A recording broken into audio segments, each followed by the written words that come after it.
expected? They're expected set 9:30. So there's a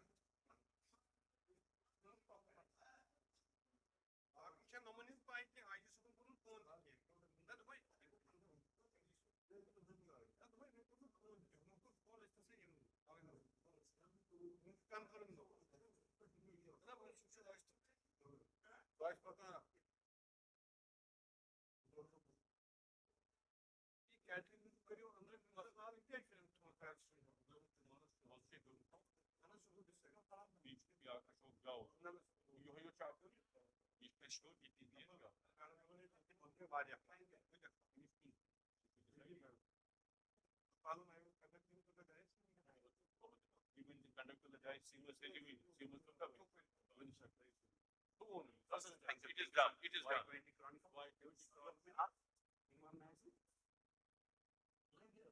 About the event and the of your and the umbrella Y20 about the run up of the Y20 can I now look at Y20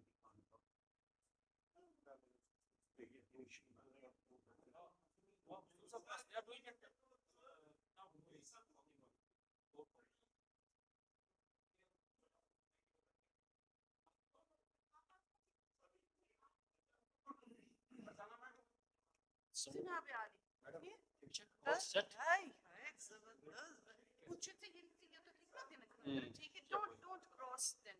We will go back. Last काम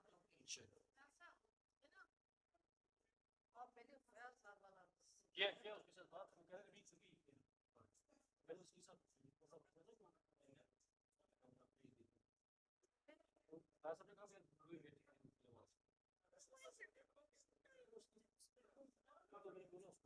She said that I will talk to them. Simply something to be.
Good morning, everybody.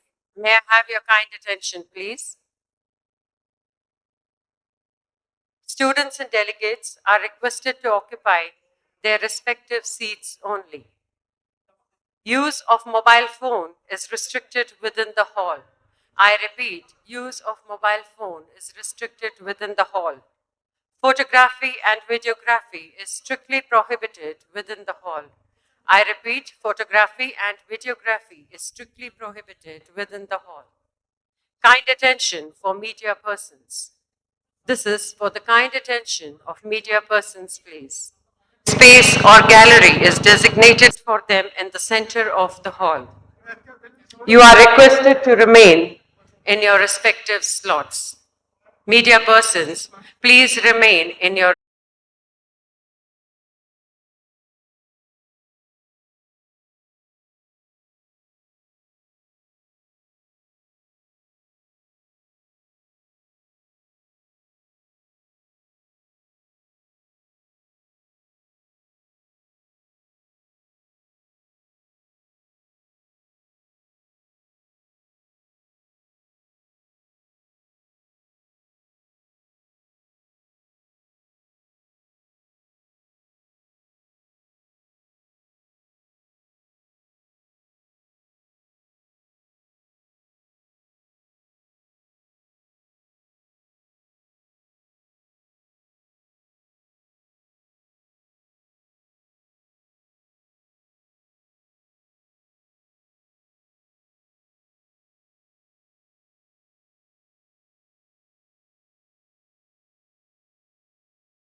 on the theme Climate Change and Disaster Risk Reduction, Making Sustainability a Way of Life.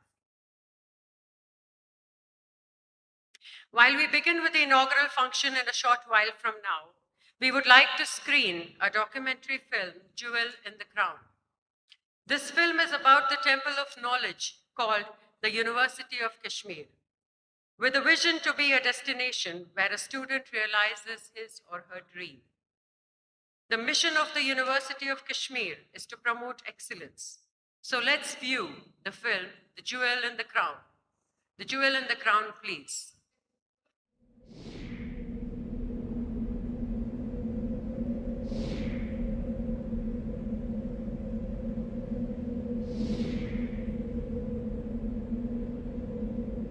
من الظلمات إلى النور. O God, lead me from darkness to light.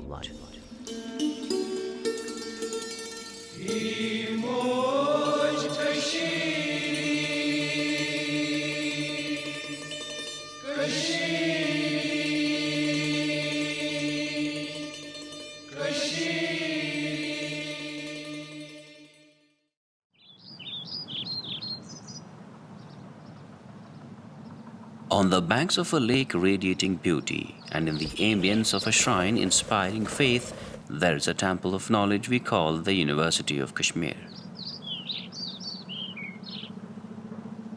It's an ambience that reflects a perfect harmony of different cultures and religions. The university was established at Lalmandi area of Srinagar city in 1948 as the University of Jammu and Kashmir. In 1960, the institution was shifted to Hazratbal, where it was inaugurated by the then Vice President of India, Dr. Radhakrishnan. In 1969, the same got bifurcated into the University of Jammu at Jammu and the University of Kashmir at Srinagar. What was inaugurated as a block 7 decades back has today expanded as a republic of knowledge with a vast network of campuses. Our roots are here, but our branches have spread far and wide. Besides the main campus and Zakura campus in the vicinity of Hazratbal, we have satellite campuses in North Kashmir at Delina Baramulla and border district Kupwara, and at Fatehgarh Anantnag in south. The university also has a network of colleges for undergraduate programs. Kashmir University was accredited as A+ with cumulative grade point average or CGPA of 3.31 by National Assessment and Accreditation Council or NAAC in May 2019. The university figured 53rd among universities of the country, ranked by the National Institutional Ranking Framework of the Ministry of Education, Government of India. The University of Kashmir is the only university of Jammu and Kashmir that figures in the Quacquarelli-Simons or QS rankings 2023. Accordingly, the university figures between 451 to 500 in Asian University Rankings category and at 110 in Southern Asian Rankings category. The 4 pillars on which our institution rests are teaching, learning, research, and outreach. All the 4 have a common base that offers support, strength, and smoothness. That base is good governance.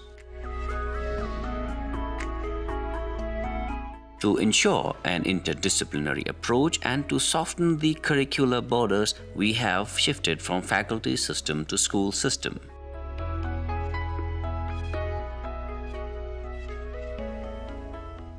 At present, 14 schools, 52 teaching departments, and 13 research centers offer 66 postgraduate programs, 8 undergraduate programs, 50 PhD programs, 11 PG diploma and certificate courses.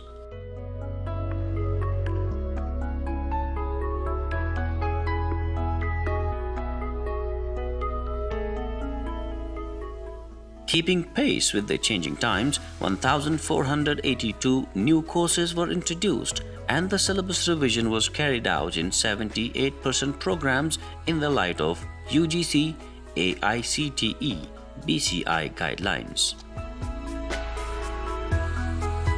The average placement of outgoing students has gone up.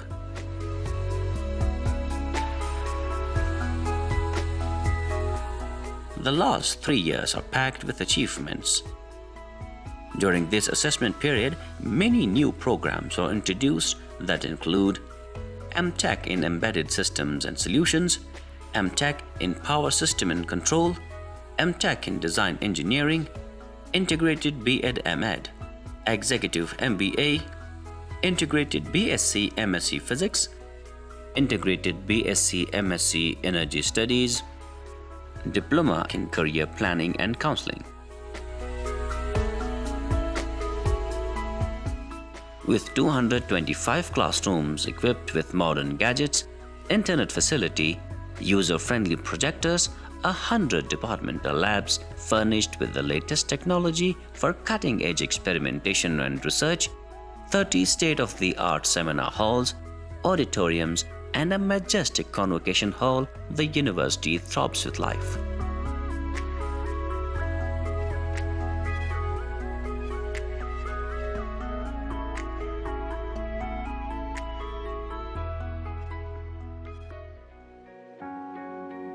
The huge edifice in the middle of the main campus is the central library called Allama Iqbal Library.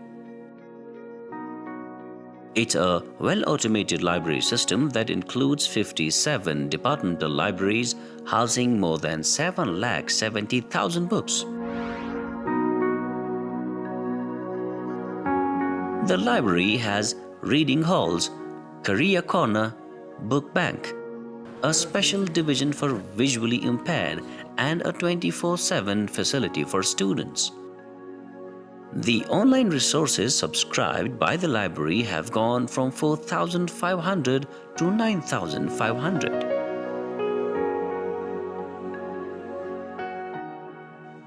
The university has the distinction of being the only institution of Jammu and Kashmir with National Accreditation Board for Education and Training for the conduct of Environmental Impact Assessment or EIA and Environmental Management Plan EMP.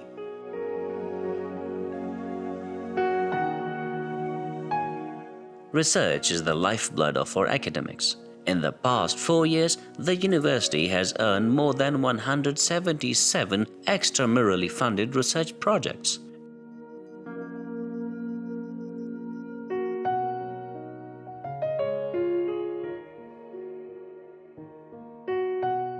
Around 2,475 publications and nearly 18,000 citations appeared in globally acclaimed databases such as Scopus and Web of Science. The H-index of the university in Scopus has gone up from 47 in the previous cycle to 79 at present. The university has also filed many patents. This was possible because of a platform the university established for supporting and incubating innovative technologies across J&K.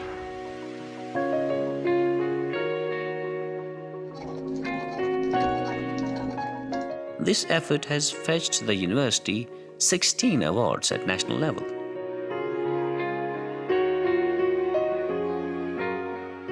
The university awarded 466 PhD degrees during the last 3 years and 21 teachers received international fellowships.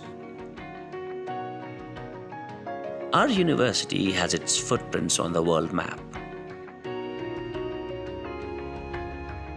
Sharing knowledge and ideas at global platform enriches the minds of our students and faculty.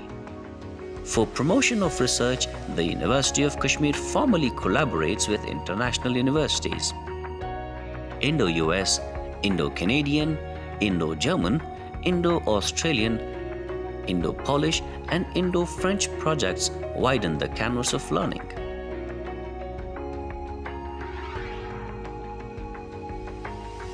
The university has been awarded the Center for Kashmir Himalayan Biodiversity by the UGC under its Center with Potential for Excellence in Particular Area or CPEPA scheme.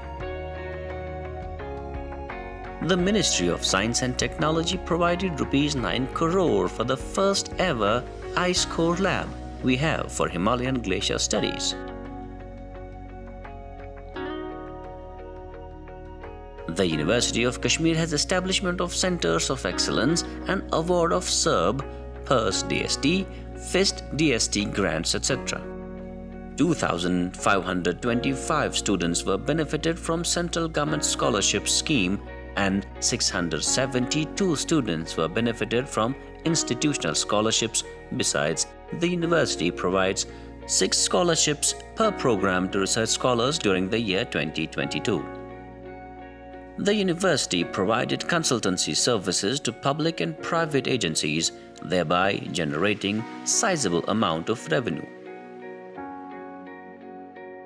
The university has robust informal educational mode and has a full-fledged school of open learning.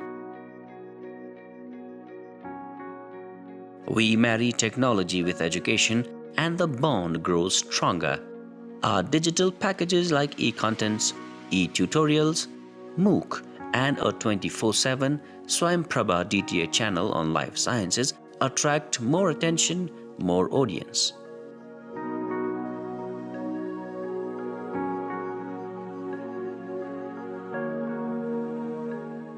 The university upholds institutional values, professional ethics and gender justice.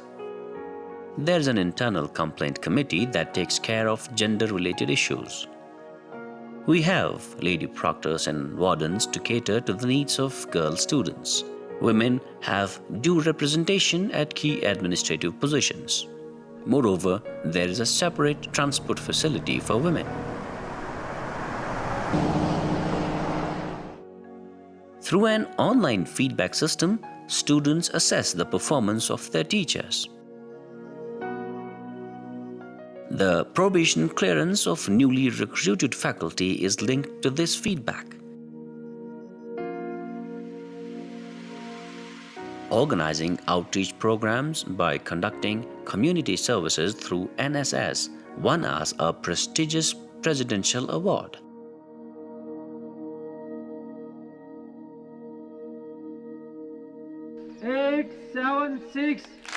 A model school in the university campus prepares our children for a challenge they have to face much later in their life.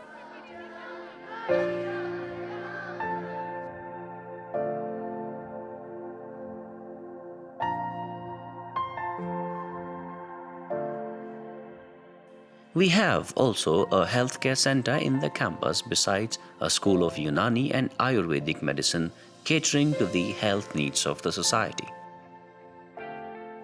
The university's Directorate of Physical Education organizes sports activities throughout the year. It especially encourages women participation in sports.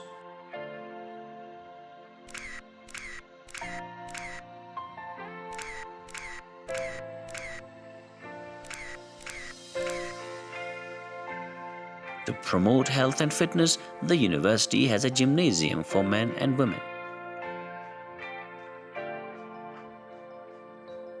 To promote art and culture, the university has an Institute of Music and Fine Arts.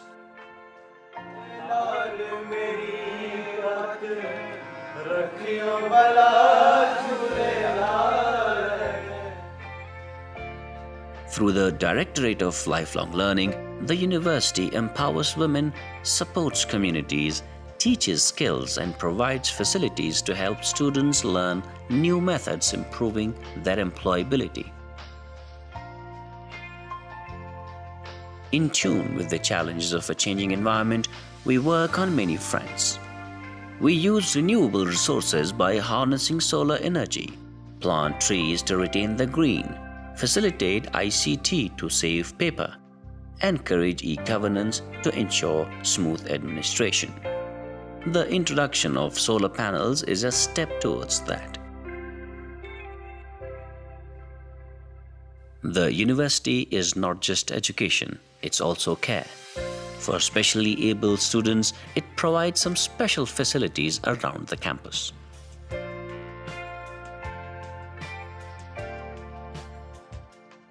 University without diversity is a lamp without light. We organize colloquium lectures that diversify a student's approach to learning and develop in them a good apprehension of intellectual concepts. A series titled Know the Nobel Laureates is our window to the world. We don't believe in threadbare debates and ideas. It's all fresh, creative, and lively. Our vision is to be a destination where a student realizes their dream. Our mission is to promote excellence. Our goal is to fill the dark of ignorance with the light of knowledge. The dark will go, the light will come.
Thank you.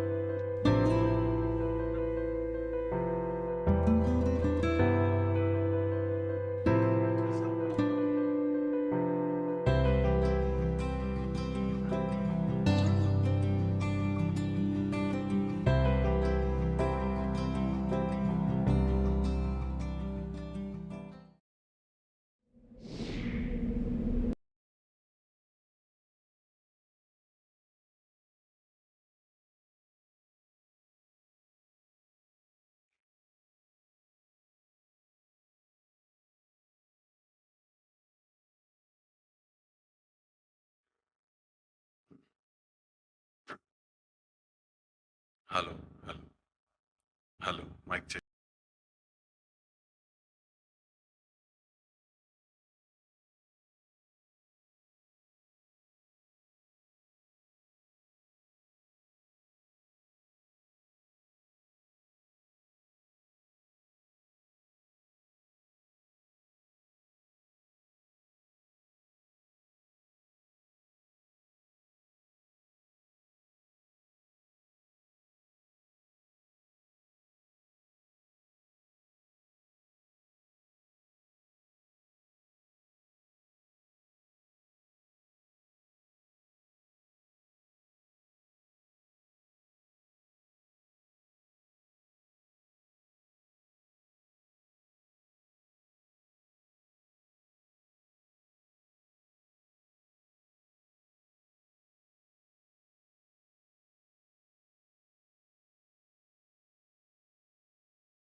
Kashmir and Chancellor of the University of Jammu and Kashmir, Shri Manoj Sinha Ji. Advisor to Honorable Lieutenant Governor, Union Territory of Jammu and Kashmir, Shri Rajiv Rai Bhatnagar Ji. Honorable Vice Chancellor, University of Kashmir, Professor Nilofer Khan. Now, I shall request the audience to please rise for the national anthem. National anthem, Shuru Kiya Jai.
Thank you, everyone.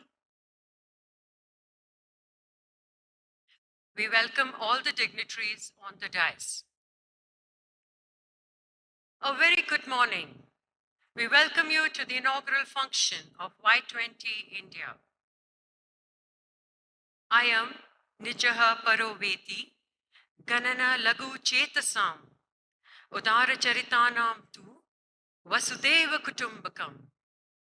Vasudeva Kutumbakam.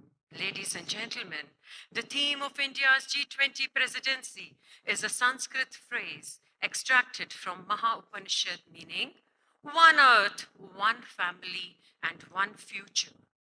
We, on behalf of the University of Kashmir, extend a warm welcome to our distinguished guests. Honorable Lieutenant Governor, Union Territory of Jammu and Kashmir, and Chancellor of the Universities of Jammu and Kashmir, Shri Manoj Sinha Ji. Advisor to Honorable Lieutenant Governor, Union Territory of Jammu and Kashmir, Shri Rajiv Rai Bhatnagar Ji. Shri Alok Kumar Ji, Principal Secretary, Higher Education Department, Union Territory of Jammu and Kashmir.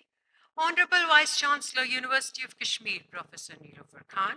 Director, Youth Affairs, Government of India, Shri Pankaj Kumar Singh Ji. Shri Guru Prakash Paswan Ji, Senior Faculty from Patna University.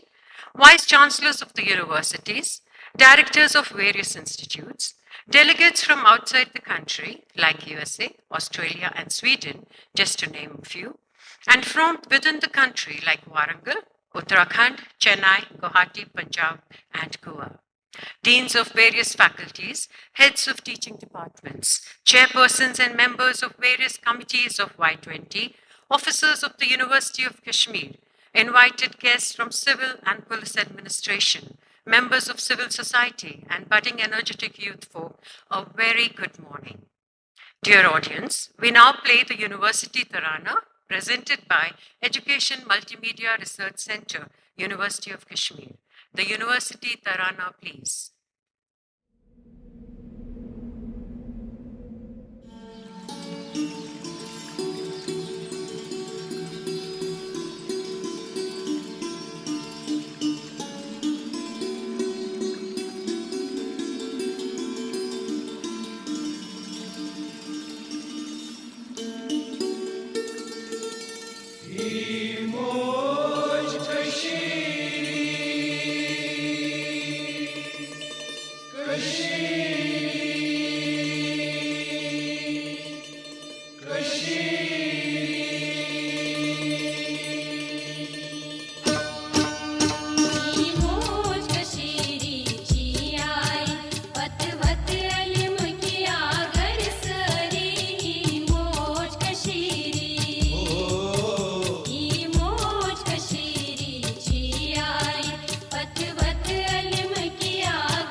We thank the Education Multimedia Research Center, University of Kashmir, for presenting the University Tarana. Ladies and gentlemen, We now create an auspicious atmosphere by the ceremonial illuminating of the traditional isband, coordinated by the team from Department of Students' Welfare. May I take the opportunity of requesting our Honorable Chancellor, Shri Manoj Sinha Ji, Advisor to Honorable Lieutenant Governor, Union Territory of Jammu and Kashmir, Shri Rajiv Rai Bhatnagar Ji, Honorable Vice Chancellor, University of Kashmir, Professor Nilofer Khan, and all the dignitaries present on the dais to please join the Isband illuminating ceremony, wishing Y20 a huge success. We request a huge round of applause from the audience, please.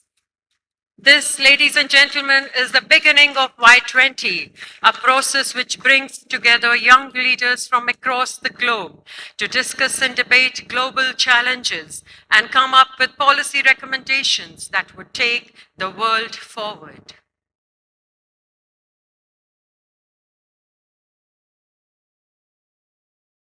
We wish Y20 a great success.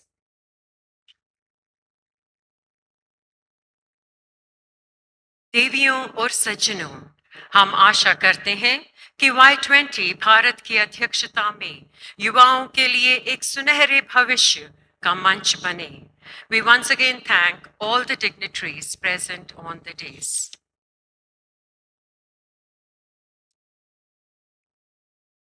Ladies and gentlemen, keeping in view the rich tradition of felicitating our dignitaries, and as a token of gratitude and respect, we now present the dignitaries on the dais with bouquets, shawls, and mementos.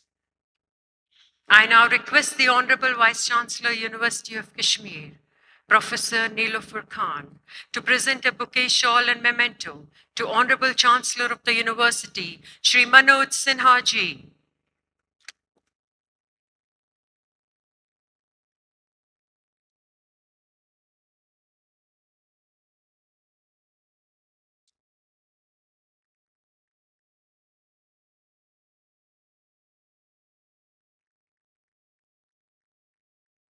Thank you, Honorable Chancellor, Shri Manoj Sinha Ji, and Honorable Vice Chancellor, University of Kashmir, Professor Nilofer Khan. I once again request the Honorable Vice Chancellor, University of Kashmir, Professor Nilofer Khan, to present a bouquet, shawl, and memento to Advisor to Lieutenant Governor, Union Territory of Jammu and Kashmir, Shri Rajiv Rai Bhatnagar Ji.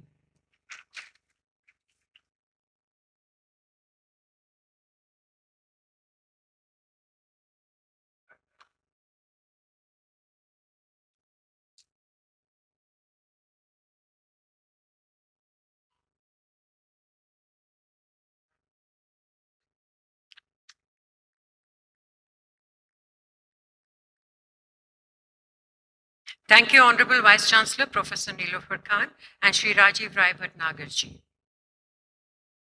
I now request the worthy Registrar, Dr. Nisar Ahmed Mir, to conduct the Principal Secretary, Higher Education Department, Union Territory of Jammu and Kashmir, Shri Alok Kumar Ji, to the dais, and I request the Honorable Vice Chancellor, University of Kashmir, Professor Nilofer Khan, to felicitate Shri Alok Kumar Ji.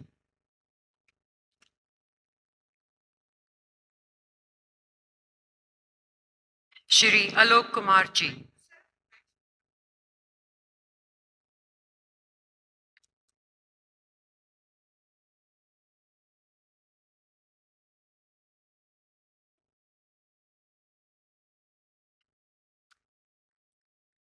Thank you, Honorable Vice Chancellor. Thank you, Shri Alok Kumar Ji, and Registrar Dr. Nisar Ahmed Mir. I now request the convener, Y20, University of Kashmir, Professor Manzoor Ahmed Shah, to present a bouquet, shawl, and memento to Director Youth Affairs, Government of India, Shri Pankaj Kumar Singh Ji.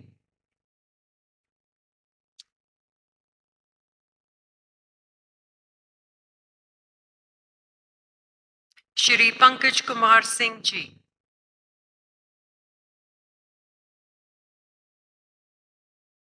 Thank you, Professor Manzoor Ahmed Shah, and Director Youth Affairs, Government of India, Shri Pankaj Kumar Singh Ji. I once again request the convener, Y20, University of Kashmir, Professor Manzoor Ahmed Shah, to present a bouquet, shawl, and memento to Shri Guru Prakash Paswan Ji, Senior Faculty from Patna University, Shri Guru Prakash Paswan Ji.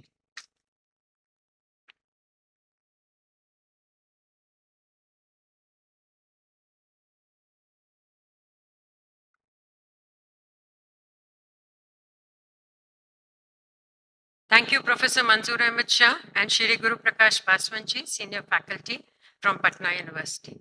I now request the Dean Students Welfare, Professor Anisa Shafi, to present a bouquet, shawl and memento to Honorable Vice Chancellor, University of Kashmir, Professor Nilofer Khan.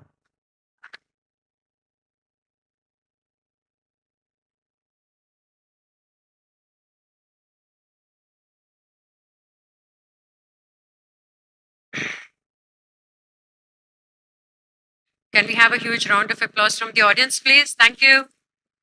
Thank you, Honorable Vice Chancellor, Professor Nilofer Khan, and Dean Students Welfare, Professor Anisa Shafi. Ladies and gentlemen, I now take the privilege on behalf of the University of Kashmir to felicitate the coordinator of Y20, Professor Manzoor Ahmed Shah.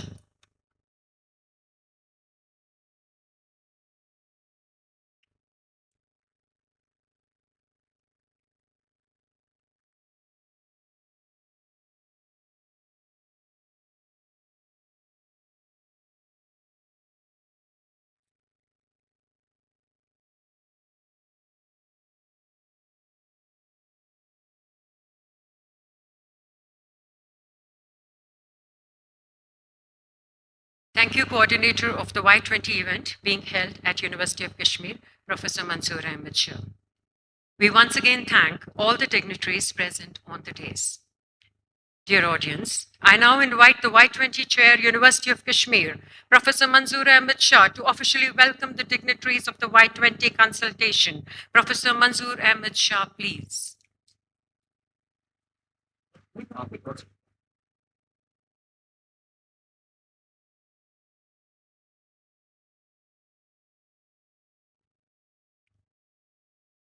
His Excellency, Honorable Lieutenant Governor of J&K Union Territory and Chancellor of the Universities of Jammu and Kashmir, Shri Manoj Sinha ji, Shri Raju Rai Bhatnagar, Advisor to Honorable Lieutenant Governor, Professor Nilofer Khan, Honorable Vice Chancellor, University of Kashmir, Shri Pankaj Kumar Singh, Director, Ministry of Youth Affairs, Government of India, Shri Guru Prakash Paswan, Senior Faculty, Patna University, dignitaries of the days, let us see and include Vice Chancellors of different universities of J&K, Directors of various prestigious institutions of J&K, senior officers and functionaries of the administration, civil and police administration of J&K Union Territory, members of the Raj Bhavan family, officers and delegates of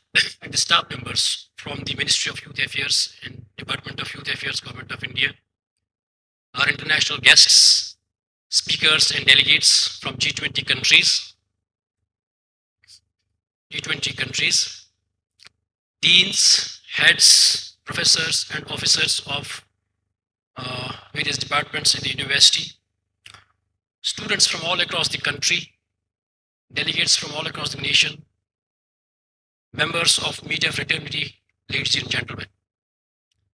It's my profound pleasure to welcome you all to this beautiful campus of University of Kashmir for Y20 consultations under the aegis of G20 presidency of our country to deliberate upon an extremely important theme, climate change and disaster risk reduction, making sustainability a way of life. Thanks to the Honorable Minister of Youth Affairs and Sports, Shri Anurag Thakurji and his ministry for giving us this opportunity to host this event. Ladies and gentlemen, after the Honorable Prime Minister Shri Narendra Modi ji announced India's aim of achieving net zero emissions by 2070 at Glasgow, there was a historical breakthrough agreement reached at Conference of Parties COP27 at Sharm el-Sheikh on new what you call as loss and damage fund for vulnerable countries, which was primarily championed by India. And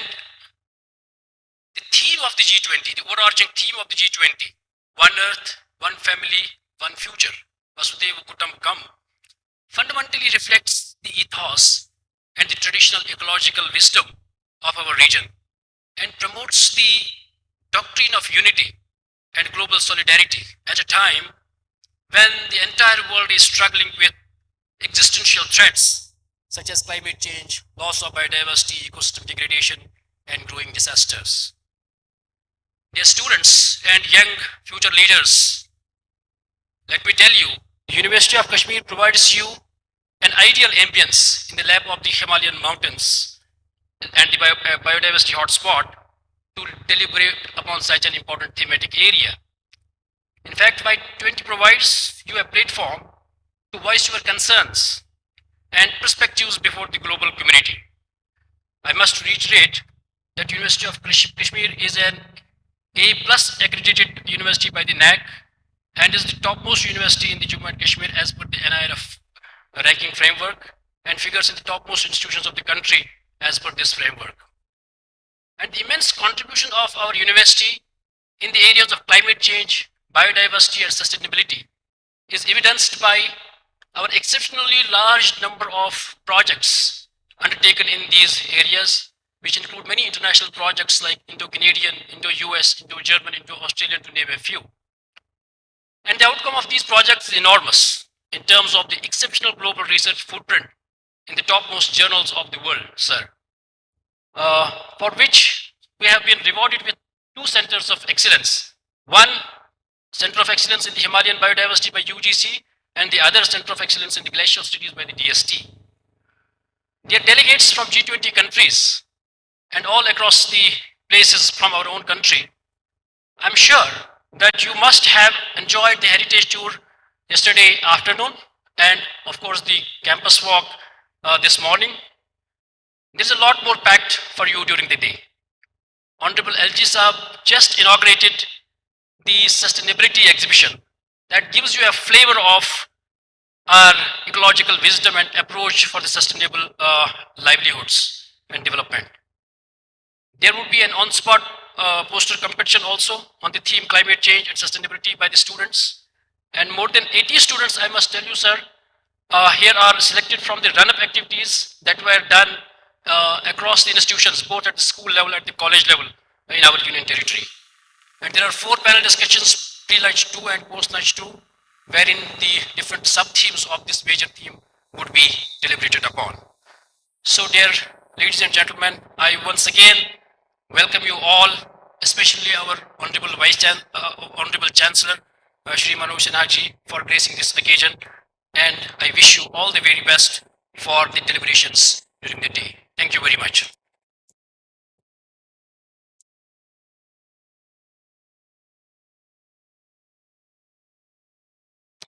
Thank you, Professor Manzoor Ahmed Shah, convener, Y20. I now invite Director Youth Affairs, Government of India, Shri Pankaj Kumar Singh ji, to apprise the august audience about the Y20 consultation. Shri Pankaj Kumar Singh ji, please.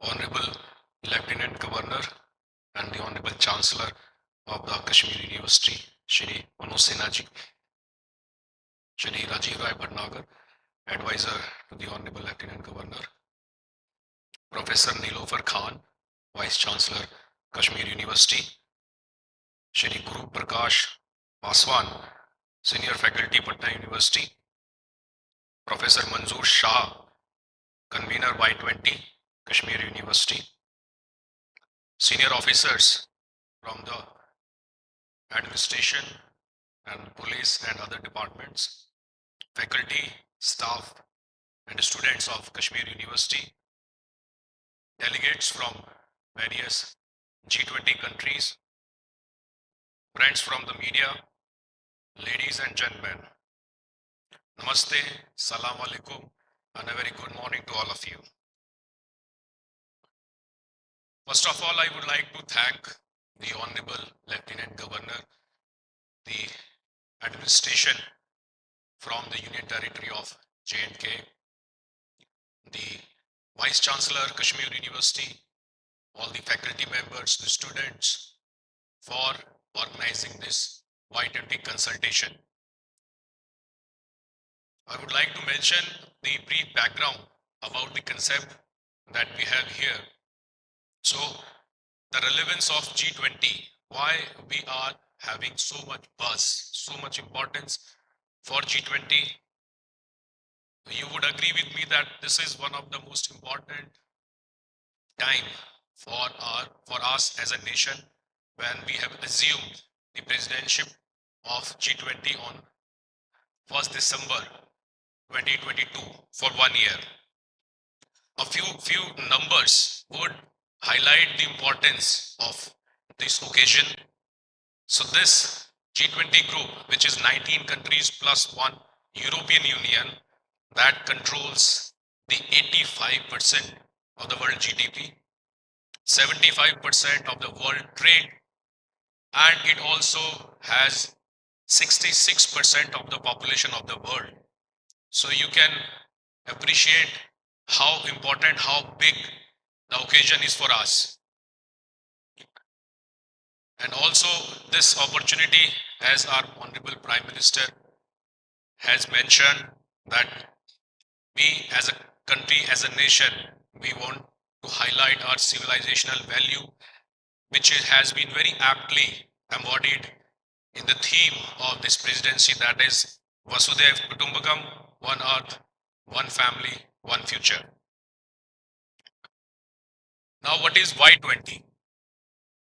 Y20 is one of the engagement groups. We have 11 engagement groups under the overall framework of G20, wherein Y20 is one such group which provides a platform for all the youth of the G20 countries and the guest countries of the world to share their opinions, ideas, values, cultures, and their discussions on the identified themes.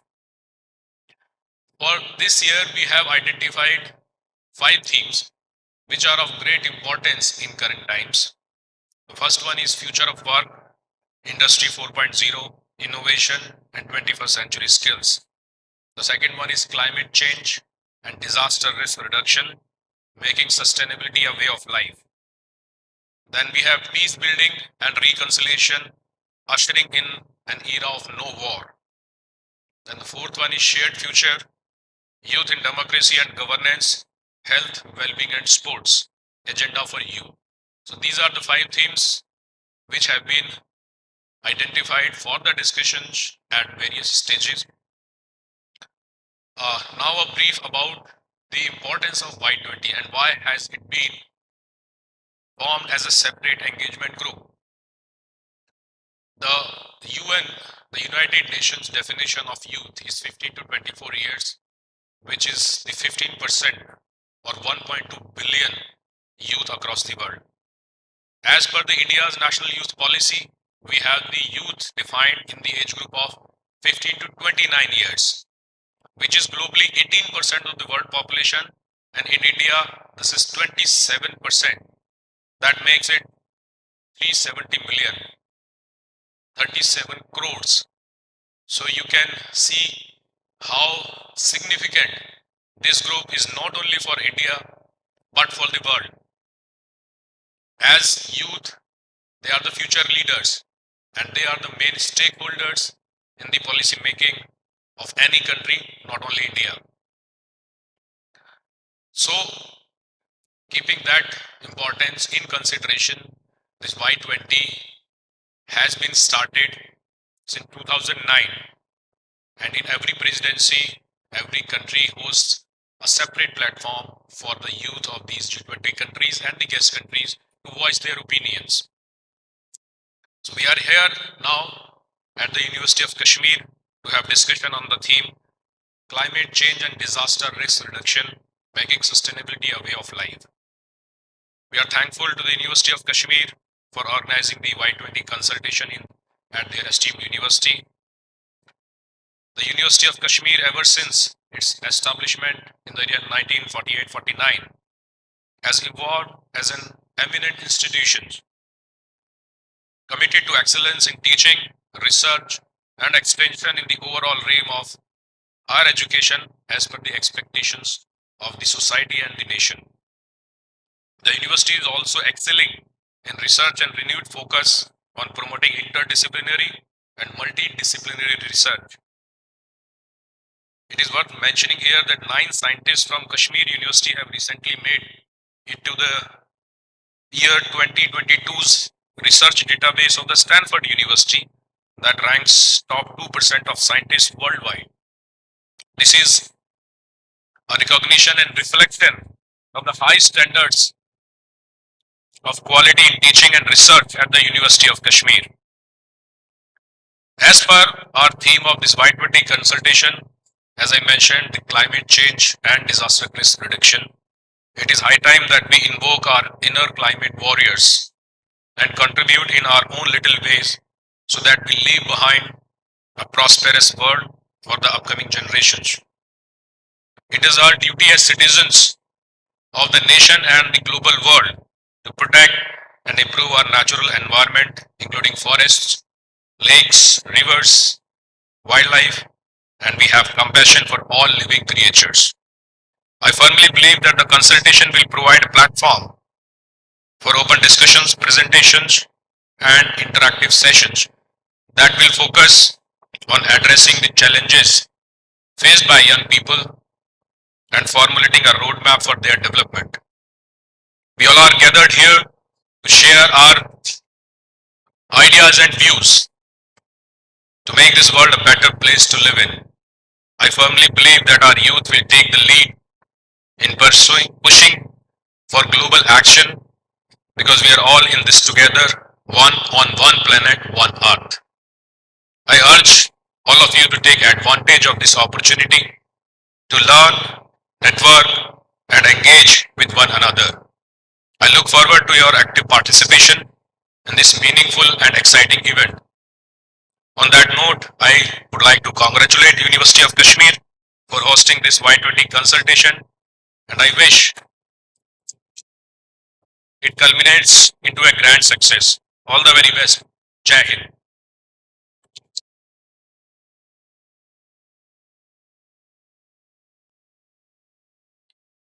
Thank you, Shri Pankaj Kumar Singh Ji, Director Youth Affairs, Government of India. I now invite Shri Guru Prakash Paswan Ji, Senior Faculty from Patna University, to share his viewpoints with the audience, please. Shri Guru Prakash Paswan Ji, please.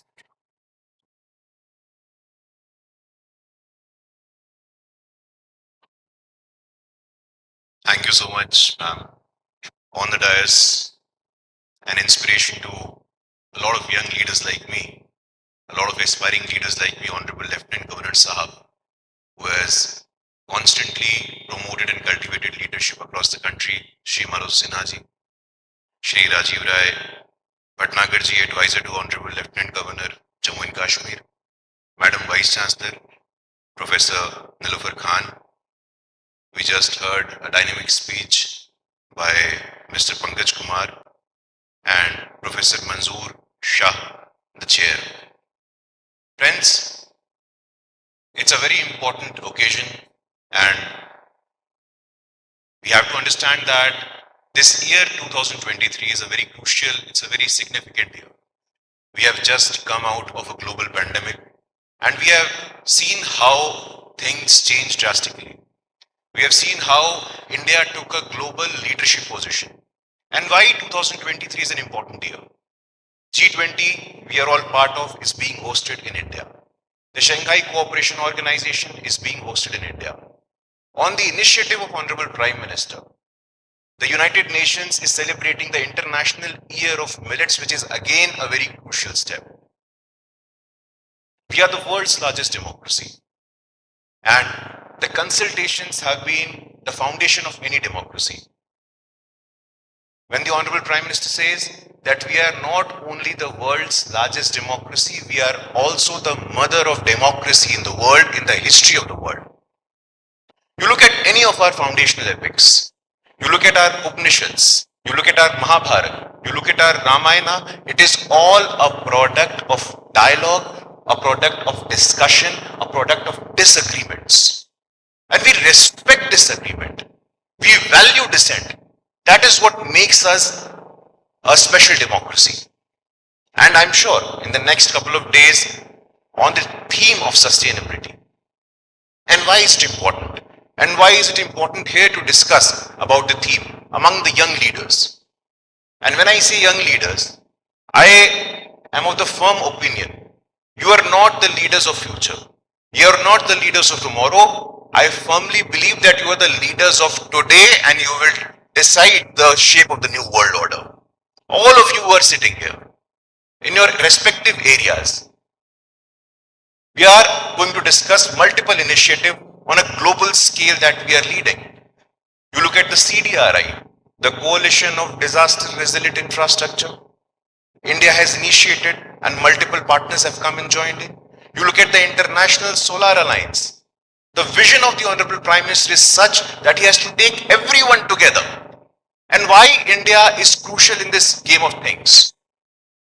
This year, in the month of January, a conference was organized. It was called the Voice of the Global South. The countries which were referred as third world countries before. How the global South countries can come together on one platform, can voice their concerns. What are their values? What are their ethos? It's very crucial.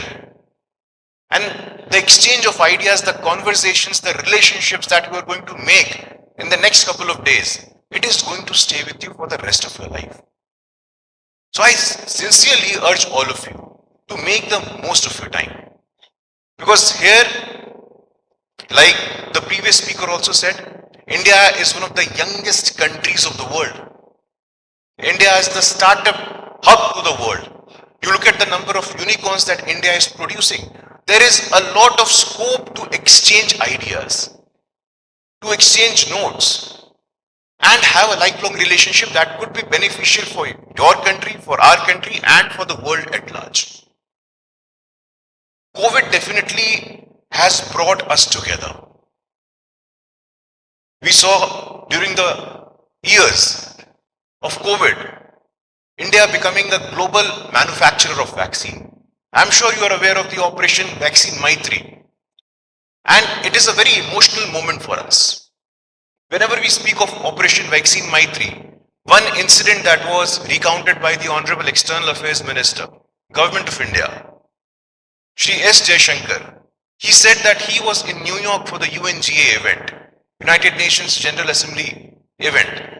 And there the Jamaican foreign minister, the foreign minister from Jamaica reaches out to the Indian foreign minister and she says that, sir, I am carrying the vaccine Maitri in my heart. This is how COVID has brought all of us together, friend. It's very important. And from India, the Indian way of life, the culture, the civilization is such. Before we entered in this hall, we were taken to a beautiful exhibition. And I'm sure you will have time apart from deliberation to have a close conversation with them. What are their struggle? What are their ideas? Because in this world, which is going to be dominated by AI, going to be dominated by ideas, the new capital is not going to be only economic capital, but the social capital, the capital of ideas. That's very crucial. And therefore, friends, the global commitment, I'm sure the young friends would be aware that a beautiful documentary made in India, Elephant Whisperers. Elephant Whisperers won the Oscars. And if you are not aware, I think you should definitely go and have a view of that. It is a commitment, our civilizational commitment to ideas of diversity and inclusion. And friends, I think it's very important. We look forward to deliberation. We look forward to the conclusive argument, the conclusive point, the way ahead is going to come, and we'll definitely make sure that a policy prescription is coming out of it and a follow-up is done. Thank you so much for hearing me out patiently, friends.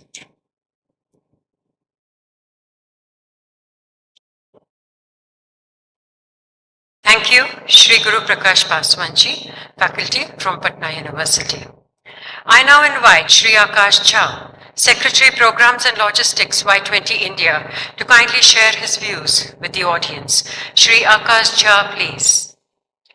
Can we have a huge round of applause for him? Thank you. Shri Akash Jha. Thank you so much, ma'am. My greetings from the diverse India to Honorable Dais, His Excellency, Honorable Governor, all the representatives and the organizing team from the Kashmir University. I take pride in representing the voice of youth on behest of Y20 India at Kashmir. As we are almost in between of our presidency, we have passed 4-5 months, and we are again churning this journey forward. As my preceding speaker spoke about the idea about Y20, I would like to make a mark here that it's a voice from India that during the Australia's presidency in 2014, for the first time, the Indian delegation made it a point that the voice of youth should be heard in these global decisions, the global economic, scientific and climatic decisions that are being made, and as it impacts the youth stakeholders foremost. So from there, it was the first time where Y20 as an engagement group started, followed with the presidency of Turkey, presidency of China, and today we are here at the Indian presidency. Indian presidency has made it a point that under our leadership of Honorable Prime Minister, this presidency has not been confined to an elite class. It's a people's presidency where Y20 being the leading partner of the G20 amongst having engagements today, we are reaching out to the last mile. Each youth in India in rural parts, we are reaching them with Y20 Chopals. At the universities, we are reaching them with Y20 talks. At the different forums with inter-engagement groups, we are reaching them with different interventions. So today, when I go amongst the youth and hear that this is for the first time where I have been hearing from the peace and stakeholders across the delegations of G20, they said we have never seen so many engagements, such a dialogue and so much participation from the youth coming on board across diets. It's not that we are having a chopal and we are leaving it that and there. It's our ministry that is taking that whatever एक छोटे से ग्राम सभा में भी जो युवाओं की चर्चा हो रही है, उस चर्चा को जिस्ट बना के हम हर तरीके से उसको ग्लोबल टेबल पे ला रहे हैं और उसके ऊपर नेगोशिएट भी करेंगे कि what the youth of India is feeling about the G20 and how they want to interpret and participate in this policy making. So yes, as we progress towards this historic milestone, historic journey, because it's only after 2 decades from now we'll be having this presidency. So I congratulate everyone and I encourage, endorse and also would like to be a part that the youth of Kashmir participates in this decision making. I once again congratulate Kashmir University, Honorable Excellency, for having Y20 here at Kashmir. Thank you so much. Jai Hind, Jai Bharat.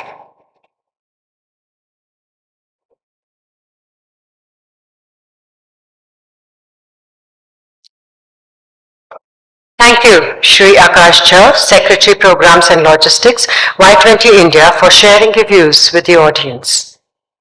Ladies and gentlemen, it is indeed a matter of great honor to invite our visionary and inspiring Honorable Vice Chancellor, University of Kashmir, Professor Neelofar Khan ma'am, to address the audience. Professor Neelofar Khan, please.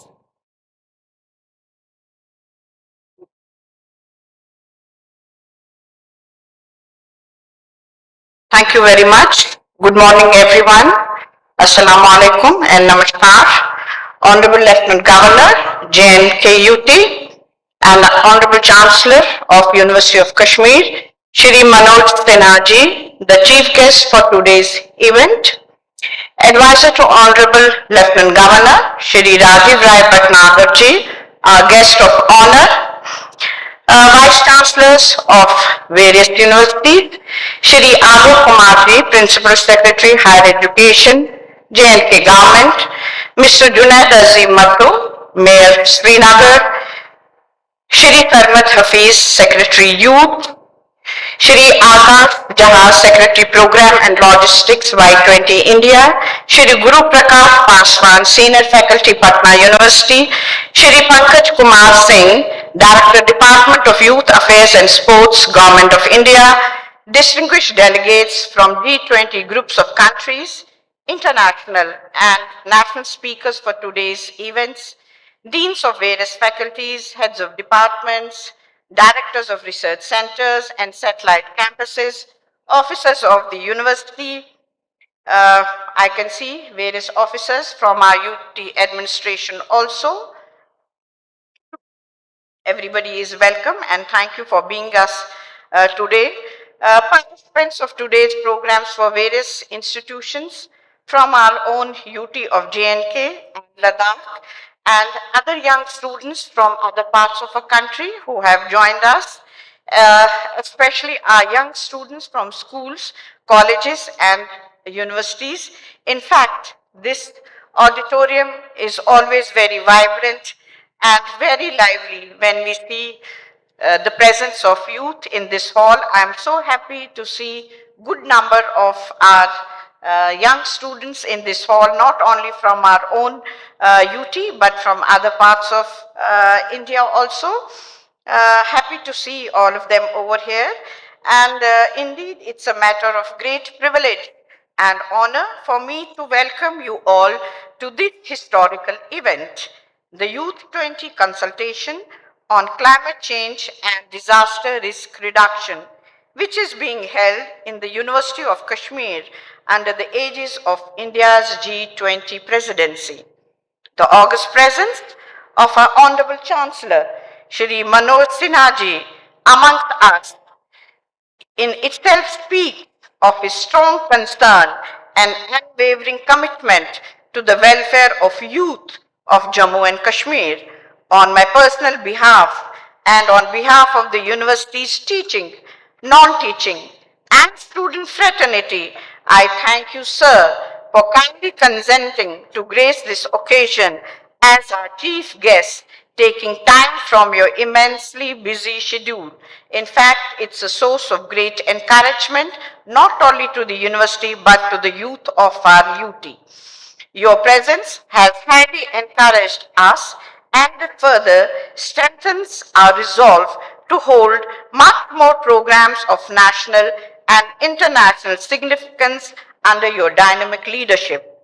As the Vice Chancellor of the University, I would fail in my duties if I do not express my deep gratitude on this historical occasion to our Honorable Prime Minister, Shri Narendra Modi ji, and Honorable Minister for Youth Affairs and Sports, Shri Anurag Thakur ji, for giving our university an opportunity to be a part of country's G20 presidency through the platform of Youth 20 consultation.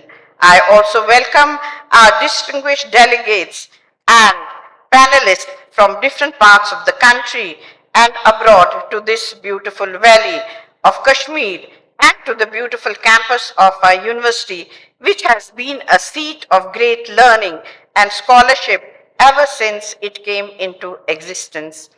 Our Honorable Advisor to Lieutenant Governor Shri Rajiv Rai Bhatnagar ji has always encouraged us by his presence in this university whenever we have requested him. We are also grateful to our Principal Secretary, Higher Education, Shri Alok Kumar ji, for listening to our request and being with us this morning. We are also thankful to him. The University of Kashmir, ever since its establishment in 1948, as the erstwhile University of Jammu and Kashmir, has today risen to figure among top 100 universities in the country. The university is a grade A plus institution as per the assessment carried out by the National Assessment and Accreditation Council. Besides ranking 110th in South Asia in the QS South Asian Ranking 2023, offering a range of traditional and innovative programs and doing cutting-edge research in key areas concerning the society at large. The University of Kashmir has created a strong imprint on the country's academic landscape, it is determined to carry forward this mission to achieve the status of a University of Excellence in near future. I am glad to inform the dignitaries on the dais and our eminent delegates from different parts of the country and abroad that the University of Kashmir is amongst the first universities in the country to have implemented the new education policy 2020 at the undergraduate level. In keeping with the mission, the country's leadership to empower women in different spheres of life, our university is a proud institution having 60% women students enrolled in our post-graduation programs, while this figure is nearly 50% in the research programs. The university is presently part of a national project, Gender Advancement in Transforming Institutions of the Department of Science and Technology, Government of India. It's a moment of great encouragement that our academicians not only figure among top scientists of the world today, the research conducted in our university is published and recognized globally. While our students are excelling in extracurricular and sports activities besides innovations and incubations, I must place on record that all this transformation has been possible with the dynamic leadership provided by our Honorable Chancellor, Shri Manoj Sinha ji, who is a great source of encouragement for our faculty, officers, non-teaching staff, and students, social and environmental issues of the time by way of generating knowledge, conducting research, and entering into collaborations to share this knowledge and information. Ladies and gentlemen, today's historical event is a great occasion for our immensely talented and bright youth to join the strong, inclusive, and action-oriented agenda of the country's leadership and address one of the highly critical issues of our time, the climate change. We chose this theme for a host of reasons. Primarily, the fact if anyone has more at stake in this fight against climate crisis, it is the youth of the country. And if anyone can strongly help address this crisis, it is the youth of the country who hold the key to a bright and prosperous future. We also chose this for two more reasons. I am glad to inform here that our university has been at the forefront of conducting cutting-edge research on key aspects of climate change, and this research has been published and acclaimed globally. Our university is proud to have been awarded the Center of Excellence in Glacial Studies by the Department of Science and Technology, Government of India, and Center of Excellence in Biodiversity by the University Grants Commission. Although other themes chosen by the country for Y20 consultation are equally important, the theme of climate change truly fits into one earth, one family, one future, or what we call Vasudeva Kutumbakam philosophy ingrained in the country's G20 presidency. Our Honorable Chancellor has been a strong votary of inter-university collaborations. I think this event offers universities across the UTs of J&K and Ladakh an opportunity to collaborate across in order to address these new social and environmental challenges like the climate change. As has been emphasized in the National Education Policy, universities cannot afford to work in isolation anymore. It is therefore important to see how best we can collaborate and share our knowledge, expertise, and resources. I am very happy that we have our vice chancellors of our sister concerned universities present here, and definitely there's a great scope that we all work together in this endeavor. I conclude with the remarks of our Honorable Prime Minister, which he made during a World Bank conference in April this year. He said, and I quote, "Climate change cannot be fought from the conference tables alone. It has to be fought from dinner tables in every home. I think youth of Jammu and Kashmir have great ability to fight climate change from their dinner tables. With these remarks, I once again thank our Honorable Chancellor, Advisor to Honorable Chancellor, and all other delegates and guests who have joined this important program. On this occasion, we solicit the best wishes of our Honorable Chancellor, in particular, to further encourage us to move ahead on the path of academic excellence. I am very much thankful to the Ministry of Youth Affairs, Government of India, for giving us this chance to host this mega event, Y20 Youth Consultation, and guiding us throughout, how to organize the program. For that, thank you very much.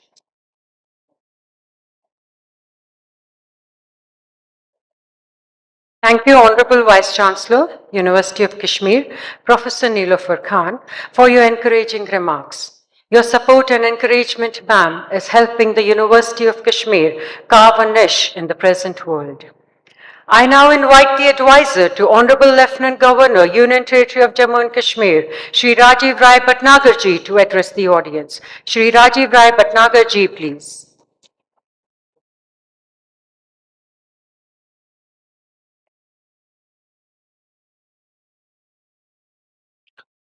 Honorable Shri Manoj Sinha ji, Lieutenant Governor, UT of J&K, Vice Chancellor Madam, dignitaries on the dais and in the audience, academicians, faculty, administrators, students, dear friends.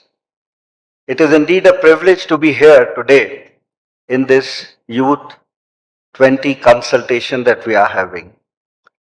We are all aware of India's presidency for G20, and under the visionary and dynamic leadership of our Honorable Prime Minister, the G20 presidency gives us, every citizen of India, pride, motivation, and an occasion to celebrate India's place in the world order.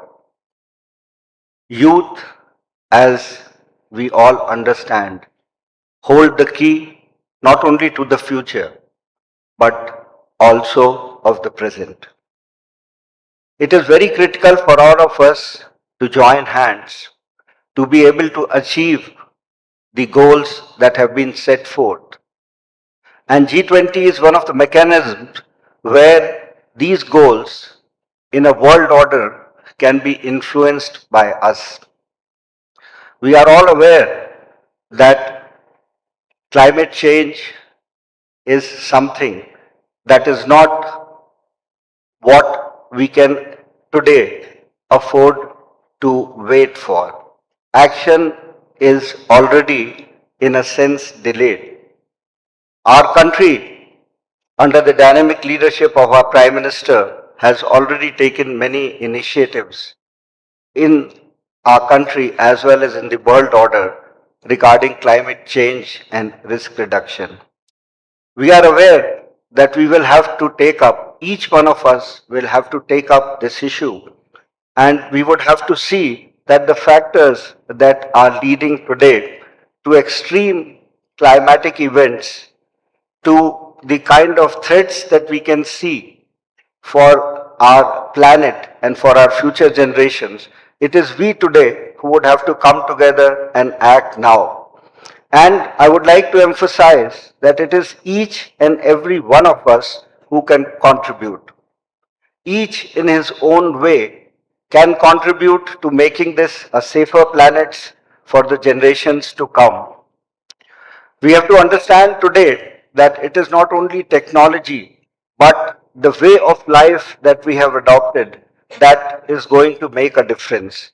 We have to look at our life, we have to look at our practices, we have to look at our technology to be primarily guided by sustainability today.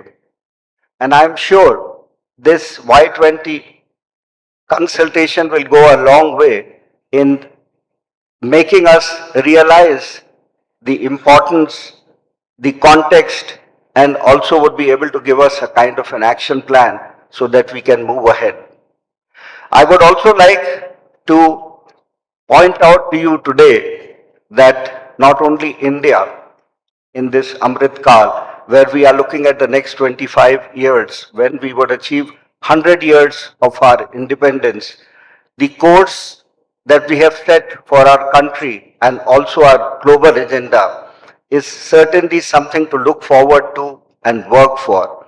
I would also like to bring to your notice that under the dynamic leadership of Shri Manoj Sinha ji, our Honorable Lieutenant Governor, J&K today has turned a new chapter.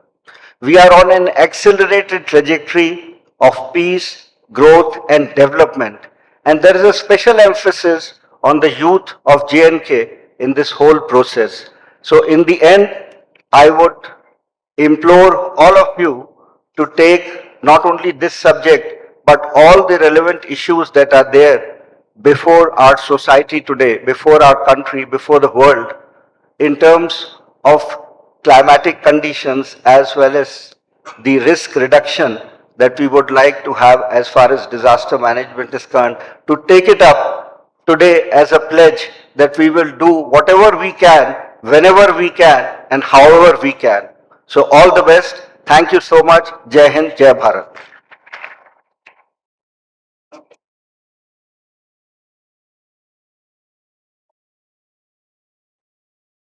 Thank you, Shri Rajiv Rai Bhatnagarji, for addressing the audience. Ladies and gentlemen, boys and girls, we now have the launch of Youth 20 and Urban 20 integration. I request the technical team to play Youth 20 and Urban 20 integration. We hope you enjoy it. Thank you.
We thank the technical team for Youth 20 and Urban 20 integration.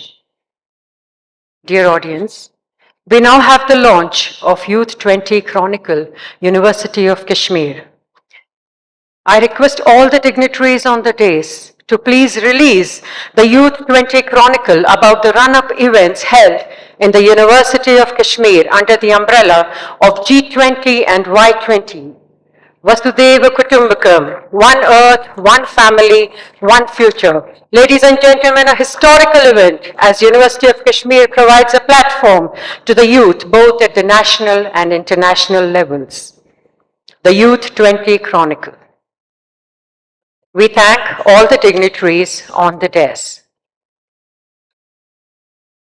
Ladies and gentlemen, Boys and girls, it is with immense gratitude and honor that I now invite the Honorable Chancellor, Shri Manoj Sinha ji, to deliver his presidential address on this historical occasion as the University of Kashmir is organizing Y20 consultation.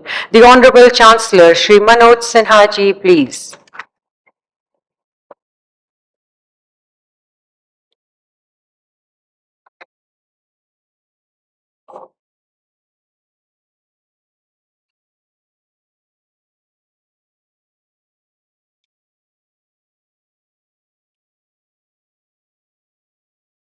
My advisor, Sri Rajiv Rai Bhatnagar ji, Vice Chancellor, University of Kashmir, Professor Nilofar Khan,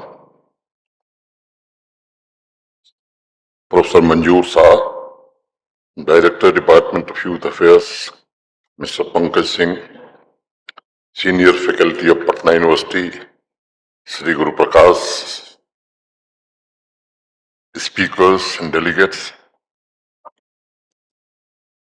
my colleagues from administration, Honorable Mayor of the city, Vice Chancellors of different universities, friends from media, ladies and gentlemen. I am pleased to be with you here on a platform of exceptional relevance, climate change, disaster risk reduction, and sustainability, a way of life. I welcome the distinguished guests from across the globe who have graced the Y20 Consultation Conference with their presence and active participation in this landmark event. Jammu Kashmir is not just famous for snow-capped mountains, divine green valley, but also for intellectual brilliance.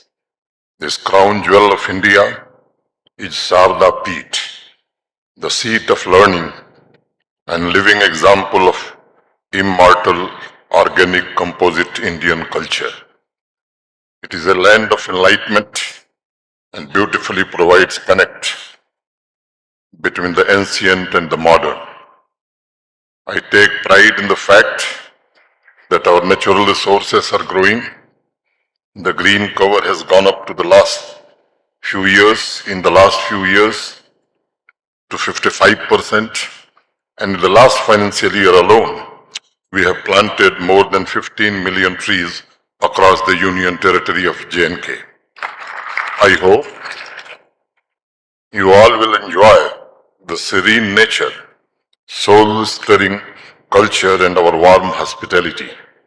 Friends, the massive participation in this Y20 consultation conference signals the encouraging prospect of a new energy in a global partnership on environment, development, and our collective effort to ensure equity, global prosperity, and better quality of life for everyone. The vision of India's G20 presidency is the vision for the future of humanity. One earth, one family, one future. It is a vision of shared responsibility to courageously tackle the two great challenges of the next 25 years, protecting the climate and promoting the sustainable development. It means, as one family, we need to nurture Earth that sustains life, and sustainable development objectives should be translated into collective action to transform the lives of common men. Honorable Prime Minister Sri Narendra Modi ji has made it clear to the global family that climate change cannot be fought from conference table alone. As Honorable Vice Chancellor mentioned, it has to be fought from the dinner tables in every home. Through his mission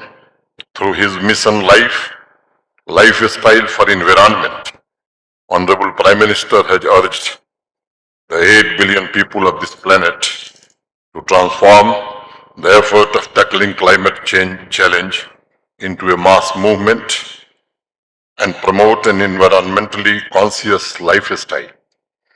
I firmly believe that under the leadership of Honorable Prime Minister Sri Narendra Modi ji, India can really show to the world how to build a sustainable society, a society that will both be an economic powerhouse and a major contributor in restoring the delicate balance of nature.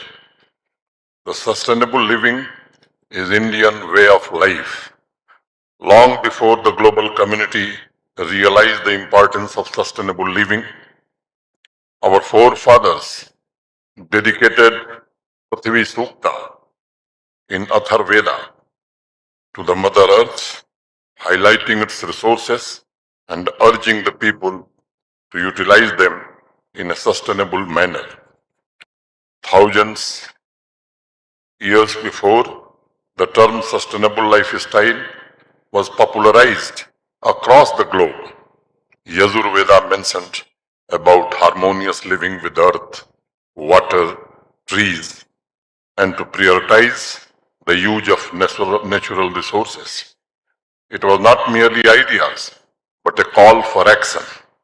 Every ancient Indian scripture called for selfless act, and that's why I call upon youth to ensure that ideas to create productive harmony between human and nature are translated into action, and it must contribute to a better world.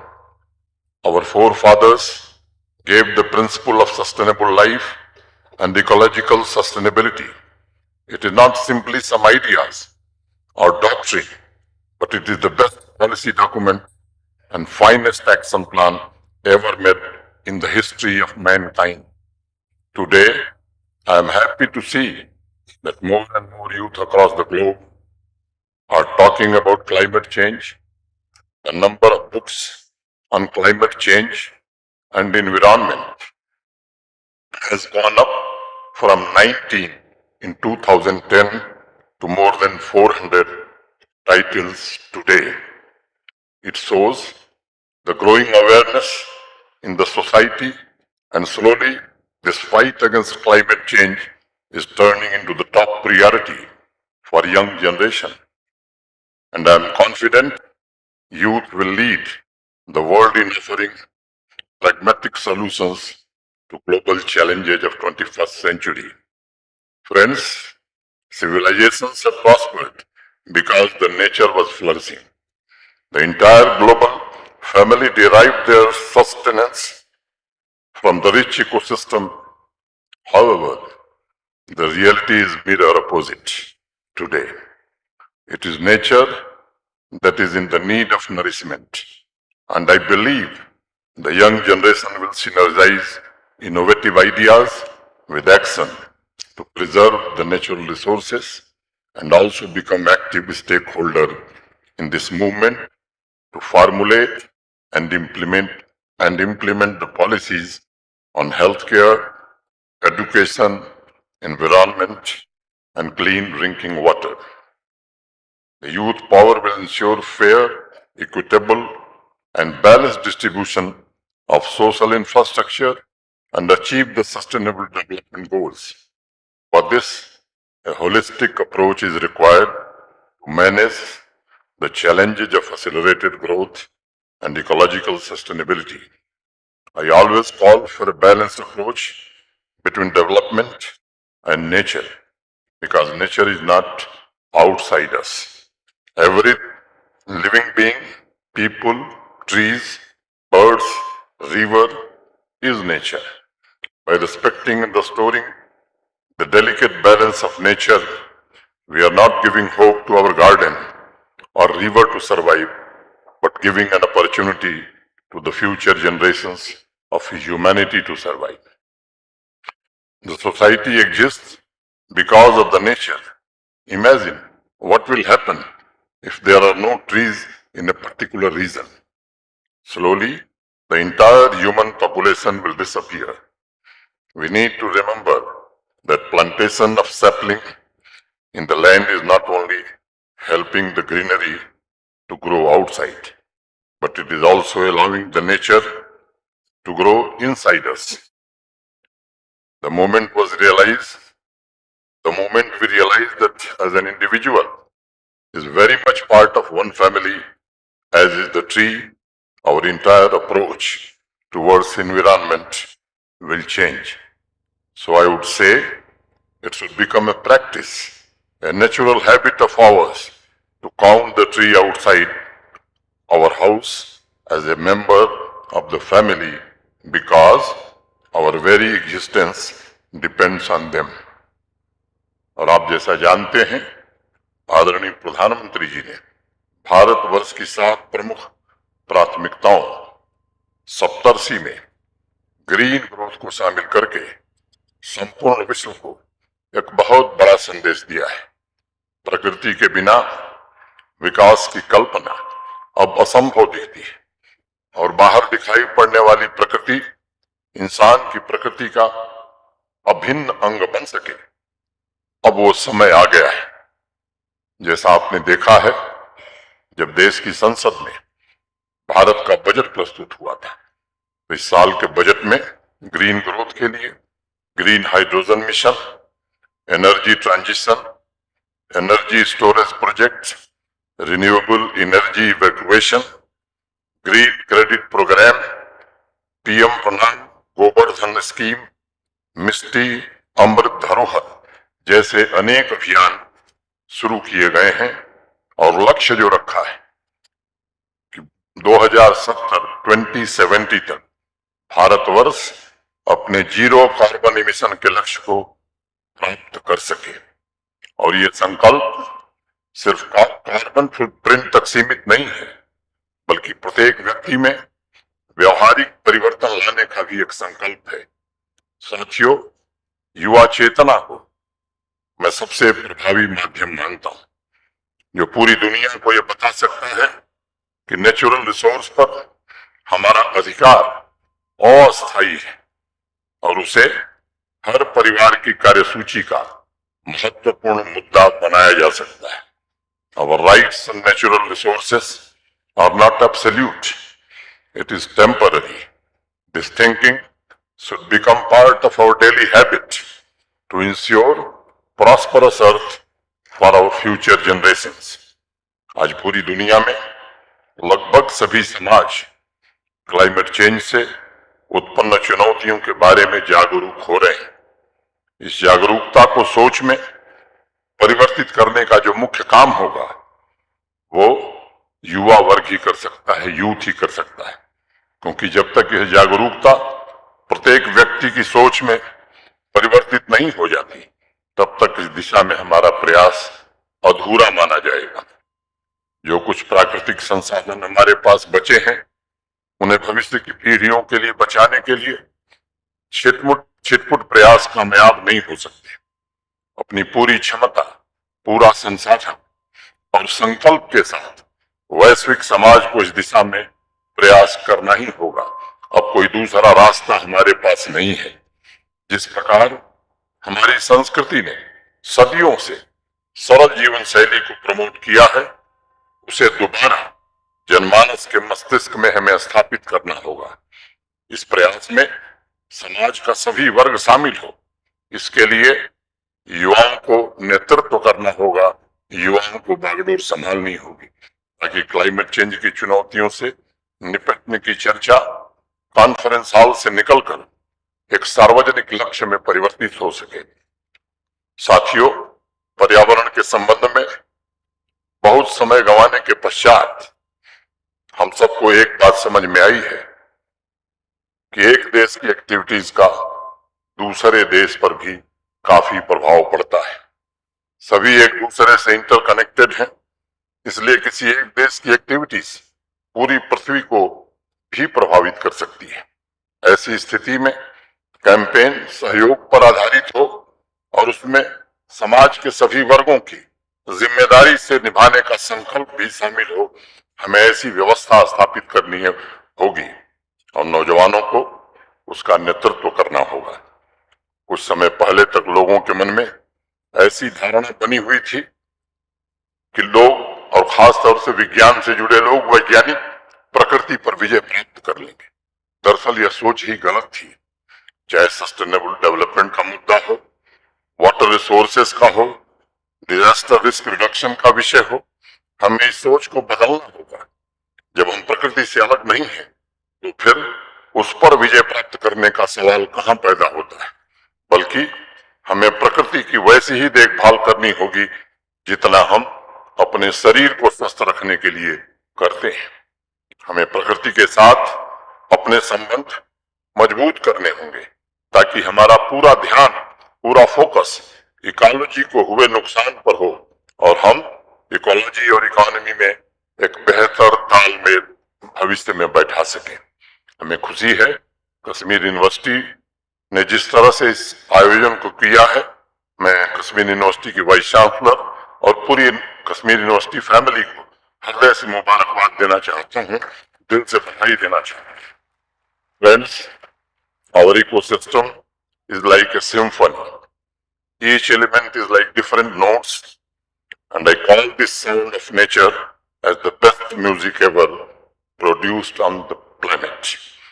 Even if one note is missing, there will be a jarring sound and you will start missing the beat and ultimate depth of life. I call upon the youth and urge each and every one of you present here to take on the role of composer and conductor of nature and society. The whole world is looking in India's G20 presidency with admiration and hope, and I'm sure with your unique position and strength, you will not only advance the interest of global South and global North, but also provide solutions to critical global issues. Thank you. Jai Hind.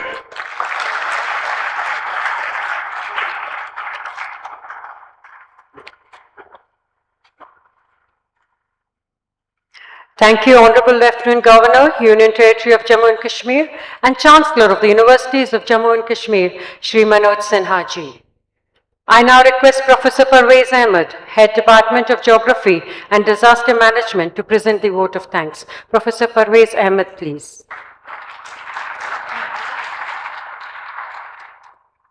Assalamu alaikum and good morning to all of you. It's a matter of great privilege and honor for me to present the formal vote of thanks. First of all, let me express our sincere gratitude to Shri Manoj Sinha, Honorable Lieutenant Governor of Jammu and Kashmir and Chancellor of the University of Kashmir, for his esteemed presence at the inaugural function of this prestigious event. He has been an epitome of constant encouragement and inspiration for all of us here at the University of Kashmir, sir. We would avail this opportunity to thank Shri Anurag Thakur, Honorable Union Minister for Youth Affairs and Sports, and Shri Nisit Pramanik, Honorable Minister of State for Home Affairs, Sports and Youth Affairs, for providing us this golden opportunity to host this prestigious Y20 event. I would expect Shri Pankaj Kumar Singh ji to extend our vote of thanks to the Honorable Minister. We would also like to thank Shri Rajiv Rai Bhatnagar, Advisor to the Honorable Lieutenant Governor, for his esteemed presence at this event. Thank you very much for sparing your precious time and for being here with us today at this momentous occasion. We would also like to thank Shri Pankaj Kumar Singh, IPS, Director, Department of Youth Affairs, Ministry of Youth Affairs and Sports, Government of India, for his presence today. Your unstinted support, cooperation and assistance is duly acknowledged, sir. Heartfelt thanks to Shri Guru Prakash Paswan, academician and national youth activist, for his gracious presence here today. Thank you, dear. Thanks are also due to Shri Akash Jha, Secretary Programs and Logistics, Y20 India, for accepting our request to be here today and represent the Y20 Secretariat. Thank you, sir. We are thankful to we have a number of important functionaries of the state administration, from the UT administration. So I would thank all of them. Shri Alok Kumar, Commissioner Secretary Higher Education, Shri Nazim Zia Khan, Commissioner Secretary DMN, Triple R, then Mr. Sarmat Hafiz, Secretary Youth Affairs, Mr. Junaid Battu, Mayor of the Srinagar Municipal Corporation, and then we have other senior functionaries of the UT administration.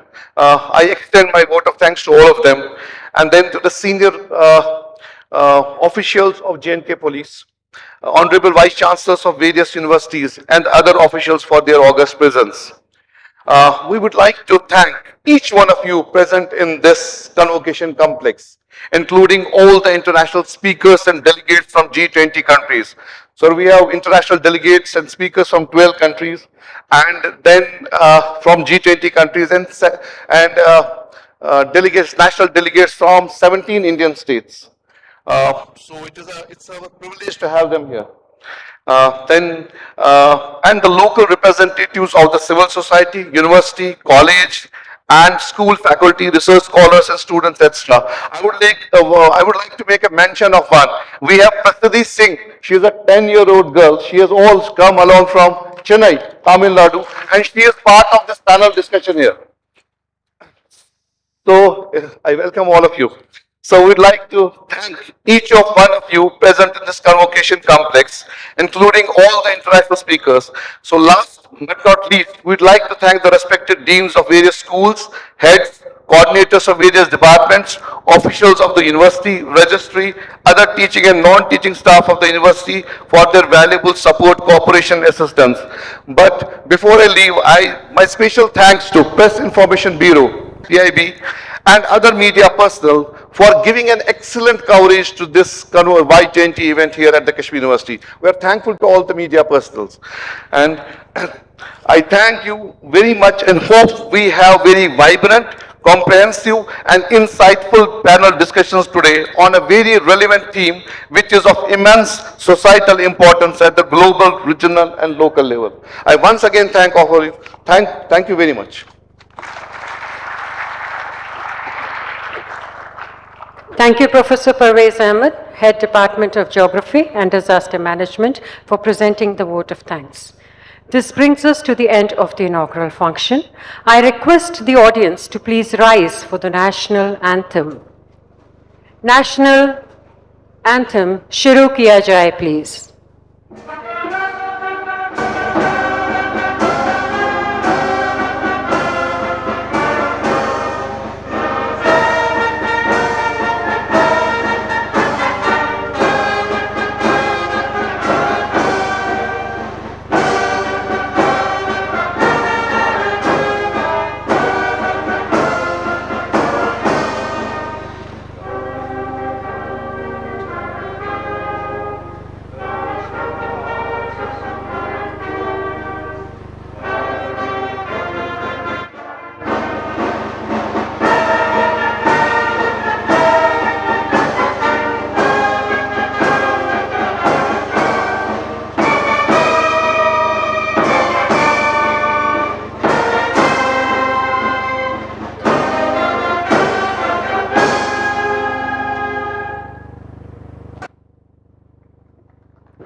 Thank you, everyone. This brings us to the end of the inaugural function.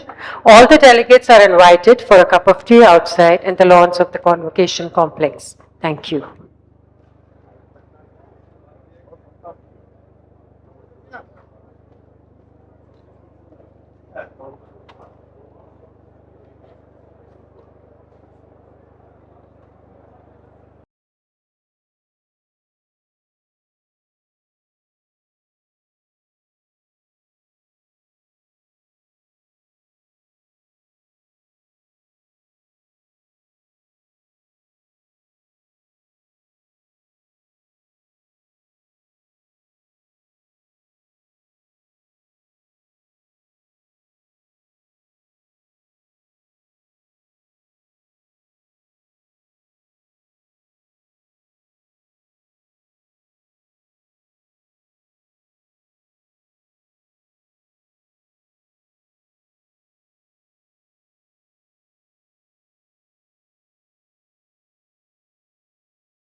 Y20, University of Kashmir. Dr. Ansar Kuli, please.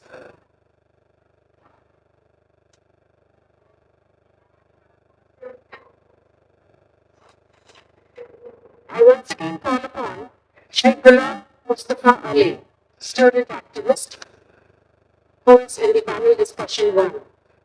Is he present in the hall? Sheikh Ghulam Mustafa Ali, please. We proceed forward and hope you join us through the session. So we welcome all the panelists and the moderator on the dais.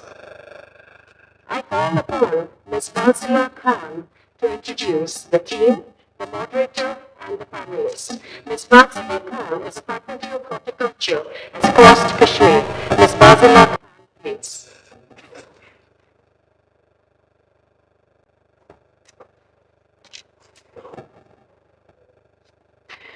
In the words of Franklin Roosevelt, I quote, "We cannot always build a future for our youth, but we can build our youth for the future." A very warm good morning to all of you. I'm Fazila Khan from Faculty of Horticulture, Scotts K, and I welcome you all to Y20 India, consultation meeting on climate change and disaster risk reduction, making sustainability a way of life. Y20 is a youth engagement group that brings together young people from the G20 countries to discuss and provide recommendations on the global issues. Today we are having a number of panel discussions under different themes, and the first theme is impact of climate change on biodiversity and human well-being. Climate change refers to long-term shifts in temperatures and weather patterns. Climate change is causing significant change in ecosystem, leading to biodiversity loss and a decline in number of species. These changes are caused by rising temperatures, changing weather patterns, and due to more frequent weather events like wildfires, floods, and hurricanes. According to a report by the IPCC, the extinction of animal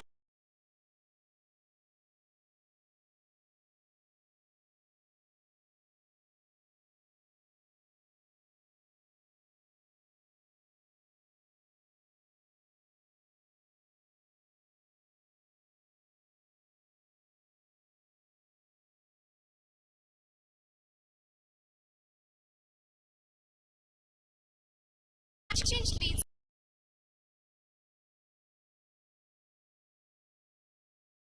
etc.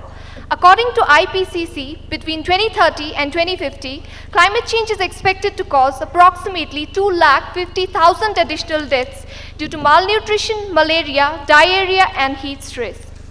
Moreover, climate change can also impact food security, water availability, access to natural resources, displacement of populations, and an increase in migration. Hence, it is urgent to address this issue by reducing greenhouse gas emissions, by transitioning to renewable energy, afforestation, reducing the use of single-use plastics, encouraging sustainable agriculture, reducing food wastage, and adopting to plant-based diets. By doing so, we can help to protect both biodiversity and human well-being. Now, I would like to introduce you to the moderator of this panel discussion, Professor Shakil Ahmed Romshu, who's currently working as Vice Chancellor, Islamic University of Science and Technology, JNK, India. Professor Romshu has also worked recently as Dean for Research, University of Kashmir, Professor, Department of Earth Sciences and Head Geoinformatics, University of Kashmir, Srinagar, India. His research interests include hydrology, glaciology, geoinformatics, and climate change. Professor Romshu has expertise in various fields, including water resources, spatial analysis, remote sensing applications, vegetation mapping, climate change, aquatic ecosystems, water quality, environmental impact assessment, environmental sciences, carbon cycle, ecosystem modeling, forests, and climate change. I welcome Professor Romshu, and I request him to take over the panel discussion, to moderate the discussion. Thank you.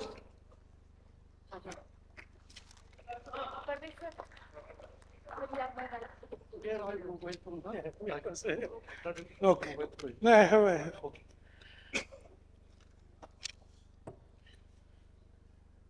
Thank you very much, and good afternoon to all of you. So I thank the University of Kashmir and the organizers for having, given me an opportunity to moderate this session. As all of us know, since morning we have been hearing about the importance of the theme and why it was chosen. So climate change is a very important theme, and it has cross-cutting impacts on every aspect of human life, on every aspect of Earth, Mother Earth. And that's why, all over the world, it is one of the major global concerns at the, international level. And impacts of climate change on biodiversity, that is the theme of this panel here, so is very important, and we know how important is biodiversity about the human well-being. Whether it is our physical health or whether it is our economic or social, well-being, that all has a linkages with the biodiversity. And we know at the international level, people have been concerned about the biodiversity. We have, Biodiversity Convention, United Nations Biodiversity Convention. And, we have been talking about the biodiversity and its, impacts of climate change on biodiversity for a long time now.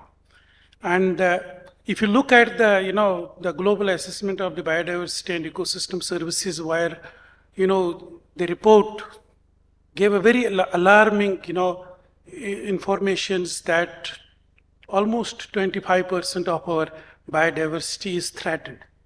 Almost 1 million species will be threatened, globally.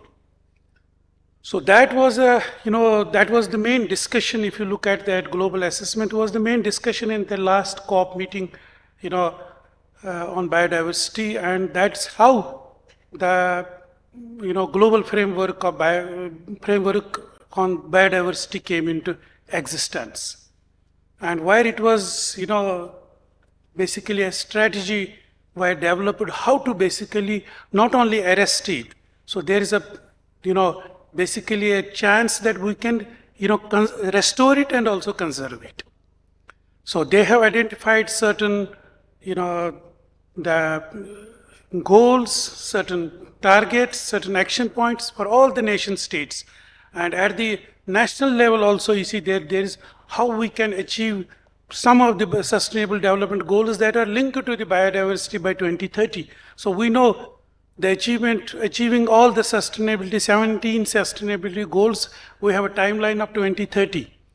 And if we look at the global framework for biodiversity, that says by 2050, if we follow all the goals, all the tasks that are envisioned in that document, we may be living in harmony with the Mother Earth, 2050.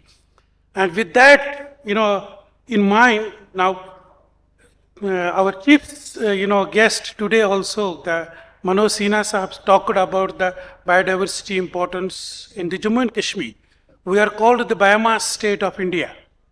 And as he said that our forest cover has now enhanced recently, increased to 56%. But having said that, now if you look at the floral and faunal biodiversity of the Jammu and Kashmir, I think you will see that many of these species are also threatened, not only in Jammu and Kashmir, in the entire Himalaya. So there is a need to discuss these, issues, because as we say it, the people in Jammu and Kashmir, the people in Indian Himalayas are not responsible for are not, I will say, significantly responsible for the climate change. But we are facing the maximum brunt of the climate change. So we need to be more vocal, because climate change, our contribution to climate change is almost insignificant.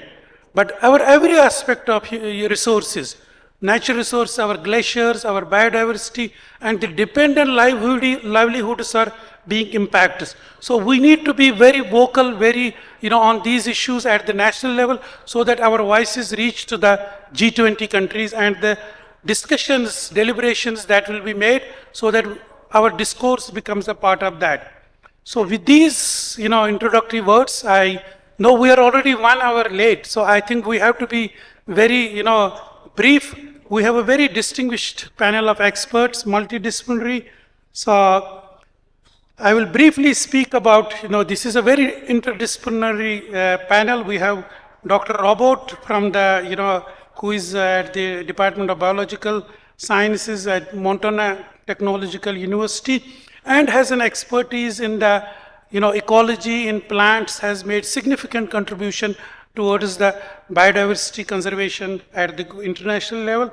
We have Ruchit, R.D. Ruchit, doctor, she is from the National Institute of Oceanography at Goa, and she has also, very significant contributions in the field of, she has used LiDAR, radar measurements, field observations, space-based, observations in her research, has a very multidisciplinary background. We have Dr. Wazida Rahman. She is from the Rajiv Gandhi National University of Law, adding a new dimension to the, panel. And, she's also, basically has a very multidisciplinary background from public administration to law, and it will be interesting to hear her views.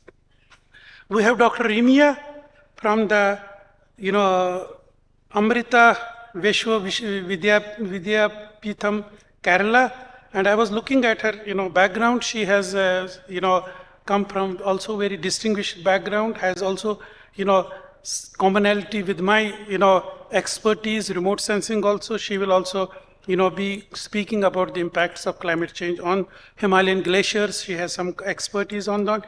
We have a very distinguished panelist here, a student activist, Ghulam Mustafa Ali. He will add a new dimension to this. He's speaking from the community point of view and how that will impact the livelihoods, how that will impact the other sources of income that we have when the biodiversity gets impacted. So this is the panel of our experts, but I would request that the panelists to be brief because of paucity of time. I think if they can give their initial remarks in around 4 minutes, that's too short, and then we can have our next round because there is very enthusiastic audience here. They would like to have some questions, and you will have basically a opportunity to again speak about it by responding to those questions. So I will be really very grateful to all the panelists if they can conclude in 4 minutes. So if somebody just exceeds it, so there will be some indication from me that you will have to conclude. Thank you very much.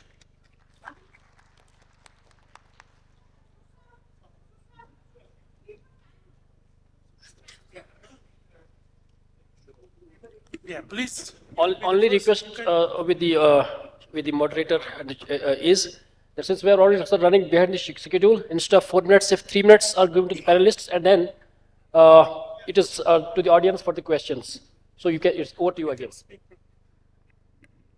All right, everybody can hear me. Salam alaikum and namaste. I'm really honored to be here today at this Y20, G20 conversation. It's just the greatest honor to come back to beautiful Srinagar, Kashmir, the second time. As it was mentioned, my name is Robert Powell. I'm representing now Montana Technological University, that is in the center or western part of Montana, but I'm also from Hungary. I'm a researcher over at Montana Technological University, and my main profile is doing ecological restoration.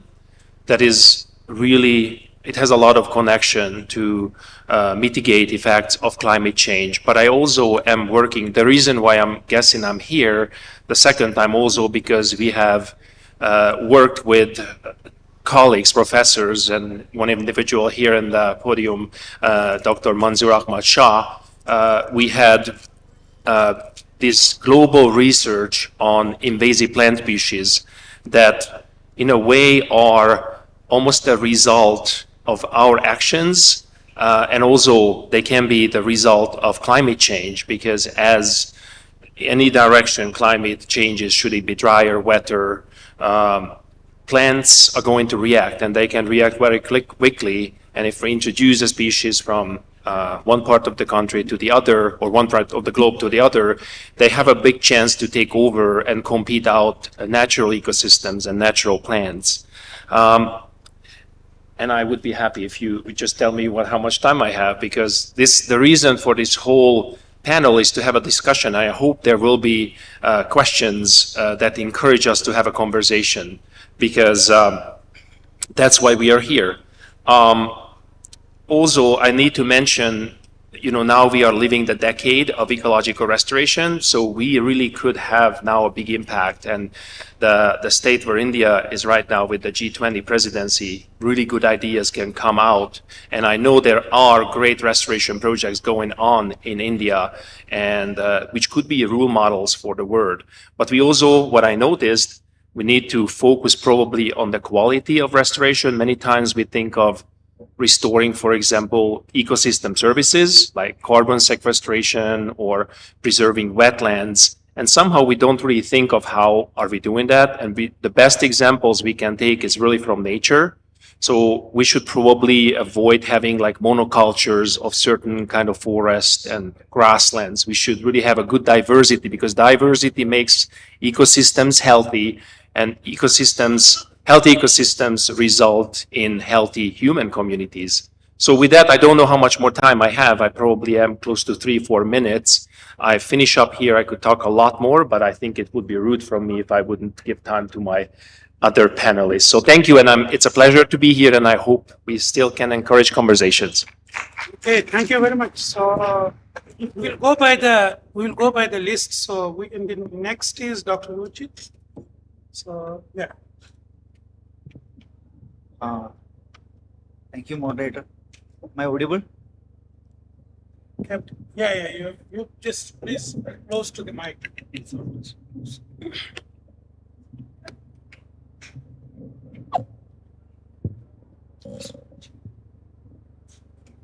Am I audible now? Yeah. Myself, Ruchit Tardi. I am working as a scientist in National Institute of Oceanography, Goa. I am basically working in the impact of influential role of Indian Ocean in monsoon variability and all. So already people are knowing that like monsoon rainfall, and everybody is aware of that.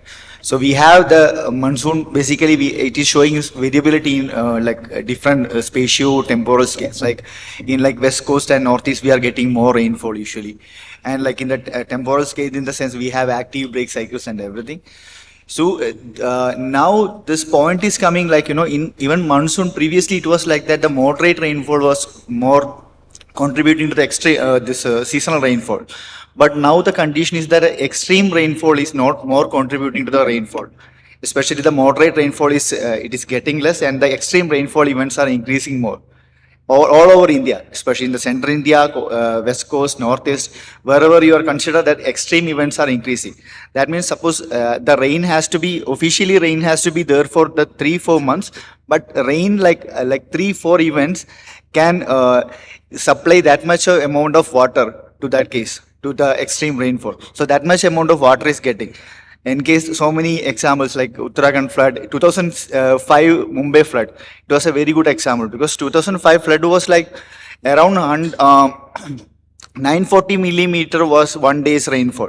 That means it was almost like cloudburst. We used to say cloudburst term when the rainfall is occurring above 100 millimeter per hour. So that much furious case was there with Mumbai cases. Now the because of this global warming and everything, this climate is changing. So like everything is getting changed.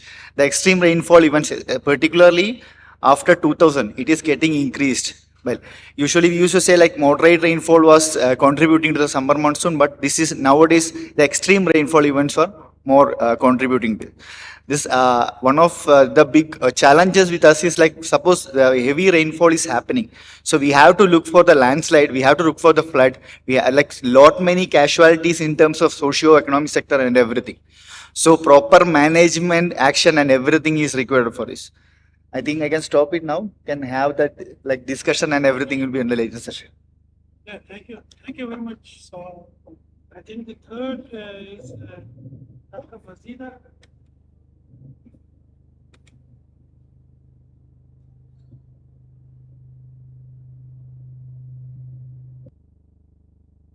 Am I audible?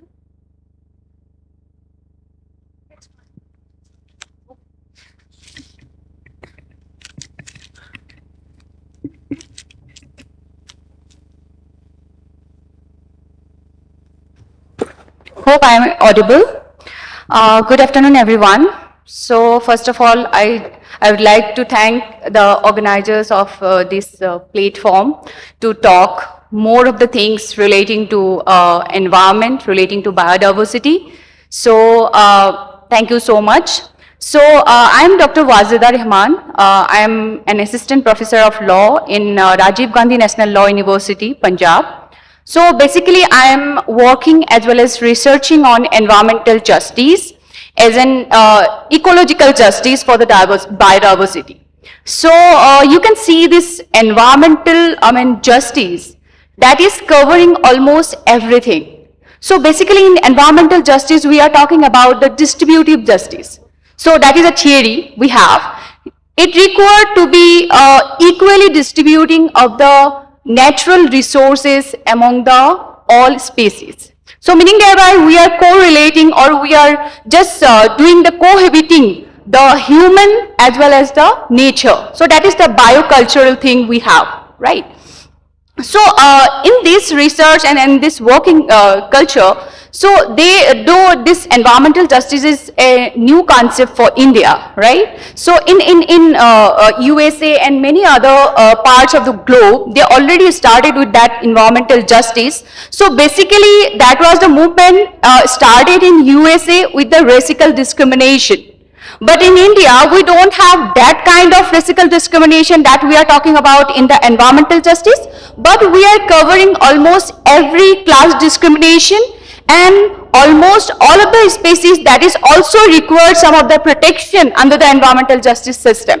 So I would love to take the questions from the regulatory aspects, right, and the policy making things where we can take the aspects of environmental justice in different perspective of the environment, that is also including the biodiversity. So many of the times we can be in a confusion that how the Biodiversity Act that is given in 2002, and after 20 years, we are also approaching the amendments in 2021 for this Biodiversity Act, right? So many things are there where it is like conflicting the things with other laws as well. So that is why it is still pending. So we can discuss on that as well, right? This is to say for my behalf. Thank you.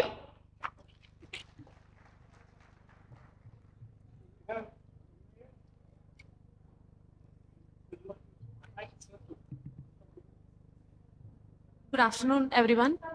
Am I audible?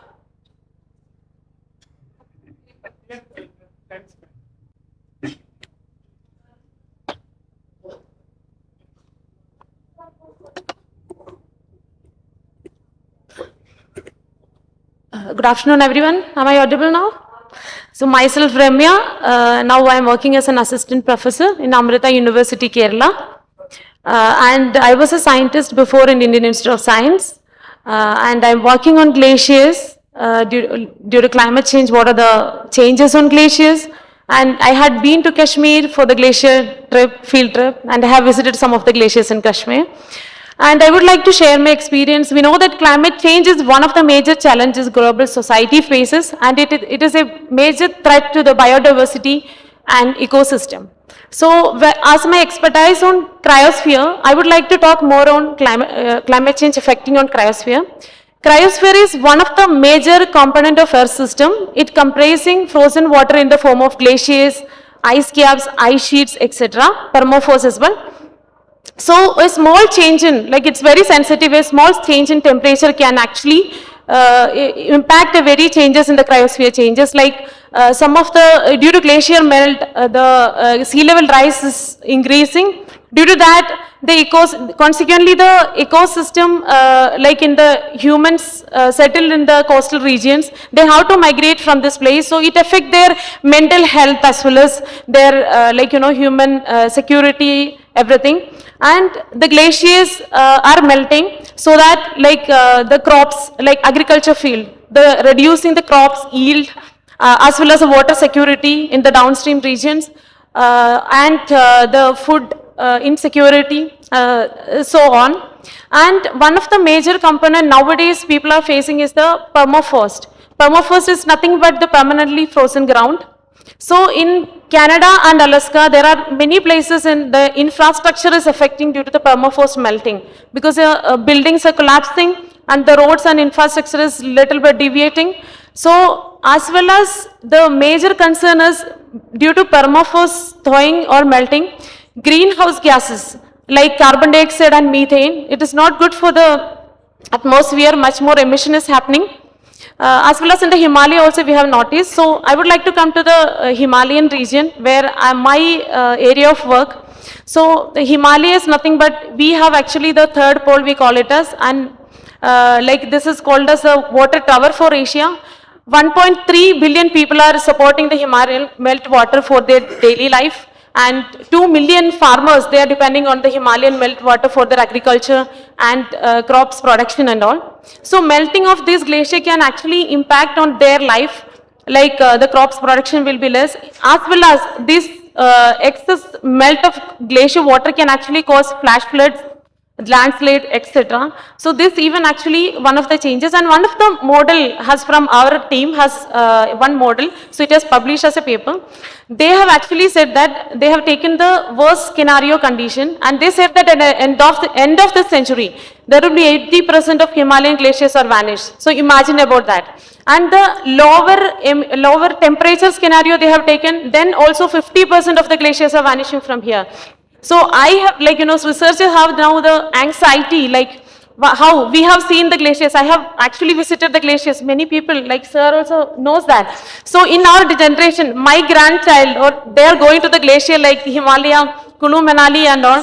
They can say that like the glaciated valley, my grandma has visited, now it became deglaciated. So imagine about that. And sir has mentioned one time like in the Dal Lake. So they used to play football in that lake. Now I don't think so anybody can play there. So I would like to end here. You can discuss me here more. Okay, thank you very much. Please. So the last panelist, before we, come to the audience, is Shri Ghulam Mustafa Ali.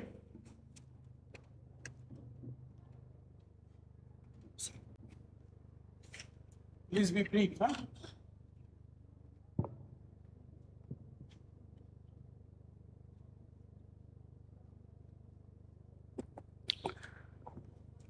Good morning, ladies and gentlemen.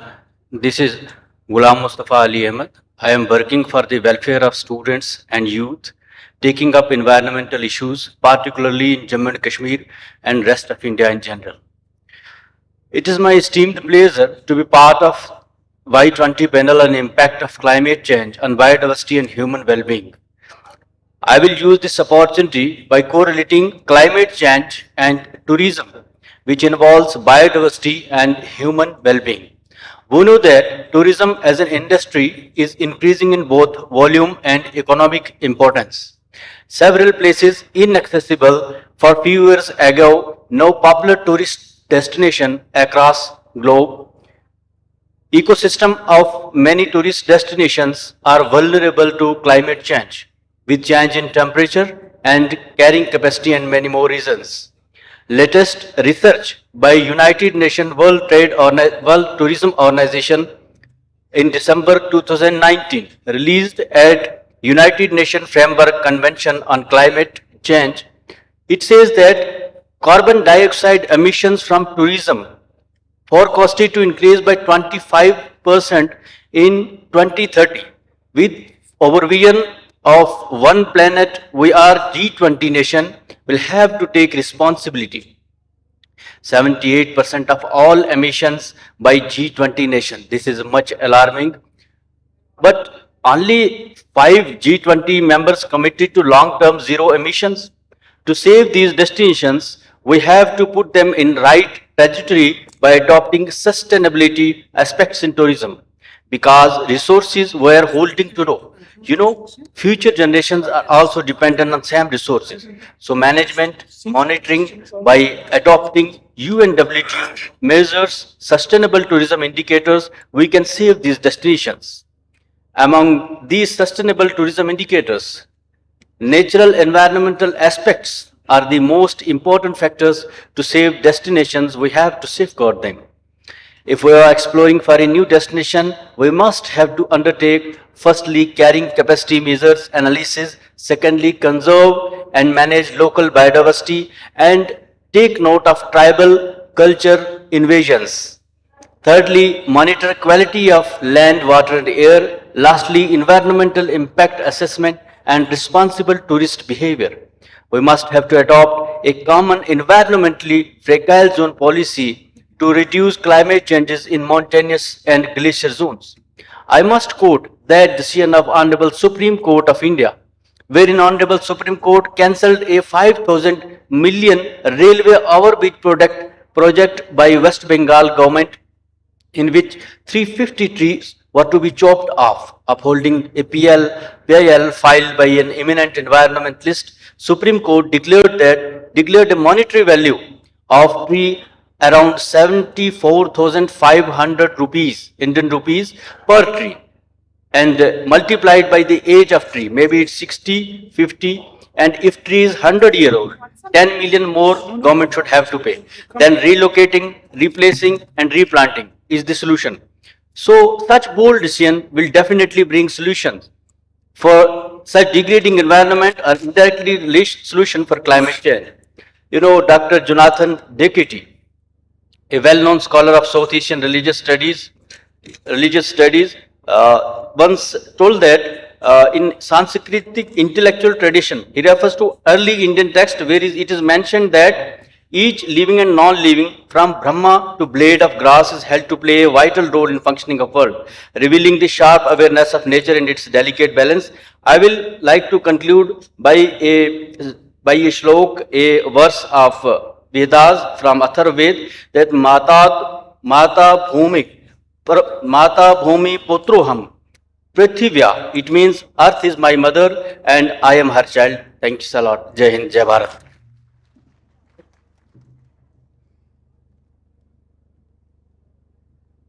Yeah, thank you, panelists, for being very brief.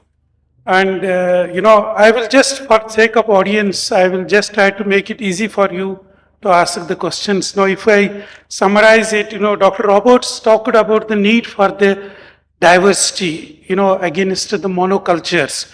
We may have increased the vegetation up to 56%. How much of it is the natural vegetation and how much of it is by the monoculture. So that was a very important conclusion. And we had, we had then Dr. Ruchit, who very importantly talked about the extremes. The people of Kashmir know very well 2014 floods, the extreme rainfall we had, 620 millimeters. He talked about the Uttarakhand. So I think some of you must have questions, what it means extremes and what will be the future under the extreme, weather. Then we had a very important, as I said in my opening, we are not responsible for the climate change, but we face the brunt of climate change. And, we had Dr. Wazida Rahman talking about environmental justice, climate justice. And he also talked about the national, biodiversity frameworks that we have. So many of you may have questions on that.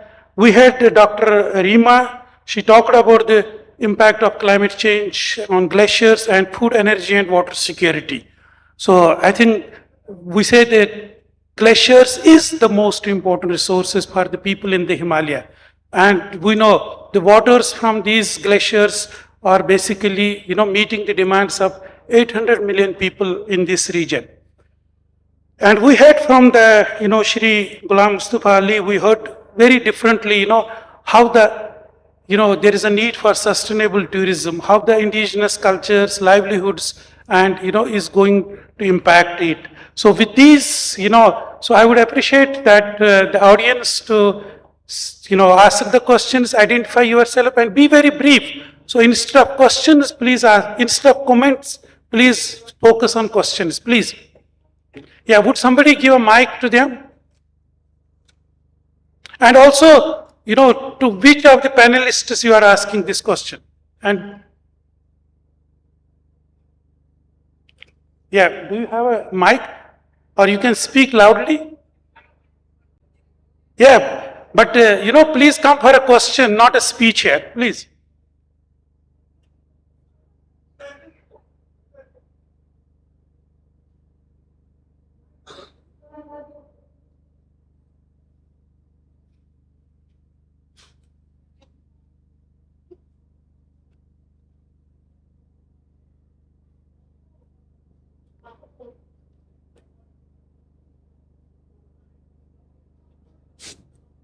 Yeah, it is working. I welcome all the panelists on the platform of paradise known to you by the name of Kashmir, the famous UT of India. So my question to Mr. Roberts is, he talked about the biodiversity and its, we can say the benefits of biodiversity, and he's currently working on it. So my question to you is that you talked about exotics and the invasion by the exotics. What is your stake on the exotics? Because we currently in Kashmir are also facing this exotic problem, becoming the invasive species. We have the horror of Kashmir here, that is the Salvinia species. Can you just please put some of the views towards it, sir? Okay, thank you. I think the question is very clear. So, Okay, I hope I understood your question. So what is my take on the exotics and their spreading? So exotic species are, I think, a common purpose across the globe because every nation has problems with them. And the problem is that they're coming also, of course, in each other's regions. So back in United States, we have plants that are coming from Europe, from Eurasia, and you here in Kashmir have species that come from Europe, from North America, from all over the places. And I must tell you that climate change doesn't help that. And again, it will be just kind of common efforts to make things better, because if climate changes, we're going to have even worse impacts that we're going to see with, going, for example, just join to the theme that we have here, glaciers melting away. Back in Montana, we already see dandelions going up to the mountain ranges, alpine areas where they never been seen before, and they just taking over roadsides and everything. So,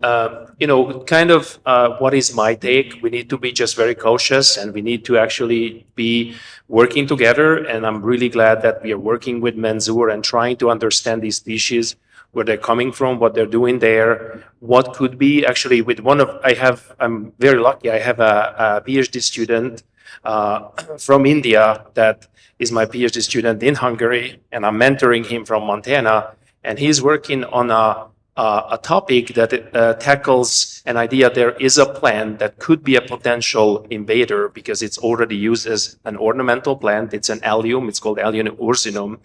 And he was setting up all kinds of different greenhouse experiments, and it turns out that if climate changes, soil conditions are just perfect over in the US for that species to just kind of come out of its range and, be the next potential invader for us. Just kind of we have to understand more and more species and have them in a list, and be careful if we see them starting to spread, put the fire out when it starts, in a way. Okay, I hope thank that you. helps. Yeah, thank you very much. So there was another hand going up there, please. Very brief, please.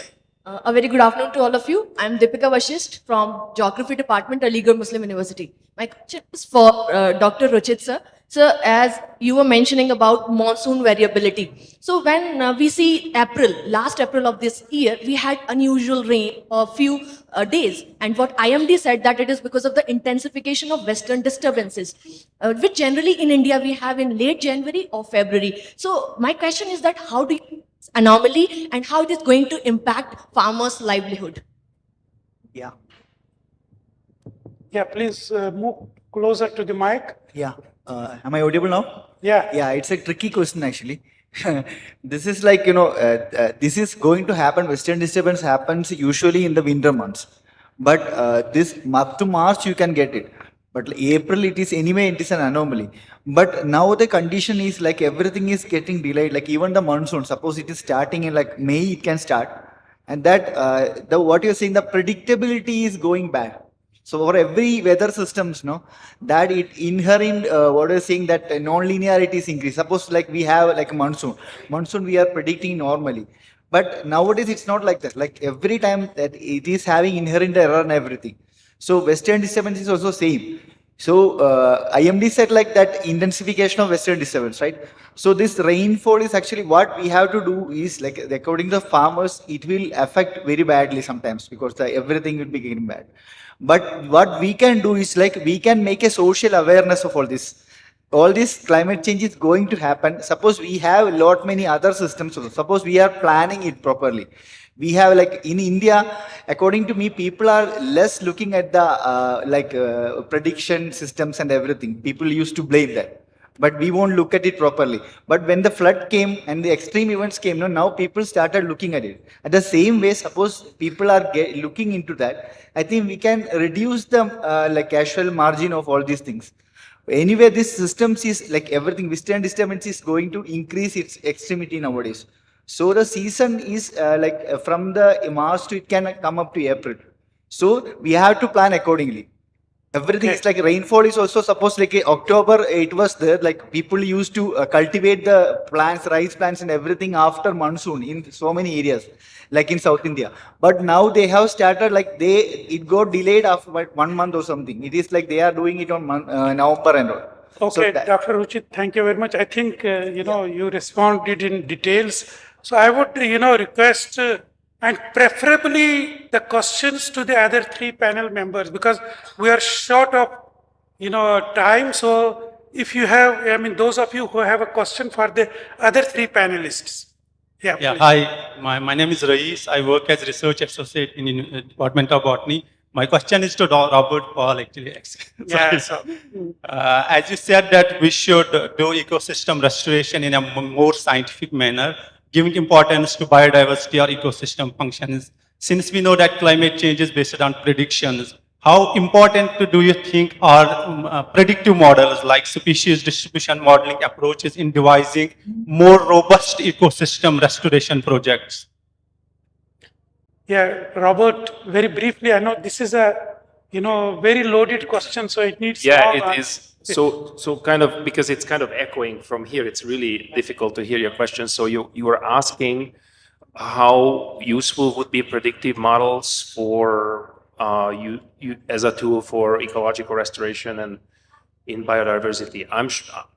They're the future. I think the more we understand and the more technology we use, and nowadays also AI maybe will help us to design and be better at not being too objective and taking huge databases, because we have now so much data about different ecosystems and use them with the AI and creating different scenarios, because we need to create, scenarios for different levels, for example, of change. So use them and they will be for sure helpful. So Yeah. Great idea. So there's a lot of uncertainty in the predictive models, so we know that. But, if anybody has a question for Dr. Robert or, Dr. Ruchit, so we can have that later in the, during, but I would preferably request those, to put up questions for the other three panelists. Yes, please, if you have for, yeah, please.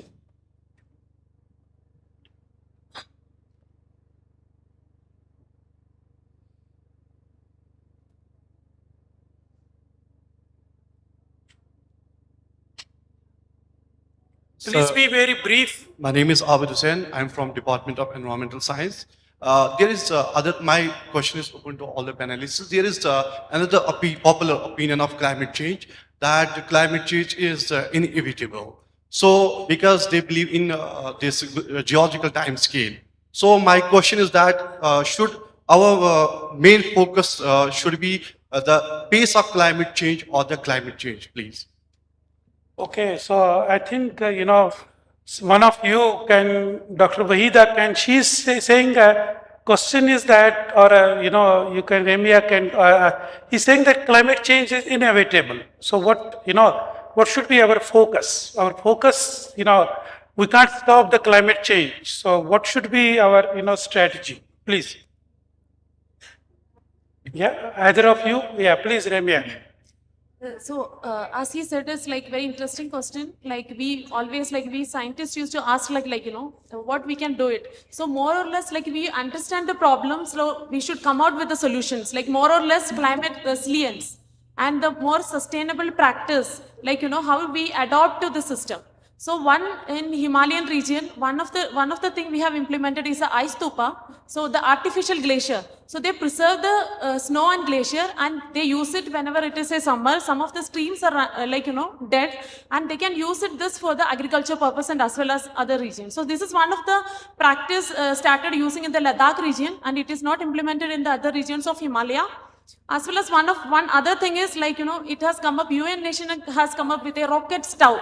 I don't know, Himalayan rocket stove. It actually reduced 90% of the smoke pollution.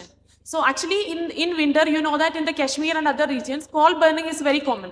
So for reducing this, they use this agriculture waste and other, and they use the combustion in twice, like dual combustion system, so that the smoke is converted into heat, and they can use for for heating the warming the rooms as well as for the cooking.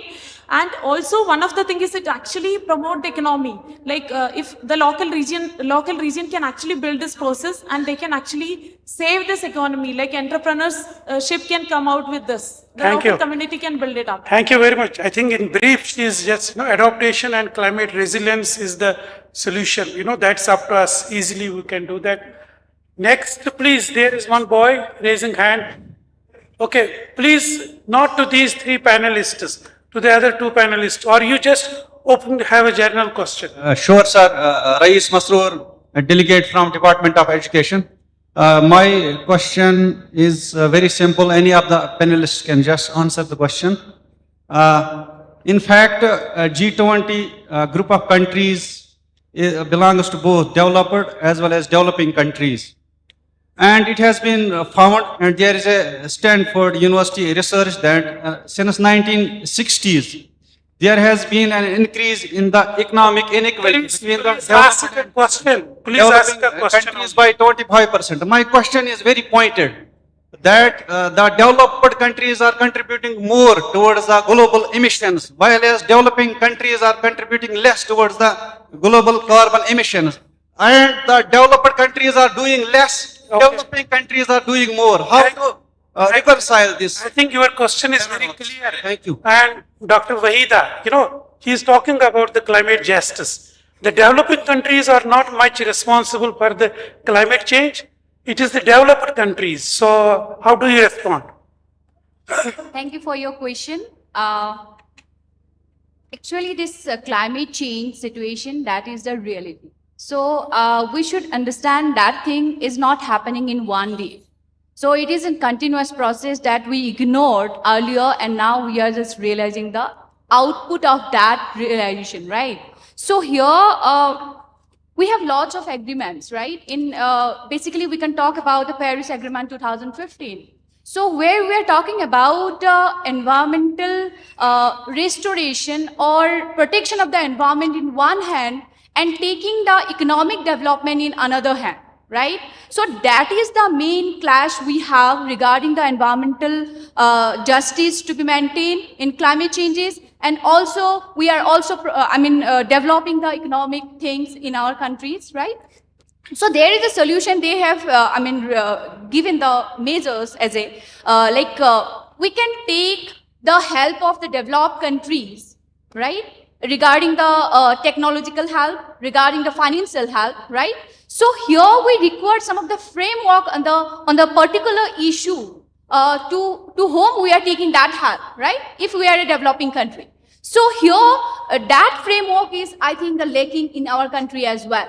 So you can see the laws we are making in different perspectives, like we are talking about the biodiversity. So in 2002 Act, we are not given the immunity to the Ayush practitioners. Now we are given the Ayush practitioners like the easy patenting. So that easy patenting is also covered under the traditional knowledge. That is a part of IPR. So in IPR, under this traditional knowledge, we don't have a particular law. Yeah, but recently, thank you very much, for a very detailed response. We have time for only one question. And that question has to be to Shri Ghulam Mustafa Ali. It has to be to Shri Ghulam Mustafa Ali. If you don't have, then I have a question for him. Yeah, the younger, so we have to give a preference to the, a young participant. But it has to be to Shri Ghulam Ali. He talked a very important thing. How the climate change is impacting sustainability of the tourism, traditional knowledges, please. So, I'm Prasiddhi. I've planted 1 lakh trees and I'm Prime Minister National Child Awardee. My question is that, thank you. My question is that you are a student activist. So, do you believe in action or do you believe in activism in order to fight climate change? And why would you pick one of those options? Yeah, Ghulam Ali Saab. Am I audible? Yeah. Very thankful to this young participants to give me a chance to answer this question. In fact, activism and action work vis-a-vis. These cannot be sidelined. If we act, we have to be activate ourselves. So as far as tourism and climate change is concerned, we know that G20 group has a lot of contribution in world scenario. At present, 60% population, 60% land mass, and a large chunk of youth. Around 30 to 40% youth residing in these nations. And we have a lot of contribution. Firstly, we have to activate ourselves for actions. So activism and actions are related and dependent on each other. Chale, thank you very much. So I seek apology for, cutting down the questions because of the paucity of time. We don't have, I know there are very curious, minds here. So, but because of paucity of time, I will not be able to take any more questions. And I, congratulate the participants, the panelists, for having responded very, promptly to the questions, queries that were put to them. Thank you very much. And I hand over the mic to the organizers. Thank you.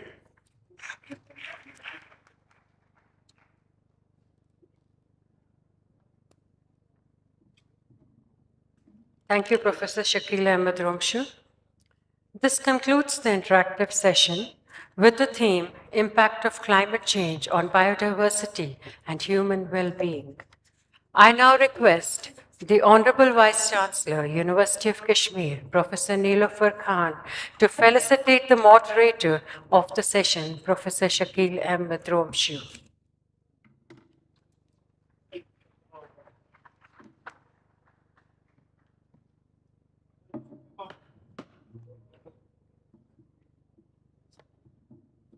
Professor Shakil Ahmed Romshu, Vice-Chancellor, Islamic University of Science and Technology.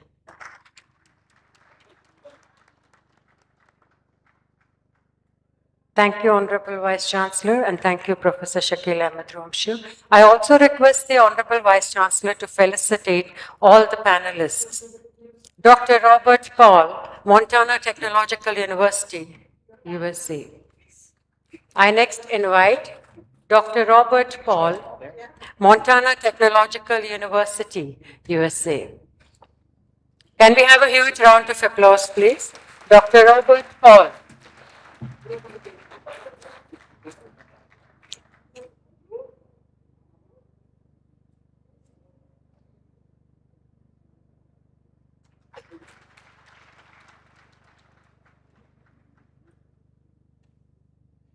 Thank you, ma'am. The next panelist is Dr. Ruchit R.D. from National Institute of Oceanography, Goa. Dr. Ruchit R.D.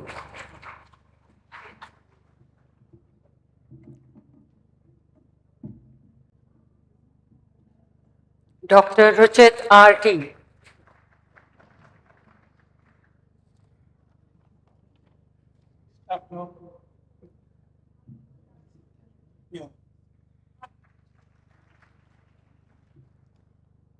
Thank you, ma'am. The next panelist is Dr. Wazida Rahman from Rajiv Gandhi National University of Law, Punjab. Dr. Wazida Rahman.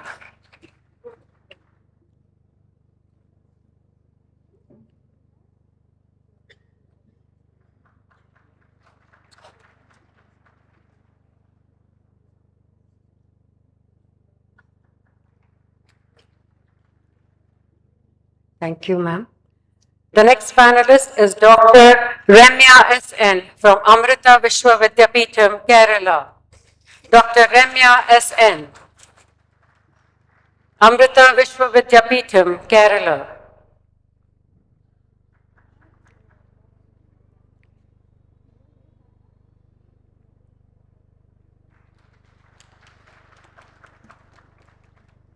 To felicitate the next panelist, I also call upon Dean Students Welfare, Professor Anisa Shafi. Thank you, Honorable Vice Chancellor, Professor Nilofer Khan. I now invite Dean Students Welfare, Professor Anisa Shafi, to felicitate Shri Ghulam Mustafa Ali, student activist.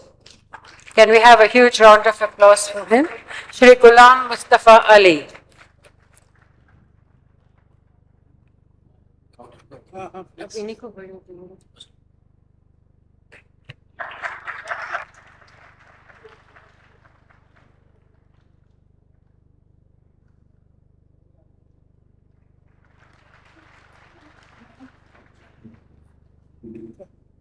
I once again request Dean Students Welfare, Professor Anisa Shafi, to felicitate the rapporteur for this session, Dr. Ansar Ekuru from Department of Botany, University of Kashmir.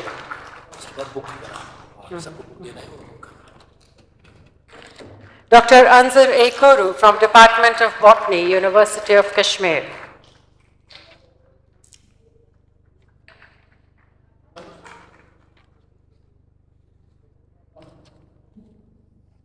Thank you, Honorable Vice Chancellor. Thank you, Dean Students Welfare, Professor Anisa Shafi, and all the panelists here.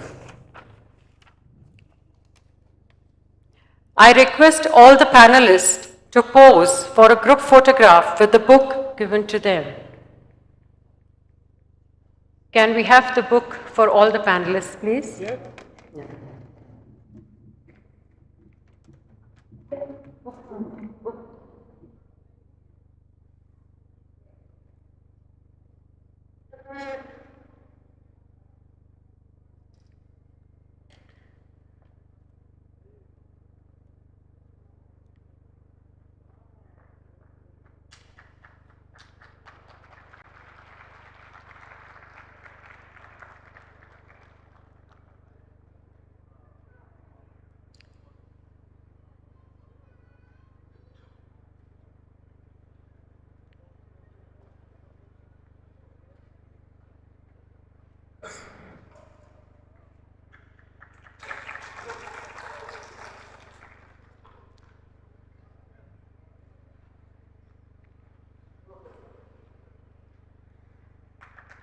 We thank all the panelists on the dais. This concludes the panel discussion 1 on climate change, biodiversity and human well-being. We thank the Honorable Vice Chancellor and all the panelists of the session 1. Thank you so much.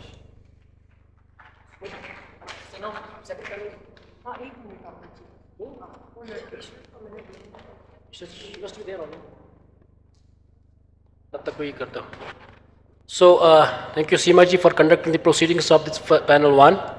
So, we will be going for the panels 2 simultaneously, that she will, of course, now start the proceedings off. And I would ask Seema ji to please proceed ahead and start the proceedings, inviting the panelists and all that. So moving ahead, we move to panel discussion 2 on the theme Disaster Risk Reduction for a Safe Tomorrow. I now invite on the dais the moderator for panel discussion 2, Professor M. Sultan Butt, University of Kashmir. Professor Sultan Butt, please.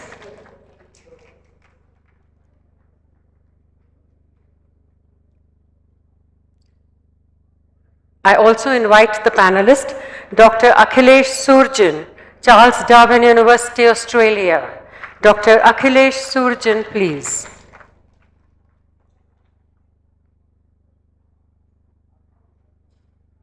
Welcome. The next panelist is Dr. Ajanta Goswami from Indian Institute of Technology, Roorkee, India. Dr. Ajanta Goswami. I now call upon Dr. Ashim Sattar, Indian Institute of Science, Bangalore. Dr. Ashim Sattar. Welcome. The next panelist is Dr. Sandeep Singh, Lovely Professional University, Punjab. Okay, good. And Ms. Farhana Bhatt, alumni of University of Kashmir. Ms. Farhana Bhatt, please. The rapporteur for this session is Dr. Akhtar Alam from Department of Geography.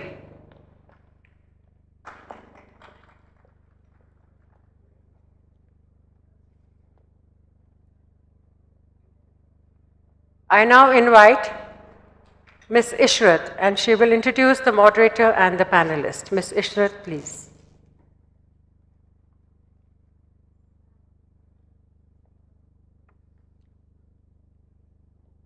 Amidst the winds of change and chaos, we stand amidst a world in peril. The skies are dark and heavy as our actions take their toll. Good afternoon, everyone. I am here to introduce the session, Disaster Risk Reduction for Safe Tomorrow. Well, disasters can strike at any time and at any place, leaving destruction and devastation in their wake. As the world is increasingly becoming vulnerable to natural as well as the human-made disasters, it's important to consider how we can save ourselves and our communities. Collaborative actions on disaster risk reduction and sustainability is critical for the future of G20 nations. Well, DRR is, or we can say disaster risk reduction is like investing in hope for better future. It's not only the technical solution, but what I think is that it is beyond that. It is not only the technical solution, but it's a kind of act full of compassion and empathy towards those who are more vulnerable. It's like understanding that disasters do not discriminate on the basis of age, gender, or social status. They can affect everyone. So it becomes our responsibility to take actions in this direction and,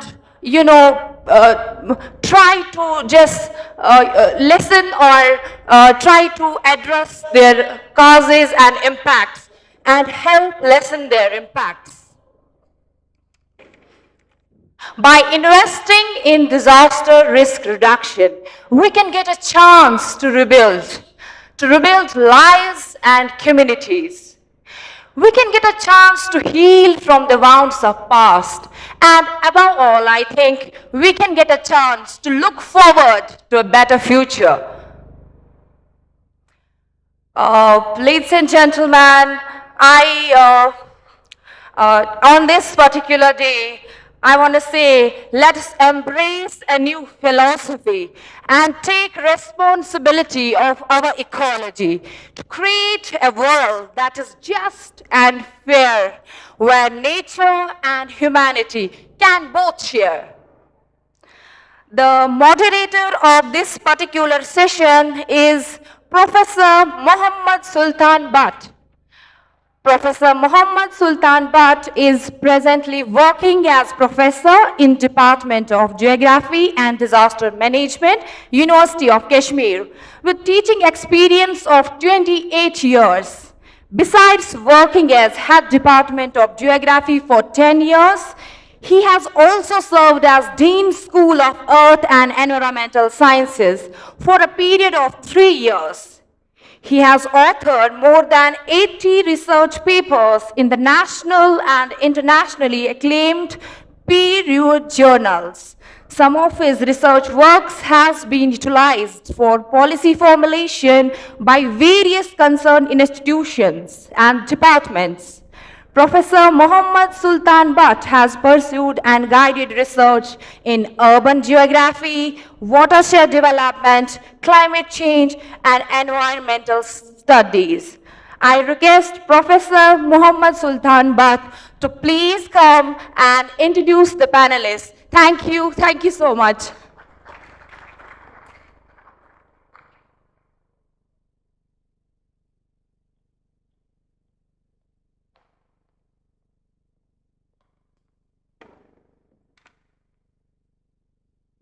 Thank you for this pleasant introduction.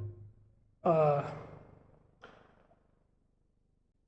the outset, I would like to express my thanks to the distinguished panelists on the dais and the distinguished delegates in this auditorium for just displaying tremendous patience since 9:30 a.m. to just witness the various types of the activities which are going on. I know we are very much hard pressed in terms of time, and as a moderator, I will try to be very brief to set this house in motion. Since the theme which we are supposed to deliberate upon in this session, my task has been facilitated to a greater extent by the earliest panelists, because the theme is very much relevant one, and it is rather the continuation of the same. And we will be discussing second important dimensions of this theme, that is the disaster risk reduction for safe tomorrow. I would like to just make three important comments in order to set this debate in motion. One is that so far as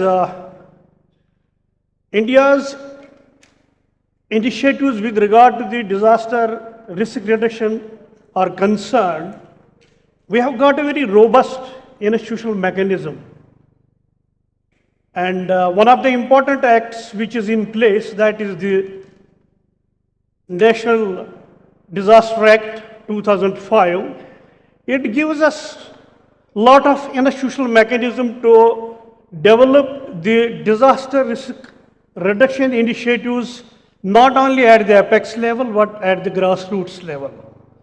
At the apex level, we have the National Disaster Management Authority, which is headed by the Honorable Prime Minister of India.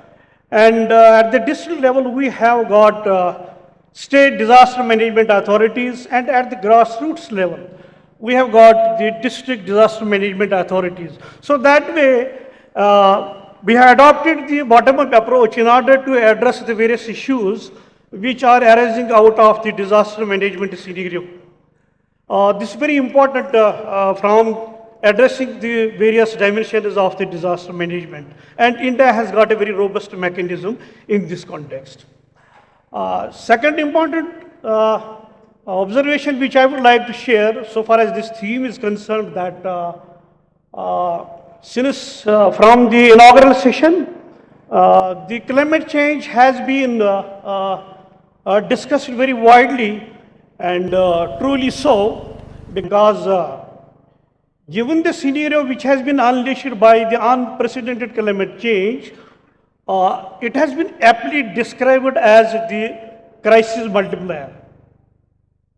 Crisis multiplier in the sense that it triggers a whole host of natural disasters. Like we have in the mountainous areas, we have the gulfs, we have the frequent flooding, we have the snow avalanches, and then the large incidents of the landslides in the different parts of the country. So, in order to address these natural disasters triggered by the climate change, we have got a sound technological backup. If we are going to just list the technological breakthroughs and the innovations which the country has managed over the period of the time, we have been able to successfully develop the advanced weather and communication prediction system, satellites. Then another important breakthrough has been the climate prediction satellites which have been developed by the ISRO, and then internationally known, we have integrated tsunami warning system.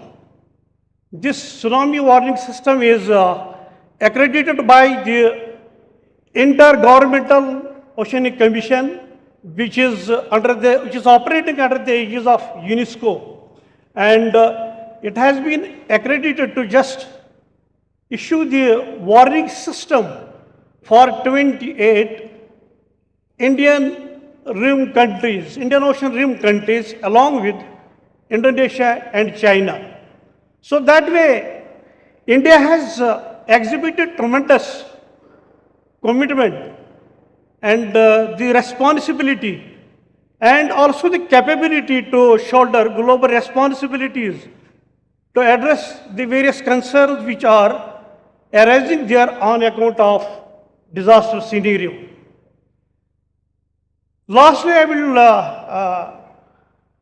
would like to highlight this another important point that India has got a very huge demographic potential, and we are at the threshold of reaping the demographic dividend, and that has been already started since last couple of years, that the Indian youth has taken the lead in the different domains like the information technology domain, then the unicorn. We have one of the largest units of unicorn so far as Indian diaspora is concerned, and then the other many related aspects where India has exhibited the global leadership. So with these remarks, I would like to conclude my observations and set the House in motion for further deliberations. We have a very distinguished panel of experts here who will be deliberating on the various dimensions of the disaster risk reduction. The first panelist, we have got Dr. Akhilesh Surjan. He is a world acclaimed disaster environmentalist, and one of the pioneering contributions of Dr. Akhilesh Surjan is that he is a lead author of the 5th assessment report of IPCC. So he has contributed tremendously towards the UN Global Assessment Report on disaster risk reduction. Besides this, he is having a huge publication output in the different internationally acclaimed journals. The second panelist, we have Dr. Ajanta Goswami. By training, he is an earth science student from IIT Roorkee. He has worked on diverse aspects of geohazards, especially the cryosphere and cryospheric sciences. Then the third panelist we are having Dr. Ashim Satar, a very young DST Inspire faculty at Devachu Center for Climate Change, Indian Institute of Sciences, Bengaluru. Fourth panelist we have Dr. Sandeep Singh. Basically, he is a trained environmentalist, and he is currently working as senior assistant professor, professional university, lovely professional university, Punjab. Then the last, but not the least, we have one of the very important social activists with us, and we are hopeful that we will be keen to listen her observations regarding the disaster risk reduction. Miss Farhana Bhatt, who is the alumni of Kashmir University. So I will be inviting now the first panelist, Dr. Akhilesh Surjan to kindly share his ideas and opinions. And at the same time, I will be having this humble request that because of the paucity of time, the panelists are requested to just take 3 to 4 minutes. And then at the end of the session, we will be inviting the observations and comments from the distinguished delegates. Dr. Akhilesh Surjan, please.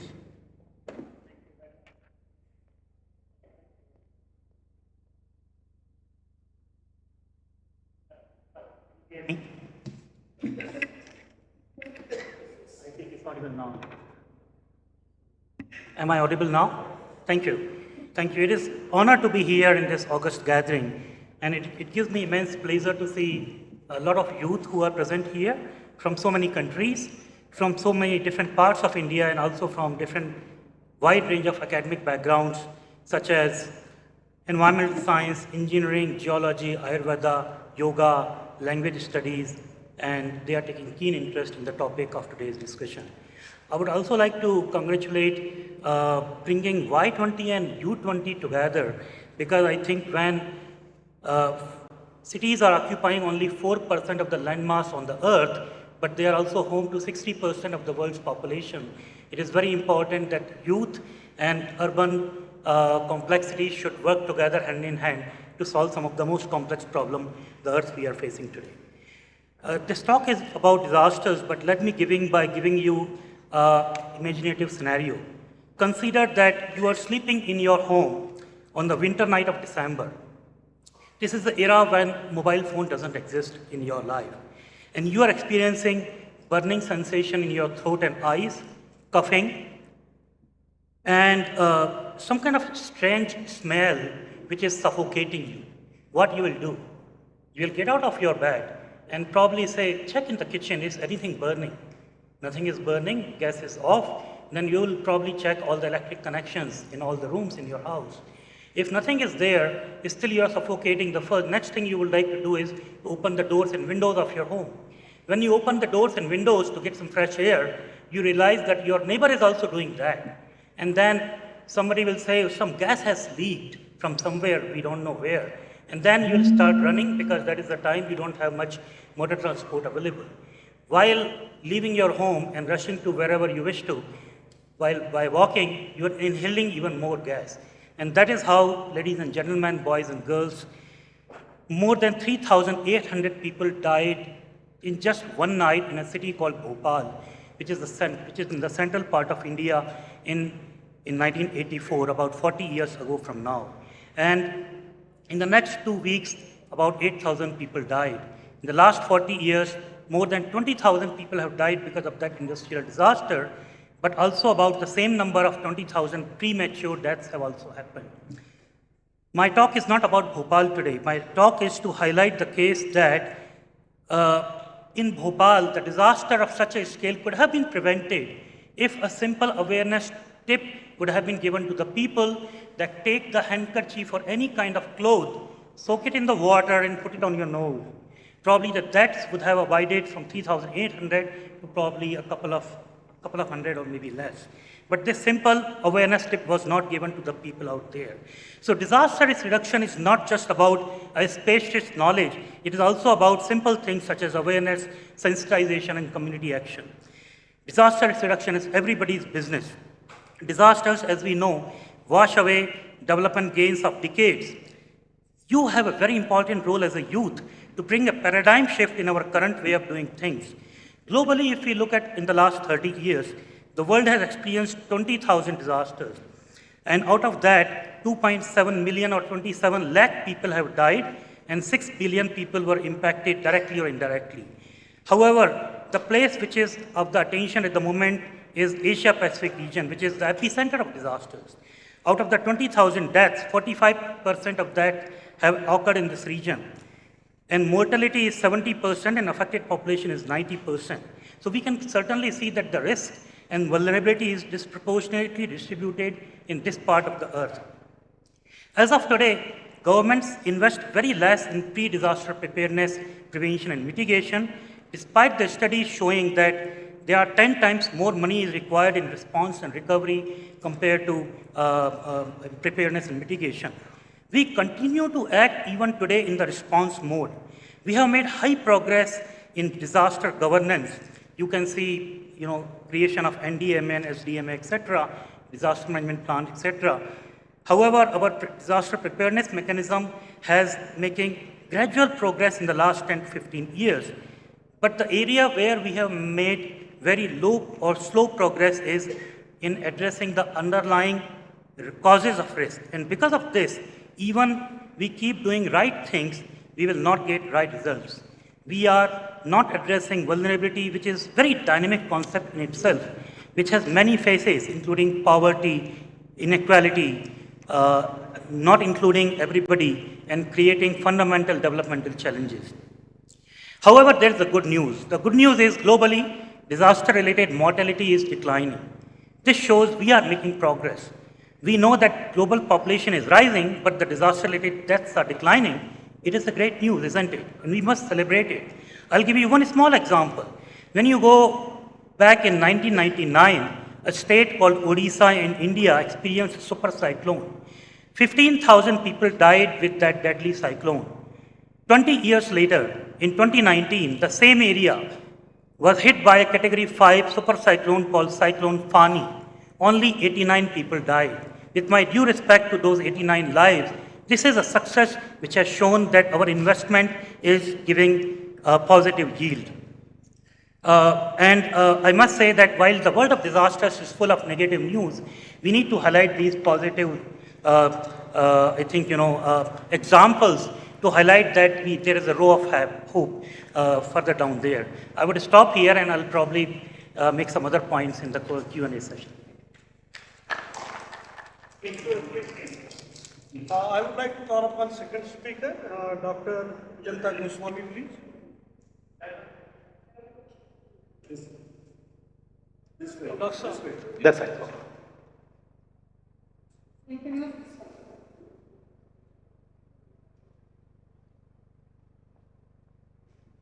Thank you, sir. Honorable Vice Chancellor, ma'am, learned dignitaries here in the off the dais, audience, and dignitaries on the dais. I am Dr. Ajanta Goswami. I am Associate Faculty at Department of Earth Sciences, IIT Roorkee, and Joint Faculty in Center of Excellence in Disaster Mitigation and Management at IIT Roorkee. I am born and brought up in Arunachal Pradesh, and I am native of Assam, and I have traveled across the width of Assam to reach here in Kashmir. I am so happy to be here. So talking about disaster risk reduction, I think you all know in detail about what exactly is disaster risk reduction. Just to define disaster risk reduction, we can say that it's a concept and practice of reducing disaster risk through systematic efforts to analyze and reduce the causal factors, and which includes mitigation, preparedness, response, recovery, which also includes reduction and readiness. So I'm here, I am getting only 3 minutes of time, so I'm here to advocate or push 3 points which I feel should be included in disaster risk reduction process, okay?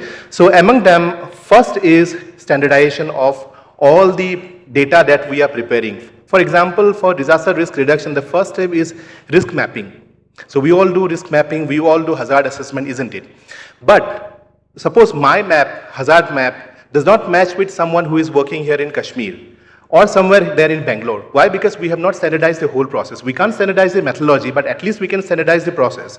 So that's what was the first effort that we did around 6 months back in IIT Roorkee in collaboration with Bureau of Indian Standards, where we tried that whether we could standardize the process of glacial lake outburst flood mapping, glacier mapping as well as glacial lake outburst flood modeling. Although we can't standardize the whole method, but at least we can standardize the pre-processing processes. For example, what exactly should be the projection systems that we should use so that my data can be overlaid over other data which will be produced in some other part of the country. So my first point that I want to push here is standardization of the processes, at least the pre-processing processes. Second thing is, you might have, many times this has been discussed here in this particular forum, that Indian knowledge system or our community knowledge system whenever we are doing projects, suppose I'm getting a project and I'm working on that project for last 5 years, okay? So I have generated data for only 5 years, or maybe I get some additional 5 years of data from some other person who has worked previously. So I am preparing my model out of only 10 years of experience. However, the traditional knowledge system or the community which is living in that particular area, they have developed that knowledge system out of sample of some 100 years or maybe some 200 years or maybe some 300 years. So maybe their technique may not be that much scientific, but their data is huge, and since their data is huge, and therefore maybe their model is bit more better than our model. Therefore, I believe that we should also include the traditional knowledge system as well as Indian knowledge system whilst doing any activity related to disaster risk reduction, especially preparedness. If we are going for any preparedness, then definitely we will have to include Indian knowledge system or the community knowledge system, whichever is existing there. So first point is standardization, second point is Indian knowledge system. Okay, so third thing is which other panelists may also be saying about the training programs that we need to do. So here I would like to say one thing about what we are exactly doing at IIT Roorkee in Disaster Mitigation Center. So you might have heard about GADRI. So GADRI is Global Alliance of Disaster Research Institutes, which was initiated in DPRI, Kyoto University. So which includes all the Global Alliance of Disaster Research Institutes. So similar to GADRI, at IIT Roorkee we have started a new society which is called as SADRI. SADRI stands for South Asian Alliance of Disaster Research Institutes, which was formally inaugurated on 6th of November 2020.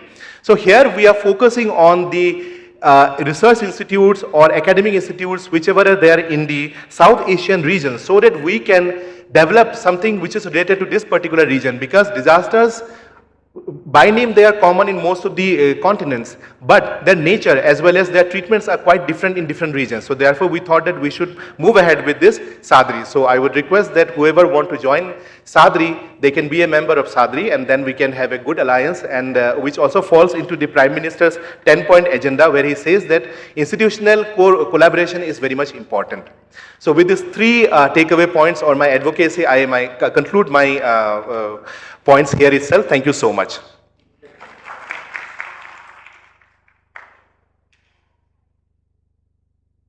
I request Dr. Ashwin Satar to just share his views and ideas. Hello. Hello. Am I audible? Yes. Good afternoon, everyone. It is an honor to be here. Of course, today's panel discussion is about disaster risk reduction. So the main term here is risk. So do we really understand risk, or we interchangeably use it with hazard, disaster, risk altogether? Do we really understand the term risk? You know? So when we talk about risk, it's about a combination of hazard, vulnerability, resilience, and then exposure, which is basically how much of the infrastructure or how much is the population which is exposed to a particular hazard. The term hazard starts at the source, right? So that what initiates risk. So anything which has a potential to cause damage to property or infrastructure is a hazard. But risk is something when the hazard is combined with exposure, or exposure of entities like infrastructure, population, and then you have the resilience of the community. For example, let's say you have a flood-prone area, and then you have frequent floods every year, and then people are aware of the event, and then slowly what people can do or community can do is build resilience with time so that the damage is reduced. What we are doing alternatively is that we're reducing the risk. The point is, when shall we start and where shall we start? The point is, the first is, where shall we start? We can start it right from the source. That, for example, I would like to give you, I've been working glacial hazards, glacial lake outburst floods for the last 7 years. And what I see is that it can be started at the source by reducing the hazard. So as I said, anything that can cause damage is a hazard. So what if, say, let us take an example of glacial lakes. I think Kashmir also has a lot of glacial lakes here. And one of the recent events in 2014 in Gaya village, where there was a glacial lake outburst event, which was because of the dam, destruction of the frontal dam, and it destructed the community downstream. So what lessons do we learn? Where was it were we able to predict the event? Of course not, because the event already occurred and the damage is already done. But now, studies have said that in future, if such events occur from the same lake, which has been growing right now, to a more bigger lake, it can have 55% more damage potential. That means that we have a lesson from a previous event, but we also have we can take those lessons to learn about how to be more resilient and what steps we should start with. Also, finally, I would like to just tell upon the event that also occurred in Kashmir, that is in 2010, that is a debris flow event. And it was triggered by a cloud burst event, and there was destruction, there was fatalities. Well, these are some of the events we should look into. There can be cascades of events, there can be hazards which can lead to other hazards. So first of all, when we are talking about disaster risk reduction, it should be for the people, to the people. So whenever we are preparing for a disaster, we have to take the community perspective. For example, there are multiple ways we talk about when we talk about natural disasters. So the term natural disaster is very, I don't know whether it really exists, because a disaster cannot be natural. So there has to be damage of something which turns into a disaster. So when we're talking about community, it has to be for the community, to the community. Involvement of the community is important. Whenever for example, let us take in multi-hazard early warning systems.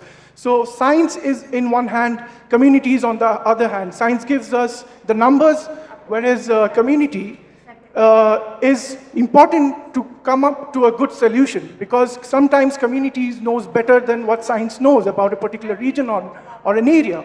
So here I think I'd like to conclude by saying that whenever there is disaster risk reduction, community involvement is important. And I think we can discuss more on the questions if we have from the audience. Thank you. Thank you, Ashin, for the valuable insights. Now, I would like to call upon the other panelist, Dr. Sandeep ji. Yes.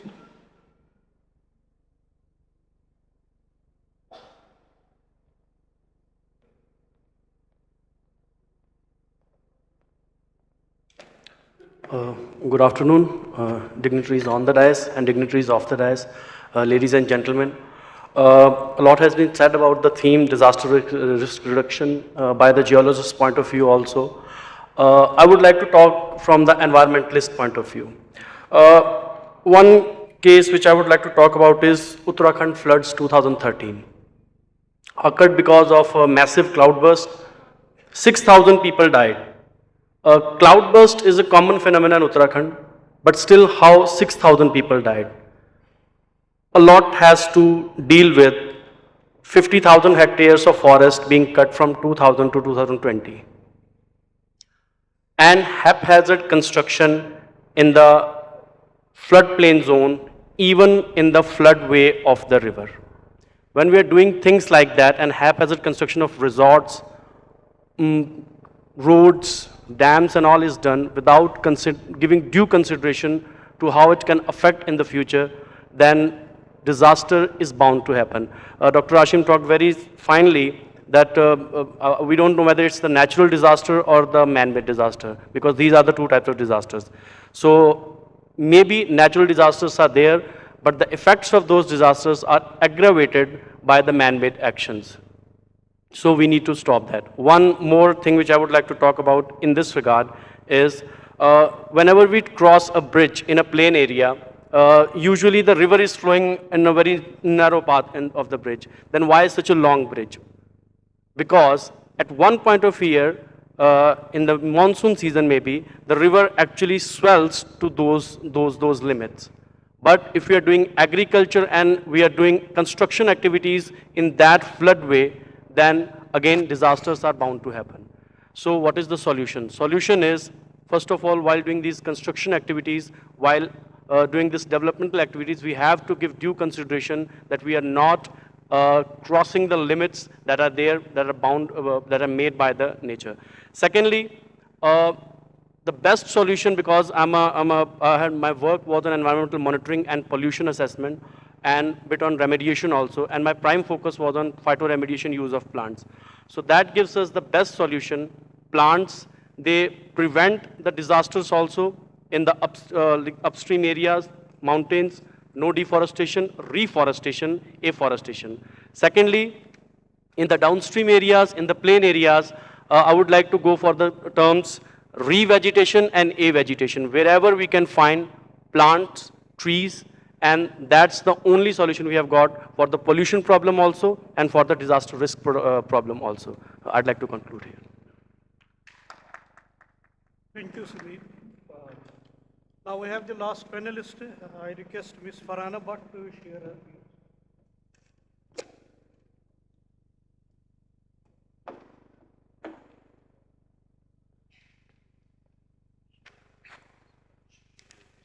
Good afternoon, ladies and gentlemen. My name is Farhana Bhatt. I am alumni of this prestigious University of Kashmir.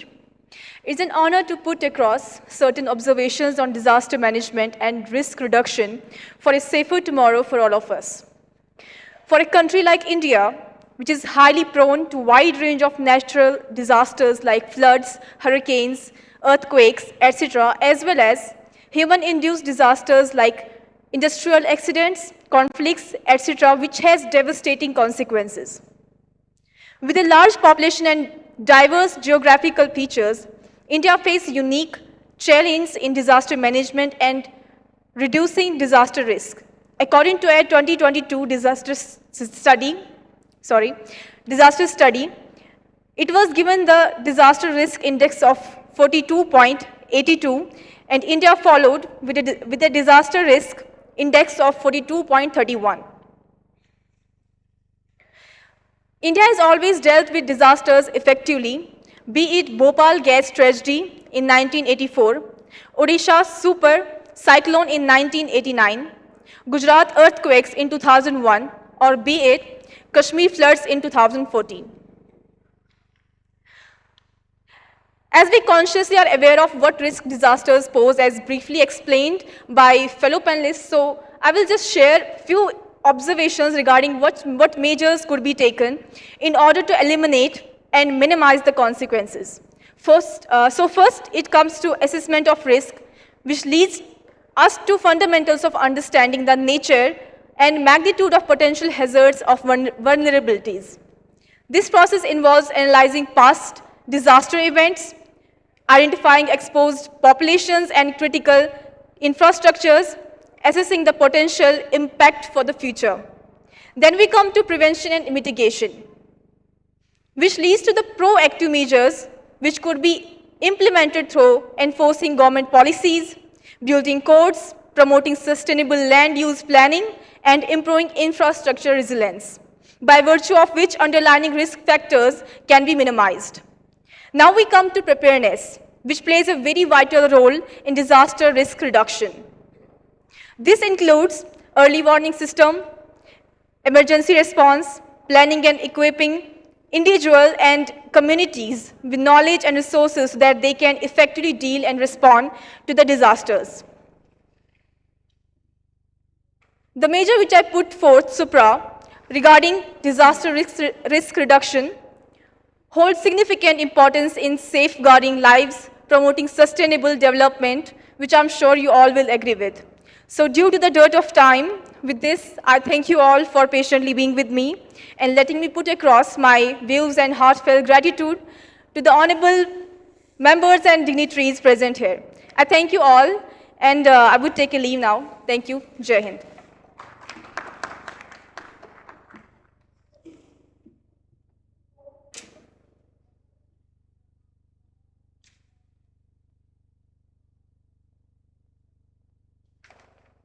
So thank you to all the distinguished panelists for sharing their useful insights on different dimensions of disaster risk reduction. So to sum up the proceedings, for the sake of the audience, Dr. Akhilesh Surjan, he has stressed on one of the important dimensions of this disaster risk reduction, that is there are so many inequalities in the socio-economic landscape so far as Indian situation is concerned, and which has given the differential vulnerability to different disasters. And then Dr. Ajanta Goswami, he has talked about one of the important dimensions of disaster risk reduction, that is the quality of the data and its reliability. So in order to make a very formidable policy formulation so far as the disaster risk reduction is concerned, we have to rely on the quality data and we have to make it a very reliable and sensitized one. Then Dr. Ashim Satar, he has stressed on the conceptual clarity on the different dimensions of the disaster risk reduction, and then he has also focused on the vulnerability aspect. And equally, one of the important concerns that has been raised by Dr. Sandeep Singh, that is the role of the anthropogenic interventions which have exacerbated the situation of the disasters, especially in the mountainous areas. So we living in the mountainous areas of Kashmir, we have witnessed the devastating and historical flood of 2014. But despite the fact that we were not having any strong institutional mechanism at place, but still the quantum and the magnitude of the casualties was minimum so far as the 2014 flood event is concerned. And it was because of the active and very vibrant participation of the local community that we have been able to avoid those casualties. Ms. Farhana, she has quoted some useful statistics so far as the disaster casualties throughout the world and India is concerned. So that way, these were some of the important useful insights which have been shared by the distinguished panelists. And now the session is open for deliberations in the forum of, we would like to have just some pointed queries, very brief queries, and at the best we can entertain 5 to 7 queries because we are already late by 1 hour. And while addressing the query, kindly identify yourself and then the distinguished panelist to whom you are addressing the query. Now the session is open for questions, please. No, identify. Yes, please. You identify yourself and then identify the distinguished panelist also whom you are addressing the question. Mike, please. We will be entertaining 5 to 7 pointed queries. I make a humble request to the... Good afternoon to all of you, sir. It's my pleasure to talk with lots of intellectuals in front of me, and congratulations to Kashmir University for organizing this event. So my question is to Dr. Ajantnath Goswami, sir. Sir, we are in modern life, and we are in a life where our honorable Prime Minister said, "Make it in India, made in India." So how we can work on the climate change and disaster risk management without modern life? Please. Yes, please. Dr. Ajanta Goswami. Yes, sir. Yeah. I'm sorry, I couldn't get your complete question. You were talking about like India's now initiative is towards Make in India, isn't it? Sir, you are from nanotechnology, you are from technology, and I am also from a technology. We have to work with technology and also with disaster management. So what's your work? How can we reduce the risks of disaster management? I didn't get the question. I suppose the question is like this, that how the technology can play a role in mitigating the disasters, this magnitude of the disasters. Okay. So to answer this question, I'll take a little bit more time. You know how this space program started in India? So when this space program started in India, Vikram Sarabhai, he borrowed so many sensors, launch vehicles from different countries. He assembled here in India, and then he started the first space mission, okay? That's how. So if we are starting something here, if like we are working on disaster risk reduction, there is no harm in borrowing lots of sensors, lots of instruments from abroad, and then developing something which is more relevant to India. Like we can customize something which is more relevant to India. Once we have showcased the ability of that particular instrument in disaster risk reduction or anything related to disaster, so then we can move ahead with production of that particular thing in India. So first we can showcase the potential of that particular instrument by borrowing it from some other places, then customizing it according to Indian standard, and then we can move ahead with the production of that particular instrument here in India itself. Step starts like that. We can't do something just in one go. We can't manufacture something in one go. We'll have to develop it in some such type of mechanism. So I suppose the point has been well taken. Yes, please. Thank you.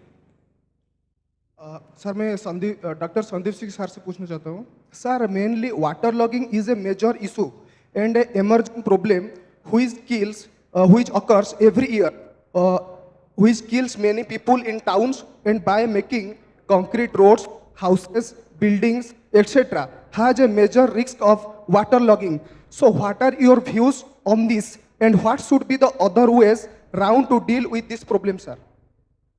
So who will be the panelist who is interested to address this query, please? Yes, sir. Yes, Dr. Sandeep Singh, please. Dr. Sandeep. Am I audible? Sir. Yes, please. As far as I could understand from the question, it's about the water logging in the low-lying areas. Yeah. See, water logging in low-lying areas, as the climate change is happening and more weather extreme events happen and the glaciers melt, this problem is going to get worse with the time. What can we do about that? Now, we are not in the preparatory mode now, we are in the reactionary mode now. It's not the action time, but reaction time. So in the reactionary mode, my viewpoint is that, first of all, at least whatever we can do to reduce down the thing, that is early warning systems and preparedness for effective action on time, number one. Because if like cloudburst I talked about happens or the storms occur, then water level rises, then it's bound. But so what we can do in the perspective of life and property, first we to save the life. Number two, no matter whatever way we go, the only way we can reduce down the effects of climate change, and it's proven, is planting, and that's, I'm going to say the same thing, planting more trees wherever possible. They reduce the greenhouse gases, this slows the process of this climate change, global warming, and as we go on, but for the first point, right now, waterlogging and all these issues happening, the best thing to do about that is early warning and effective SOPs, standard operating procedures, so that if the thing starts, if the disaster starts, then we are able to move the people out from those areas. That's the only thing we can do right now. I would like to make one more additional observation in this regard, that the need of the hour is to just, so far as the disaster risk reduction planning is concerned, it has to be mainstreamed with the developmental planning so that we could get some very desired results. So next speak, please. Sir, Yeah. I would like to take the opportunity, and my question goes to Ma'am Farhana, as she's from Kashmir, and I am too, and she belongs to the students community. So since the topic is evolving around, disaster and its risk reduction, so, as we know that environmental related problems are simultaneously social problems as well. So I would like to make you understand by an example. Take the example of Gujarat, where water is very scarce.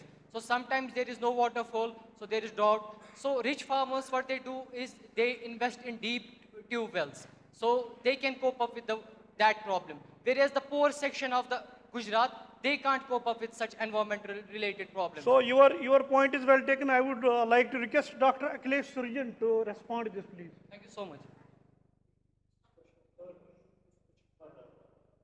Farhana, please.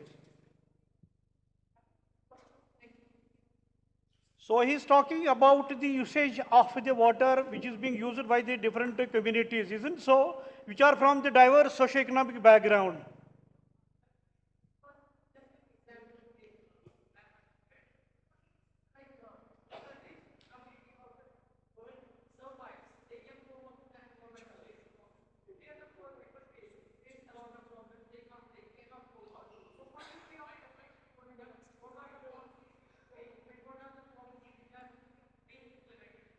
So if you would have listened to the very pertinent discussion of Dr. Akhilesh Surjan, he was talking about the vulnerability of the different sections of the population.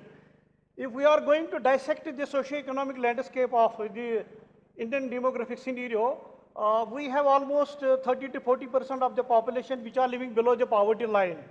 So one of the thumb rule in the disaster vulnerability is that the poor people are more vulnerable to the different disaster risks. Isn't so? They are at more risks.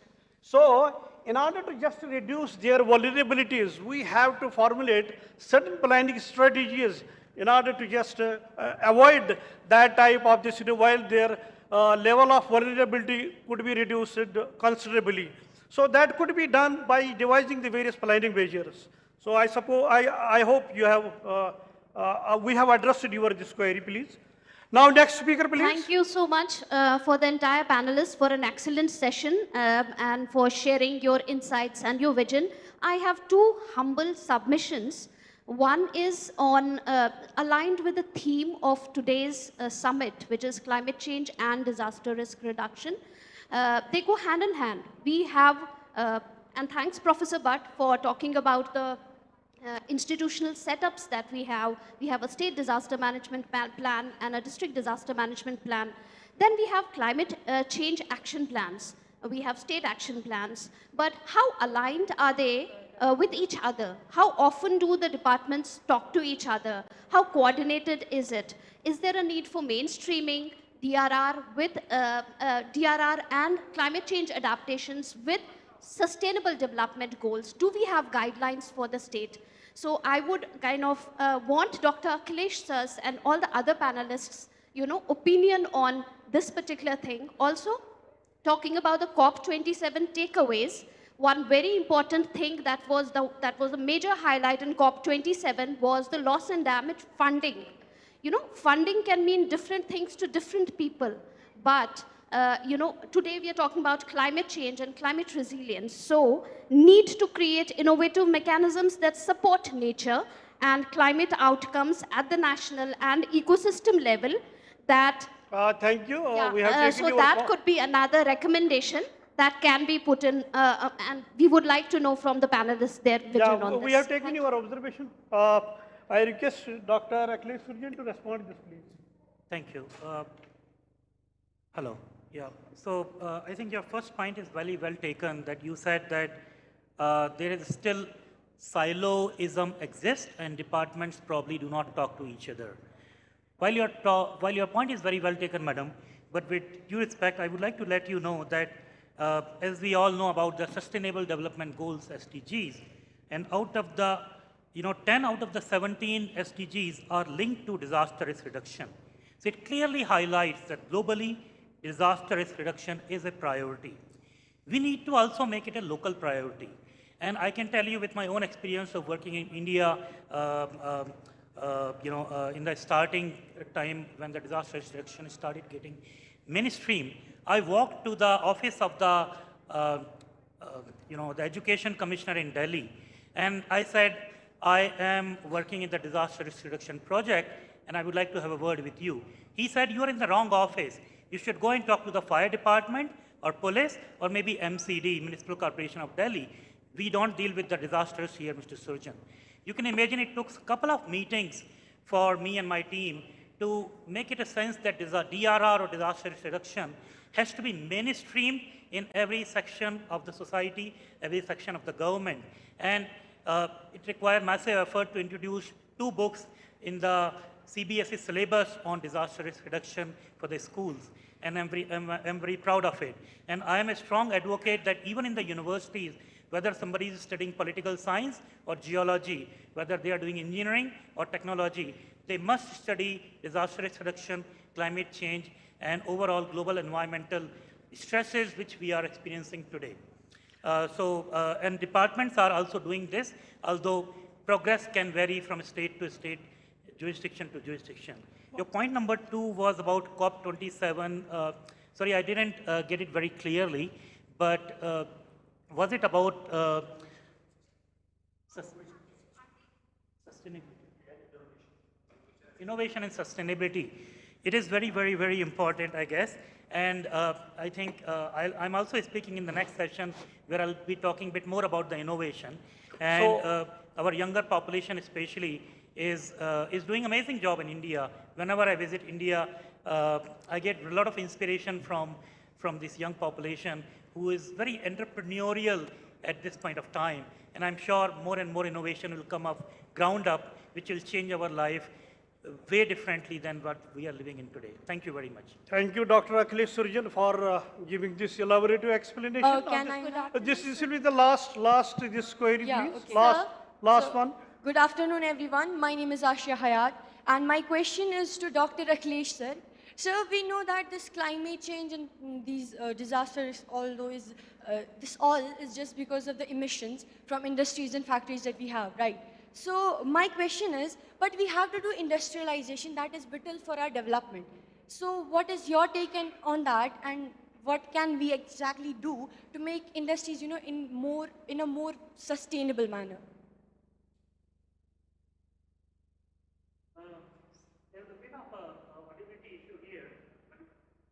I will try to address this question the way I heard it. So, first thing we have to understand is the past is no more a reliable indicator to way we should do the things in future. There's a lot of uncertainty which is built into the system.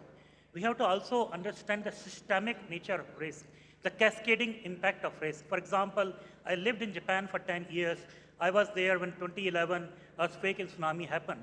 It was basically a very strong earthquake which happened under the earth of ocean. After about half an hour to roughly about 2 hours, in different parts of Japan, tsunami reached on the shore and caused different level of destruction. And later on, it also led to the nuclear power fallout in the Fukushima. So we can see the cascading nature of disaster impacts. This is also happening in many other parts of the world. We just talked about the water logging.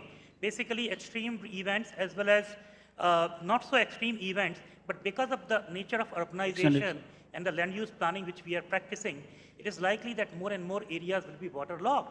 And waterlogging is not just an issue of having a feet or 2 feet water in our feet, but also leading to more vector-borne and waterborne diseases. Thank you, Dr. So we Surjan. need to have a holistic planning to address this, and I really compliment your question. I'm not sure whether I did justice or not, but I did answer. We can discuss some of the queries of the session in the next deliberation. The last one, please.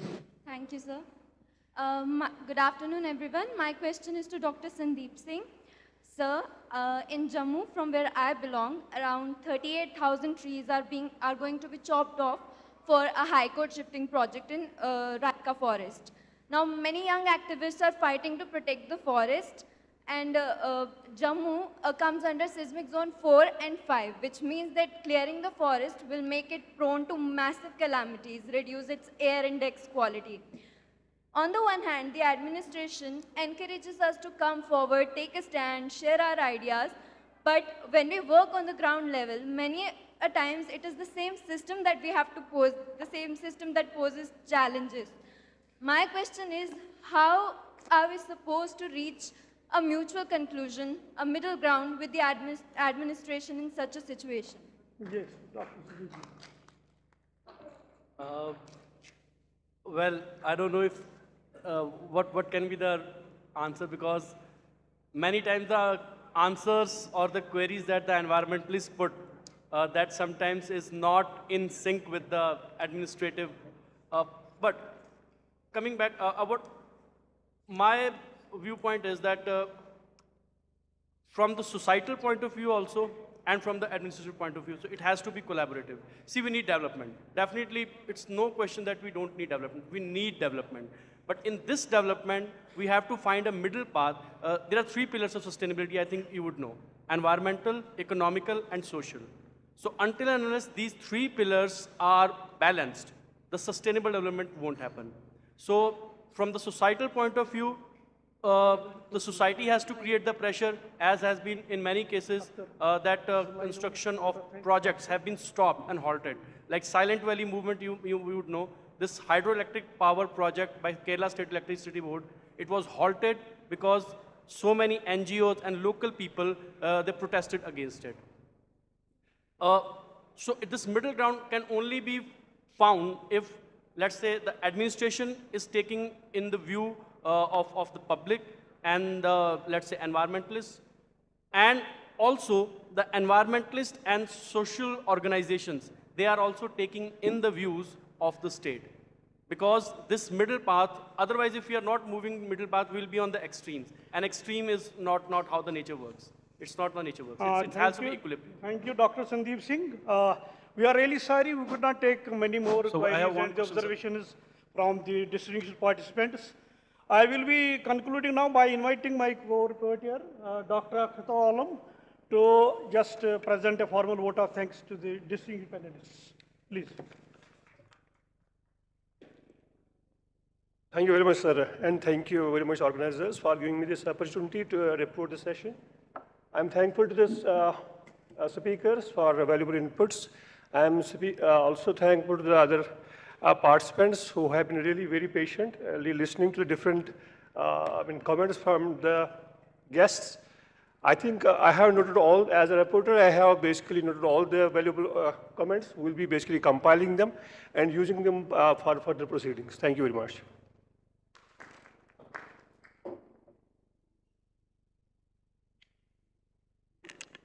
Well, dear audience, this concludes the panel discussion 2 on disaster risk reduction for safe tomorrow.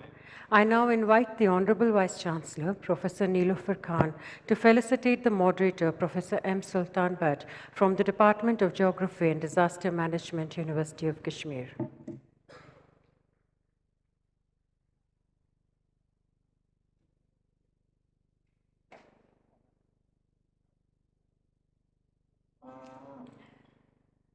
The Honorable Vice Chancellor felicitating Professor M. Sultan Bhatt from the Department of Geography and Disaster Management, University of Kashmir.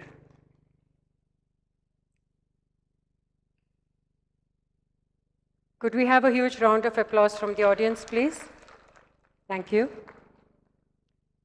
I also request the Honorable Vice Chancellor to felicitate all the panelists. Dr. Akhilesh Surjan, Charles Darwin University, Australia. May I please invite Dr. Akhilesh Surjan, Charles Darwin University, Australia.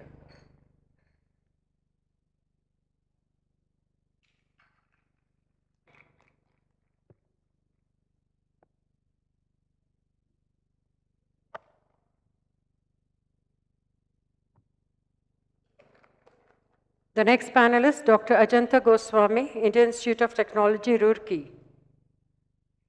Dr. Ajanta Goswami.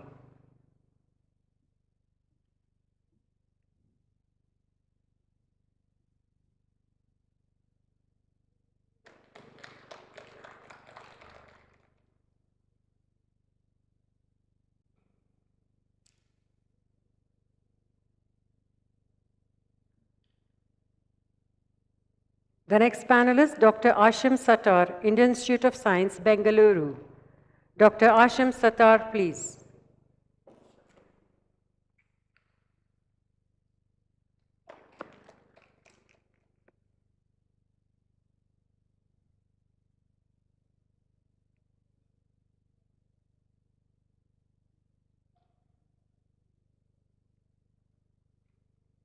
The last panelist, Dr. Sandeep Singh from lovely Professional University, Punjab. Dr. Sandeep Singh, please.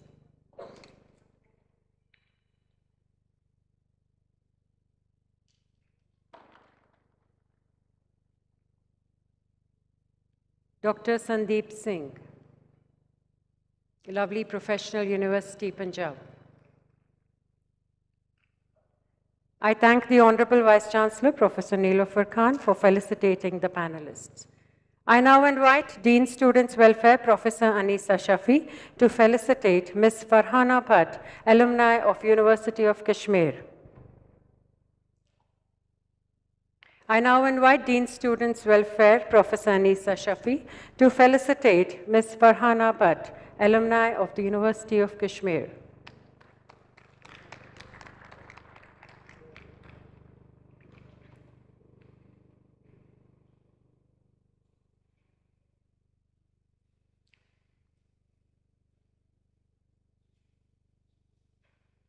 I also request Dean Students Welfare Professor Anisa Shafi to felicitate the rapporteur for this session, Dr. Akhtar Alam from Department of Geography.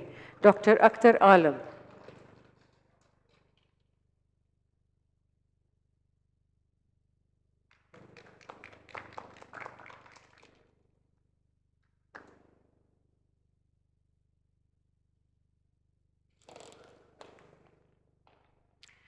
Thank you, ladies and gentlemen. With this, we conclude the panel discussion 2.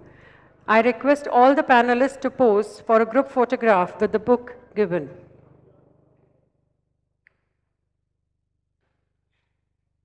We now have a group photograph of all the panelists.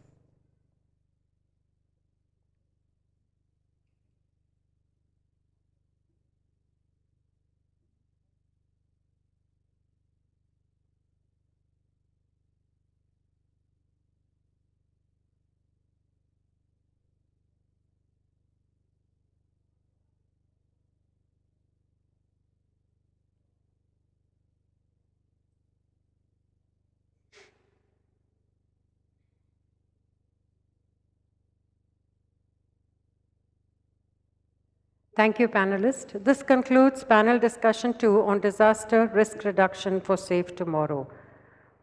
We now break for a 45 minutes lunch break and will resume immediately with panel discussion 3 and 4 after a lunch break. We thank one and all gathered here. Delegates are once again requested to please be back on time so that we can cover up for the time lost. Thank you.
introduce the topic of session, green energy, innovation and opportunity, a crucial and fast emerging topic.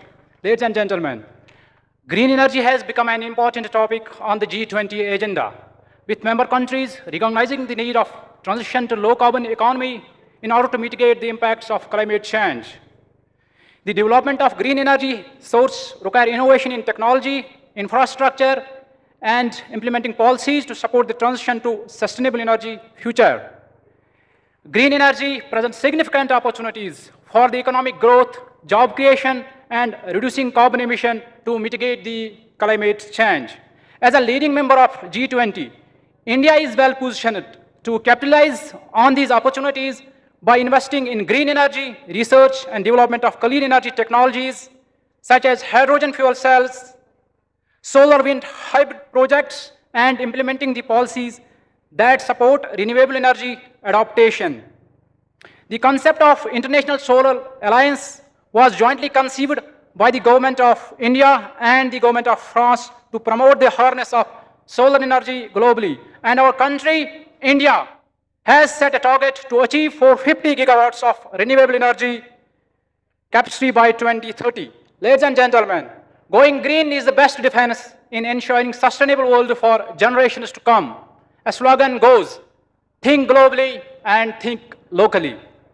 Now, I would like to extend my pleasure in introducing the esteemed moderator who will be sharing valuable insights and perspectives with us during the session.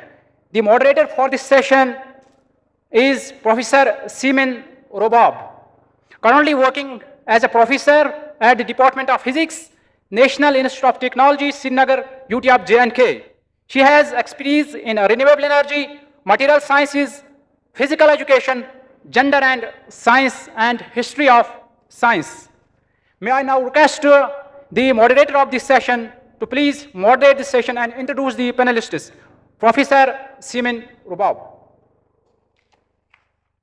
Good afternoon, honorable dignitaries, speakers. It's my pleasure to moderate this session.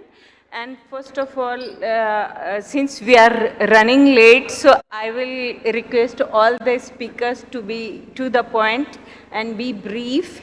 So first of all, I would like to introduce Dr. Akhilesh Srujan. Dr. Akhilesh is proactively engaged with the issues of disaster, environment, climate risk reduction and sustainability in the context of human settlements. He has served as a lead author of the 5th assessment report of IPCC and also contributing author of the UN's Global Assessment Report on Disaster Risk Reduction.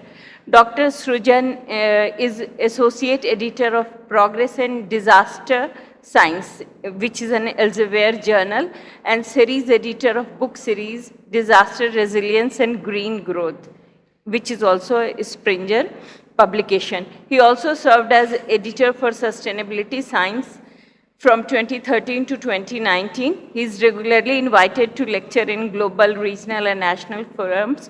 So, sir, I request you to speak on the theme of this session. Yes, sir. Thank you very much, madam, for the kind introduction. Good afternoon, everyone. Speaking after lunch is the most difficult thing because a lot of people would like to rather take a nap after such a wonderful discussion we had in the morning. I'll come to the point immediately. In March this year, Secretary General of the United Nations said, climate change is the fight of our lives. And young people have been on the front line leading the change for climate justice. There's no doubt that the young people are increasingly at the forefront of climate change activism. I hope you all remember Greta Thunberg. This wonderful young girl from Sweden was only 15 years old when she skipped school to protest outside the Swedish parliament for more action against the climate change.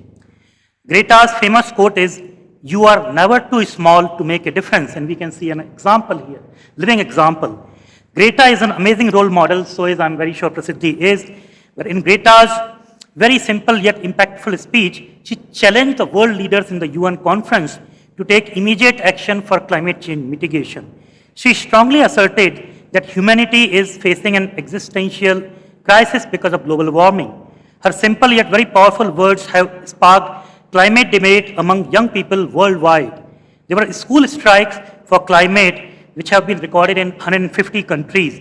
It is gaining widespread attention from the public and the media. Recently, a study was published in 2021 in the Lancet, which is one of the world's oldest and highly impactful journal. They surveyed 10,000 people between the age of 16 to 25 years old youth from 10 countries: Australia, Brazil, Finland, France, India, Nigeria, Philippines, Portugal, and the UK and USA. This was about 1,000 people from each country. Almost 70% of the participants said that they were either extremely worried or very worried about climate change. This number was even more higher on an average in developing countries of the global south. More than 50% youth have reported that they feel sad, anxious, angry, powerless, helpless, and guilty. More than 45% of the respondents said their feelings about climate change negatively affect their daily life and their functioning. And many have reported a high number of negative thoughts about climate change. In fact, 75% people said that they think that the future is frightening, and 83% have said that they think people have failed to take any action to save the planet. More recently, United Nations Development Program also did a different survey, and they found that people under the age of 18 are thinking that climate change is a global emergency.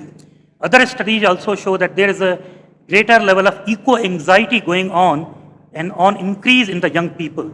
This is not a great news. But the question is, can our youth will remain a victim of climate change, or they would like to be the agents of change? They would like to be a part of the problem or part of the solution. Let's see what youth can do. And this is my suggested list. I'm sure our youth will know all these things already. Number one, we cannot imagine a day without using energy. Since energy production also pollutes, green energy will remain a very significant solution. Green energy revolution is already happening. For example, the cost of solar and wind power and electric vehicles have come down drastically. Between the year 2010 and 2019, or only the 10-year period, solar energy is now 85% less costly. Wind energy is less costly by 55%. Lithium-ion batteries down by 85%.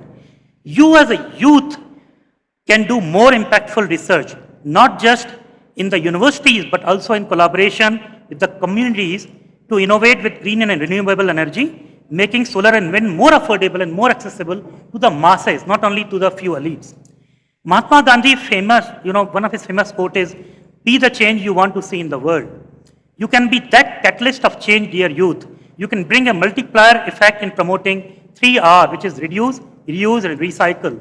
You can bring the communities together for neighborhood level composting of green waste. You could be the brand ambassador for reuse, reduce, and recycle. You have a powerful tool called social media in your hands, and you are the biggest user of it. Use those social media platforms to make 3R fashionable. If you can make Pepsi and Coke fashionable, which are anyway very, very unhealthy drinks, you can use the power of advertisement and make healthy lifestyle more fashionable, reducing the consumerism more fashionable. And I'm sure these little actions will take you a very long way in creating a very wonderful future for greening the earth. Thank you very much. Thank you, sir, for giving your valuable inputs in stipulated time. So now I would like to introduce Dr. Siddharth Khare, who is an assistant professor from Civil Engineering Department. And from your bio, I can see that you are a multidisciplinary person. Because you have worked in remote sensing, GIS, phenology, biodiversity, phenocam, crop monitoring, advanced surveying, and artificial intelligence. So for civil engineering point of view, this is really diverse, and I request you to give your input in 3 minutes. So thank you for having me here. I would like to say one thing about this panel discussion is that we are focusing on the green energy and also the innovation and opportunities. So when we talk about the innovation and opportunities, it's very important that the India is a country of majority of youth. And we have the capacity to convert our ideas and small solutions into a big business models. So now every universities and Indian government is now helping the small scale businesses to grow and to basically they are helping the ideas to convert into the technologies.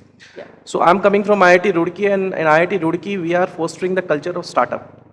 And we have several startups in our IIT which are led by the faculties, including me. So I have also one startup in the agriculture domain where we are focusing on the sustainable agriculture using satellite remote sensing and drone-based technology. And the idea is that can we convert the youth who are studying in the university, so apart from the traditional knowledge or a traditional way of studying the books, can we convert their ideas or their energy into the real product? Because that is the need of the hour of this country. So that is what we have to focus. And India is a country of agricultural land. And majority of like 60% of the economy is contributing the GDP in agriculture sector. And sir has mentioned about the solar power. The solar is one of the major aspect in the agriculture sector. We can use it, and that would reduce the, that will increase the capacity of the Indian farmers, and also they can reduce the stress, water stress that is currently facing in the agriculture sector. So we have to understand that as a youth, even all the youth, I can see that they're like sitting here. I would suggest them that just think beyond your capacity and try to do something, you know, which is which can help the masses.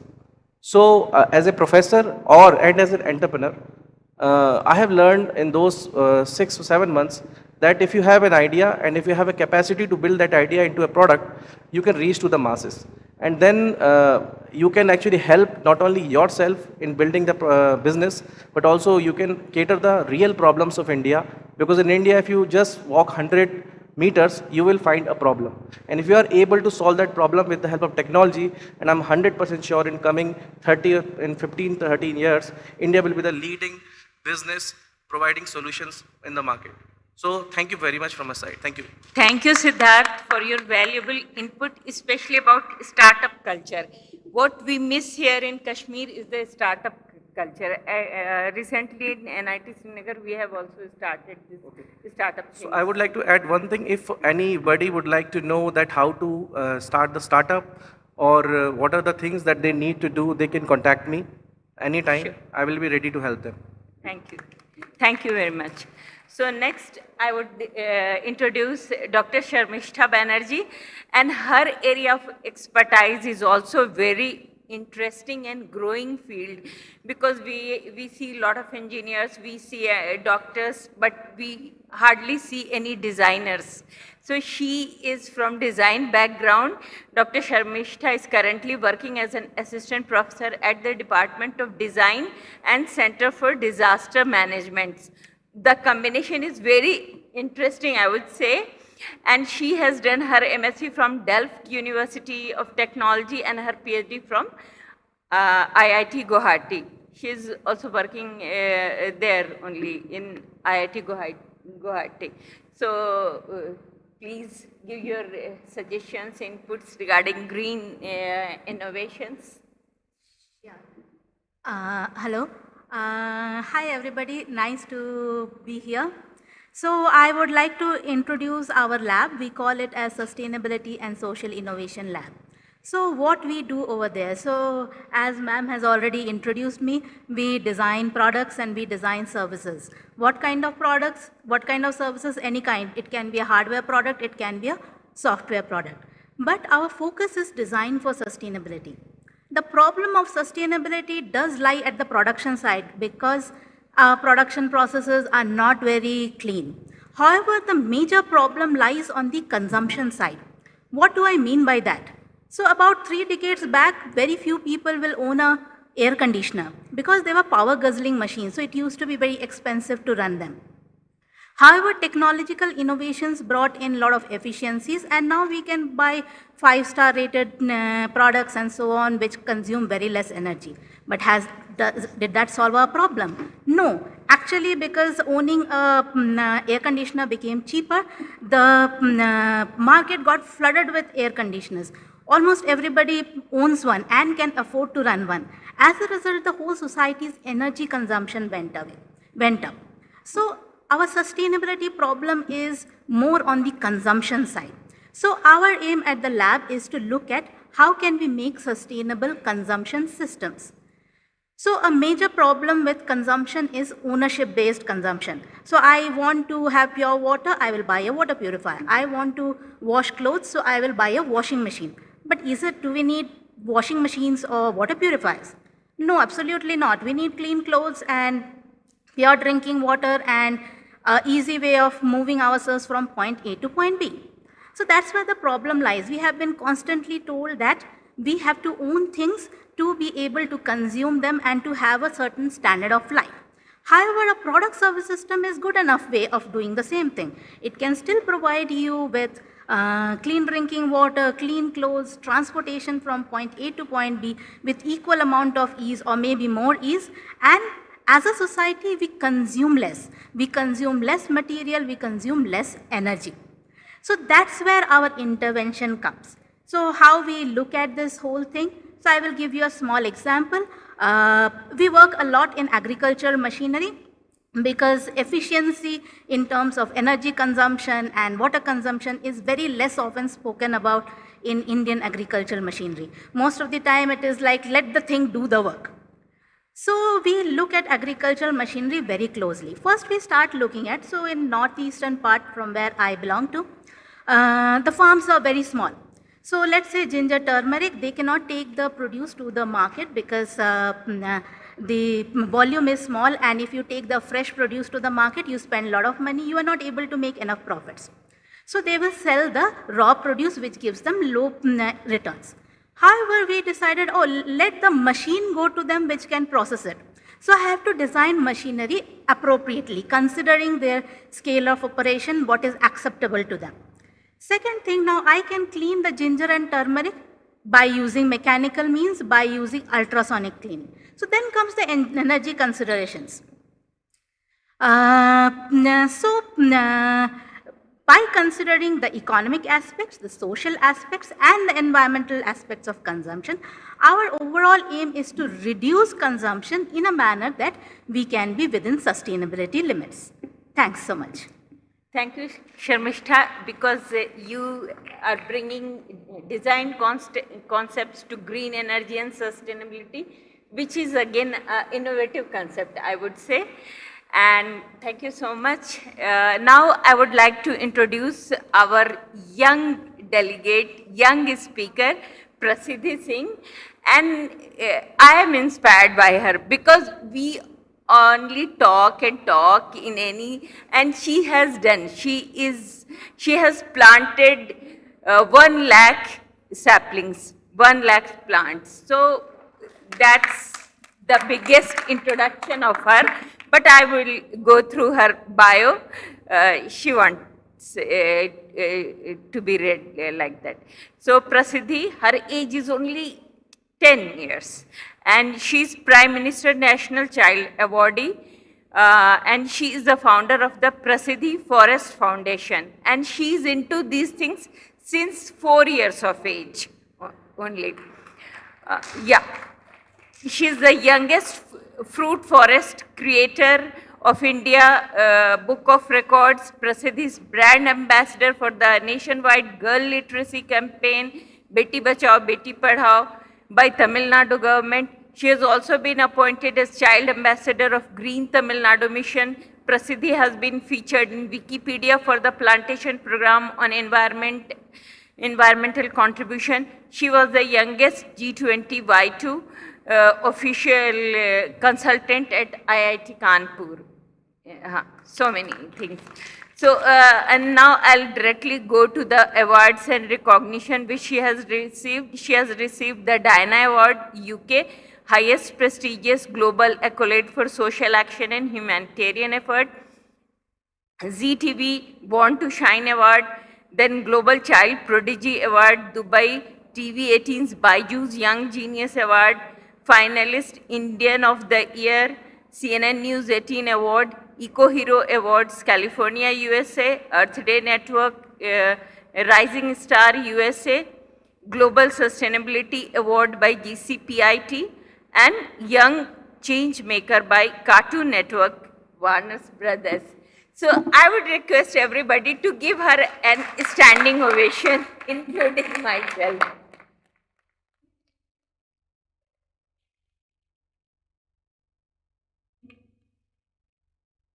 Now I would request Prasiddhi to say a few words.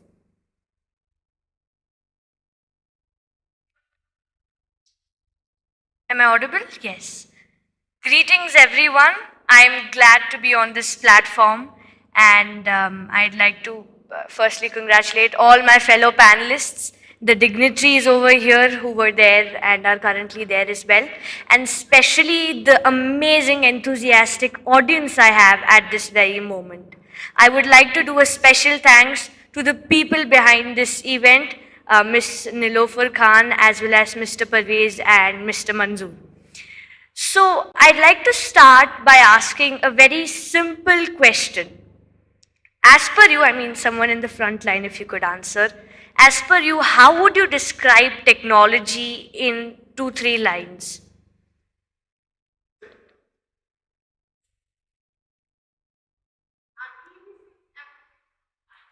Wonderful. So we can consider that applications or solutions that help us solve problems and make our lives more comfortable. But from where did we get the inspiration to create these solutions, to create these innovations? Nature has inspired us. For instance, birds taught us how to fly, or beavers taught us how to create dams, tiny termites taught us how to create infrastructure, or else, if you see, we have www, that is World Wide Web. But 370 million years ago, trees created their own www, that is Wood Wide Web. Or right now we are struggling, thank you. Right now we are struggling in a DAS level 5 autonomous vehicle. Ants had that already through pheromones network, a chemical reaction through which they can non-verbally communicate with each other. And there are so many solutions we can find in nature. But then we always thought that we were the most intelligent species and wanted to recreate it.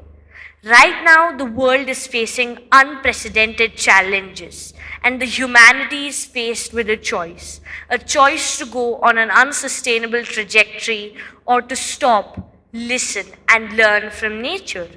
And obviously, there are a lot of problems, such as by 2050, there will be more plastic in the sea than fish, or by 2040, 1 in 4 children will be living in areas with extreme water shortages, or even if we see by 2100, all the rainforests of the world will not be there.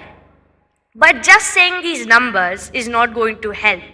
We have to take action. Because from the past 75 years, we have always been asking for rights and demanding from the government, corporates, or big leaders. It is time that we work on our responsibilities and do something. And I believe that such platforms are an amazing platform for you as well as for me to connect with so many like-minded people and help amplify the impact. So coming to our major topic, that is on green energy, innovation and opportunities.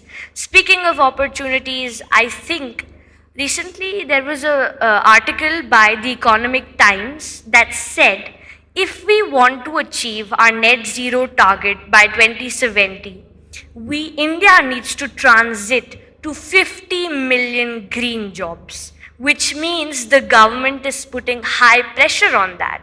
Which also means in the near future, just as much as we require a basic educational qualification, we will also have to have an understanding or experience in green skills. And it is everywhere. You don't need to do something new, such as architecture, tourism, service industry, businesses, anywhere. And green skills are definitely going to be a game changer. So I'd finally like to tell that I'm open to collaborating with anyone. In fact, I have a lot of different ways through which you can connect with me, that is Be the Impact Creator course as well, that you can find on our website www.thegreenpillar.com, and do a lot of different projects with me. So finally, I would like to conclude by obviously thanking everyone over here and saying that if not you, then who? And if not now, then when? And if not here, then where? Thank you so much. Thank you, Prasiddhi, for your lovely words, sweet words, and the take-home message from your talk is Wood Wide Web. So we have to create a Wood Wide Web. Thank you. So it's my pleasure to invite Professor Ripudaman Singh, and he's a professor of geography at MIT University of Social Sciences, and his area of specialization is regional development, urban and regional planning. In fact, his master's thesis is also on the same theme, trends in regional disparities in India since independence. So I would request you to give your thought on the theme. Respected VC ma'am, senior faculties, esteemed guests, my dear panel. Is it audible?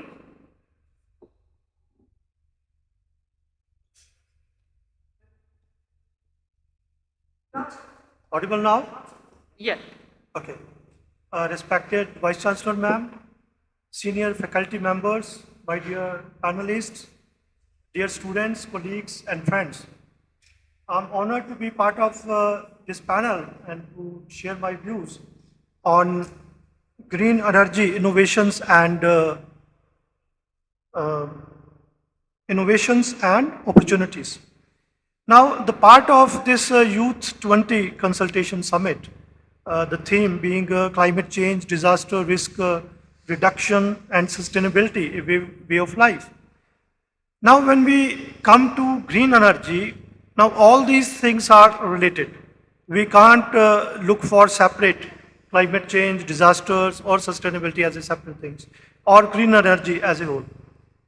Now, climate change, which started with the Industrial Revolution and the growing pollution day by day, particularly, and which has speeded up in the post 1960s, you can say, where we have entered into the Anthropocene epoch, where the human influence on nature has increased tremendously. Now, disasters have also increased with the human actions and destroying our nature. Right? Now, if the time we are living with nature, preserving nature, it's very good, and we are also happy. But the moment we are destroying the nature, we are destroying each and everything, and humanity will be destroyed with that. That is true. Now, green energy, when we say that we have to move from non-renewable to renewable sources of energy, solar energy, wind energy, tidal energy, and so on. Now, those are the things which we have to incorporate in with us and in our daily lives, and human and the public participation is the most needed thing. Without participation, we can't do, because it will remain a policy. So as in the morning it was said, and Modi ji also said, that we have to move from conference tables to the dining tables. Discussion should reach there. Now it should be the part of our family discussions, our routine discussions, and it should be in our acts that we should preserve and we should do for our betterment and for the sustainability of humanity as such. Now, moving in that way, the things which we require, we have to move from green revolution towards evergreen revolution, that we have to use less energy, lesser and lesser. So we have to develop the technologies which are consuming less energy. That is one thing. So that our realization on energy is reduced, And side by side, our proportion for greener energy has to be increased, and 2050 as the target for zero net emissions, and for India, which is 2070 or nearby. Now we have to remove these fossil fuel usage. We have to go for our this, and people's participation is this. No doubt, we are presently in the industry 4 and moving further. Now, the technology which is required should be, that is energy saving and less energy reliant, and which are more on green energy, right? Our daily use, for example.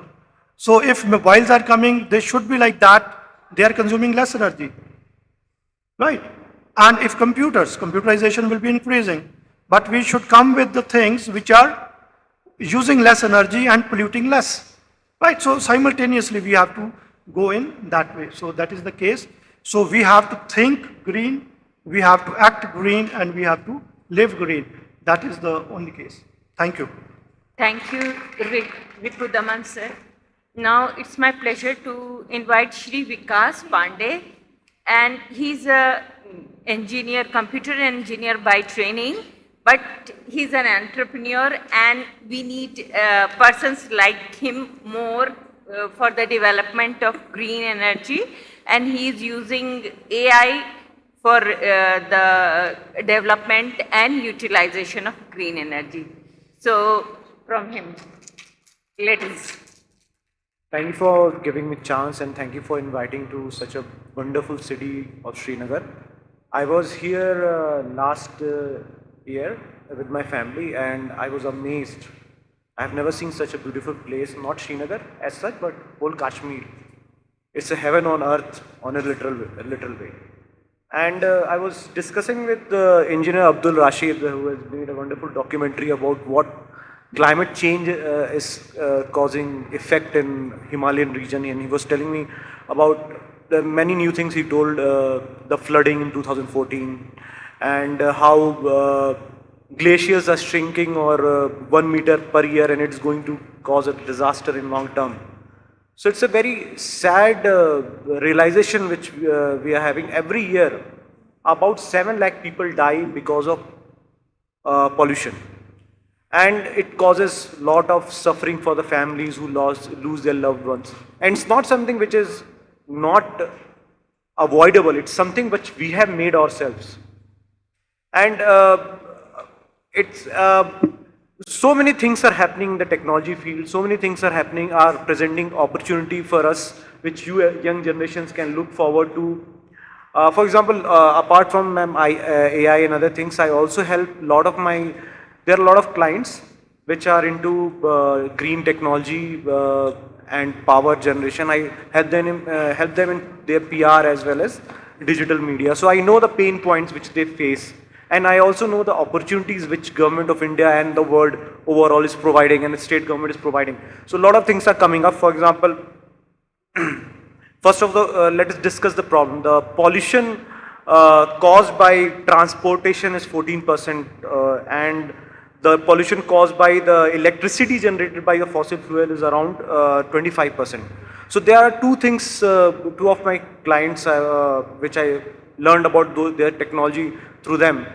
One of them works on ethanol, and one of them works on green hydrogen. I think pretty. How many of you have heard about green hydrogen? Just one? Just a couple of them? So I cannot even ask about what is brown hydrogen or yellow hydrogen. Anyways, so the green hydrogen is that liquid hydrogen is needed in a lot of industries.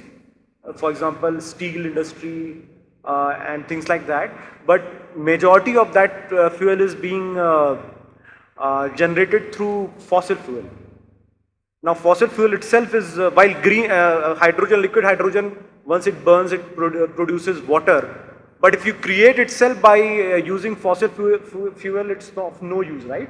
So that is why government of India has allocated around 20,000 crore rupees for hydrogen fuel generation, and it has also made a national hydrogen policy recently, around one year back, in which it is facilitating a lot of companies who are coming up with ideas of setting up plants about hydrogen fuel plants.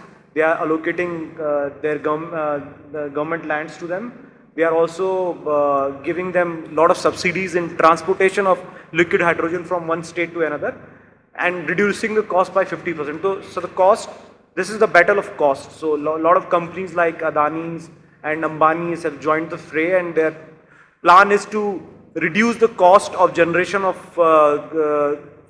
green hydrogen. And green hydrogen is something, a hydrogen is, when it is created by, say, fossil fuel, burning fossil fuel, it's called brown hydrogen.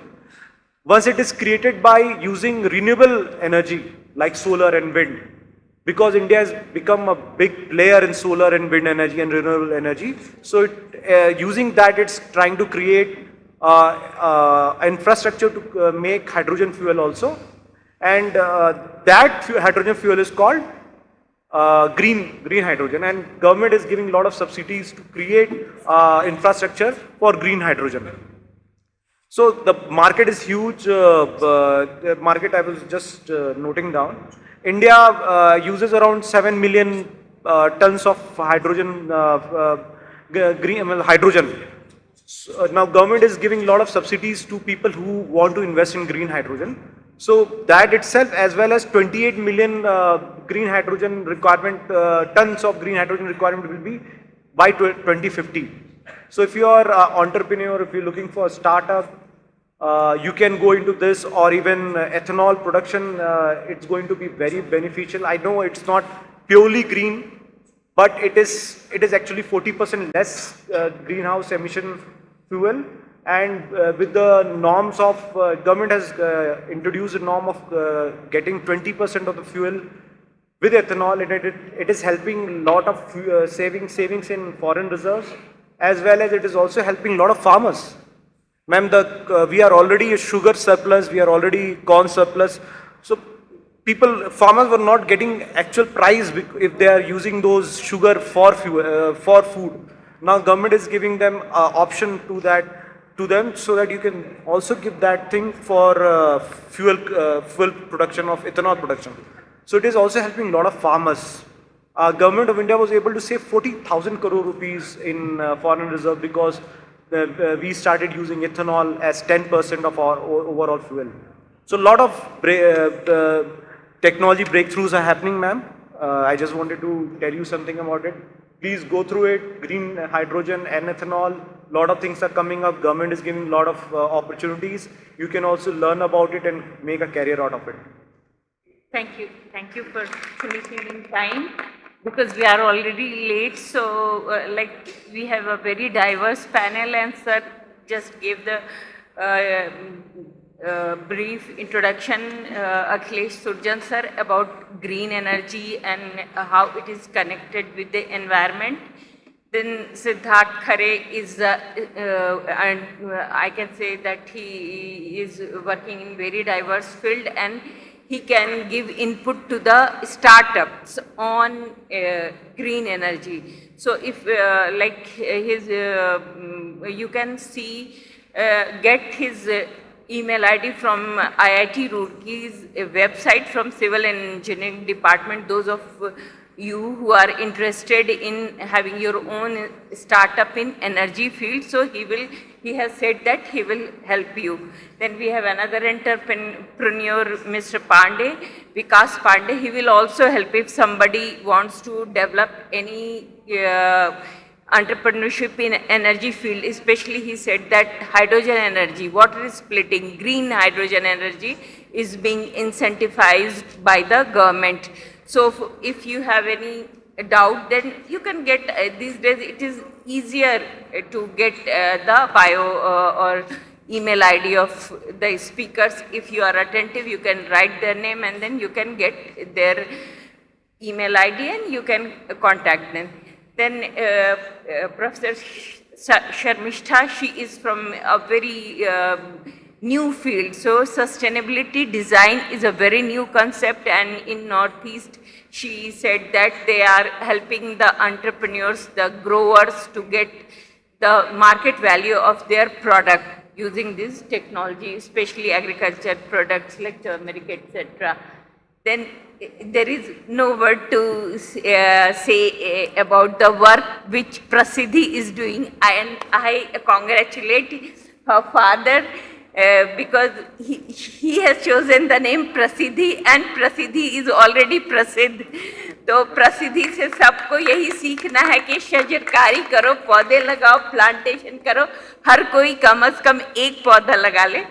तो and the finally all these technologies are for people. So Ripu Daman sir said कि diversity जो है disparity, social disparity को कैसे energy से खत्म किया जाए, remove किया जाए. So now the session is open for question answer. Yeah. And I would request the audience to be very specific and brief in question. Ask one question one time. Yeah. Can somebody give her a mic? Do we have a mobile? Acha.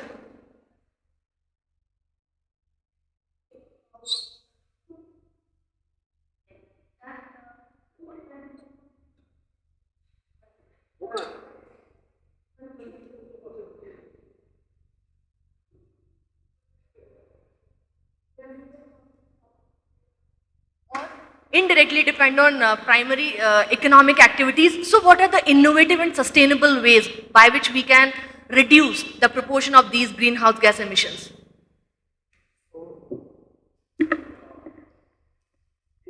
Thank you for your question. It's very important question that you asked. So one sector that I mentioned in my talk as well, and sir also mentioned, the solar, and he's also mentioned about the solar power of solar in the agriculture. Some innovation I can mention that some devices these days are coming, like for example solar pumping system, and there is like solar crop drying system, solar spraying system, and solar tractors. So you can see that these type of technologies are coming into the market which can help the Indian farmers also. Because in India, there are a lot of sections which are semi-arid or arid regions. So in those regions, we need that type of system where the water problem can be solved, and in hilly regions also where the water cannot be reached to every places. So these type of solar based agriculture system or the machinery which has been produced by the different organizations can be reached to the farmers. So in this way we can help our farmers in reducing the carbon emissions. A very good afternoon to you all. I would like any of the panelists to explain the role of energy conservation building codes with respect to the use and promotion of green energy. Thank you.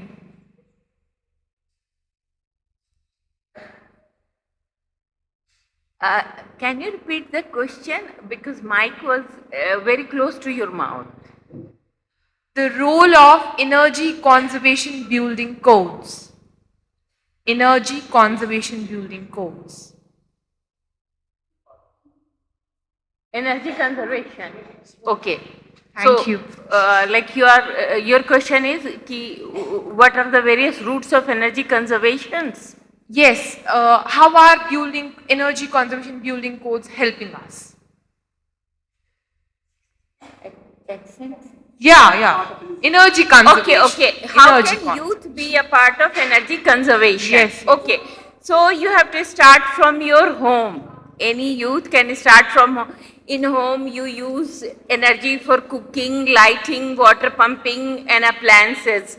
And these things are there. So you can be attentive. You can use energy efficient cook stoves. So she was talking about energy star rated appliances. You can motivate your parents to buy a refrigerator which has higher, or an AC which has higher star rating, for example 5-star rating.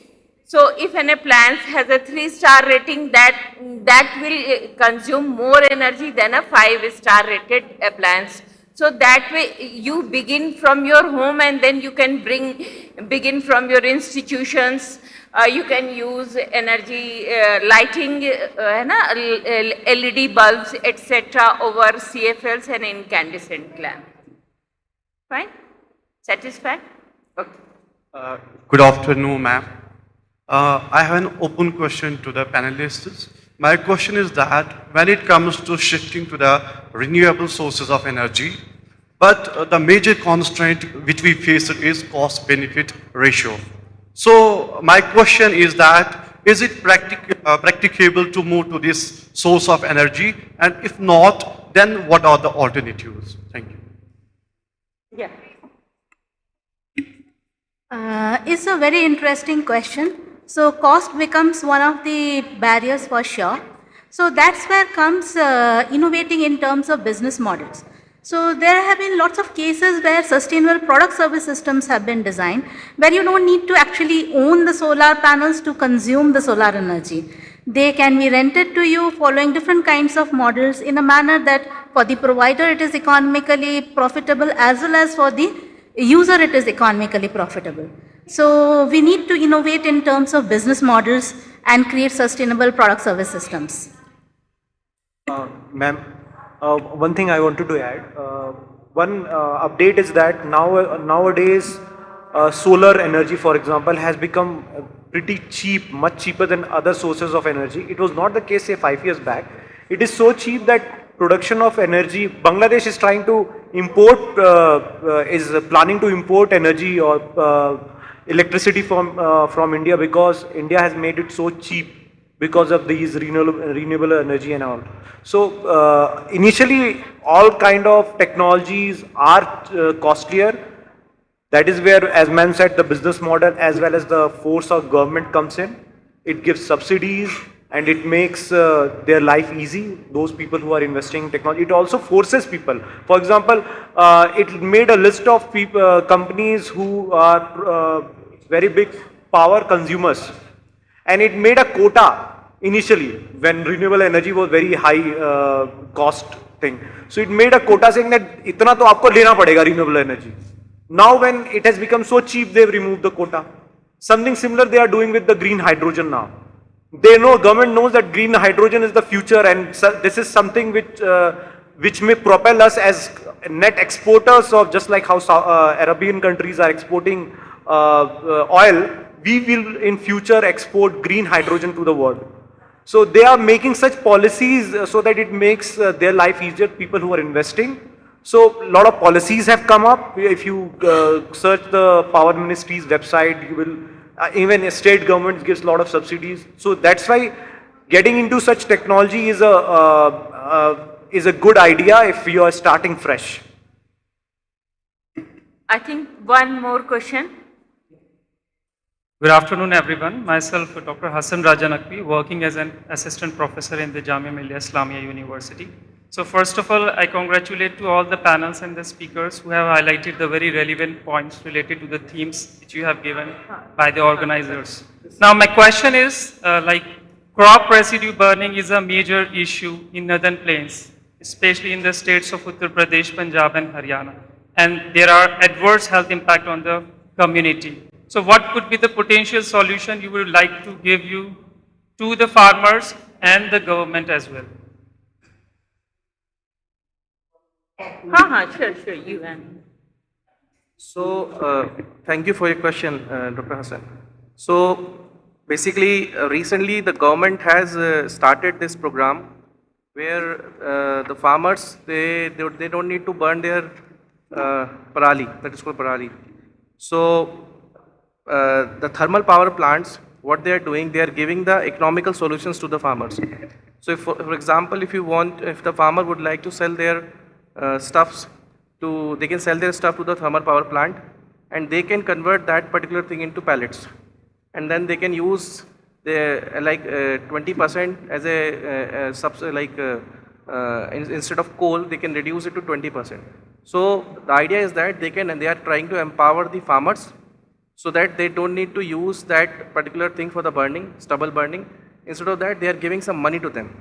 So they are helping farmers to think in that direction, so they don't need to burn their stubble, and instead of that, they can thermal power plant can buy it and convert it into pellets. So in this way, they are trying to use the green energy, and they're also helping farmers for their sustainable agriculture solutions. Okay, so because of paucity of time, we have to wrap up this session, and I would like to request Dr. Muhammad Muslim to just give a brief report and then conclude.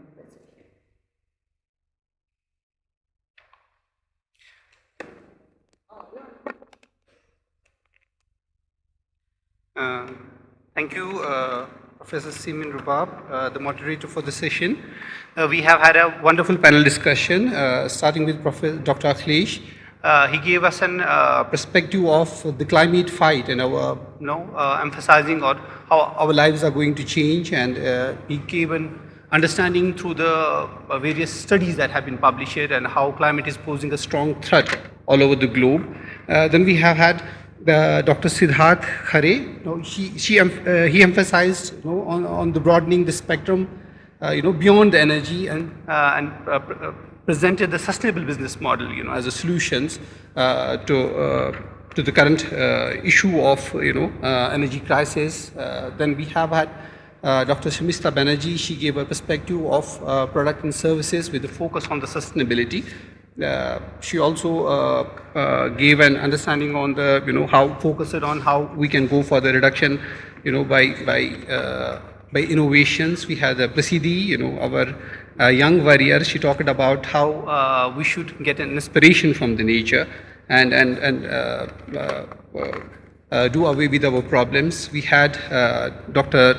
Ritu Daman Singh. She focused on the human influence on the nature, and how public participation can and its role in conservation and management of our environment. Then we have had Vikas Pandey, Mr. Vikas Pandey. He focused on the climate change region on the Himalayan, gave a perspective of that, and he presented a detailed perspective of and opportunities in terms of the global green investment.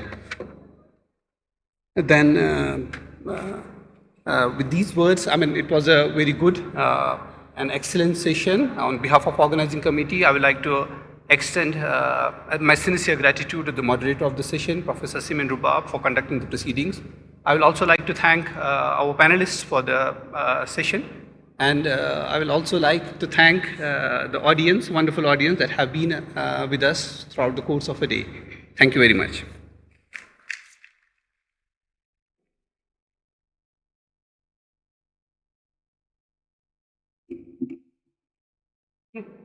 Sessions.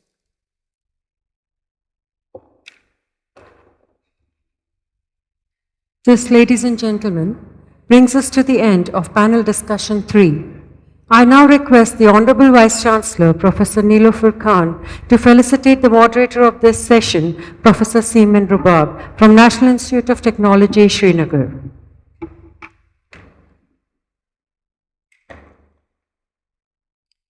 I once again request the Honorable Vice Chancellor, University of Kashmir, Professor Nilofer Khan, to felicitate the moderator of this session, Professor Seemin Rubab, from National Institute of Technology, Srinagar.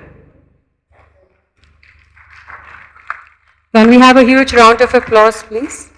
Thank you.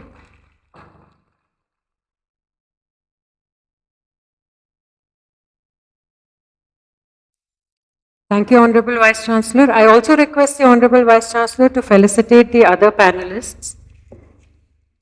Dr. Siddharth Khare, IIT Roorkee. We invite Dr. Siddharth Khare from IIT Roorkee.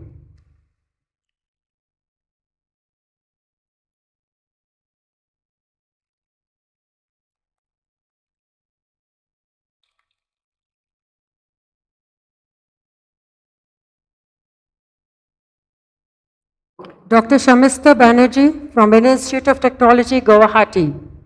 Dr. Shamista Banerjee, Indian Institute of Technology, Guwahati.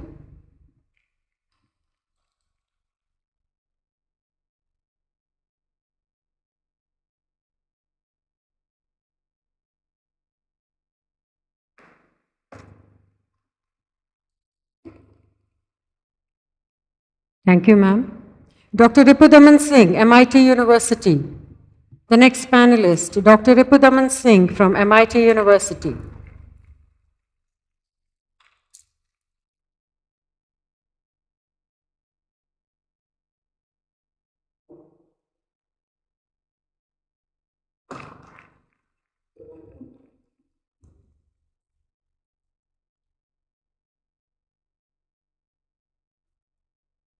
The last panelist, Shri Vikas Pandey, entrepreneur working on clean energy. Shri Vikas Pandey.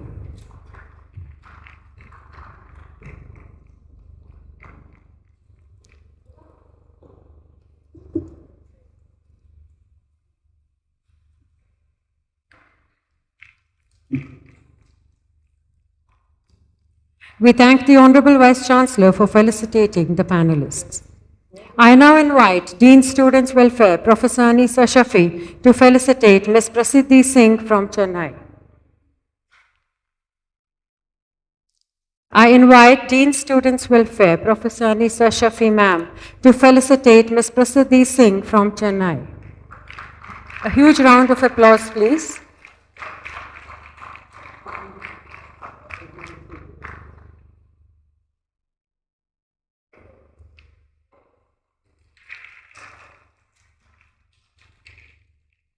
Thank you, ma'am. I also request the Dean Students Welfare, Professor Anisa Shafi, to felicitate the rapporteur, Dr. Mohammed Muslim.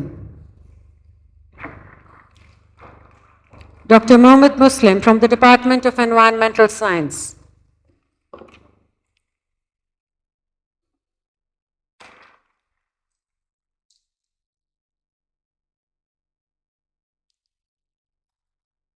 Thank you, Professor Anisa Shafi, and we thank all the panelists on the dais. I request all the panelists to pose for a group photograph with the book Modi at 20 Dreams Meet Delivery. I request all the panelists to please come forward and pose with the book Modi at 20 Dreams Meet Delivery.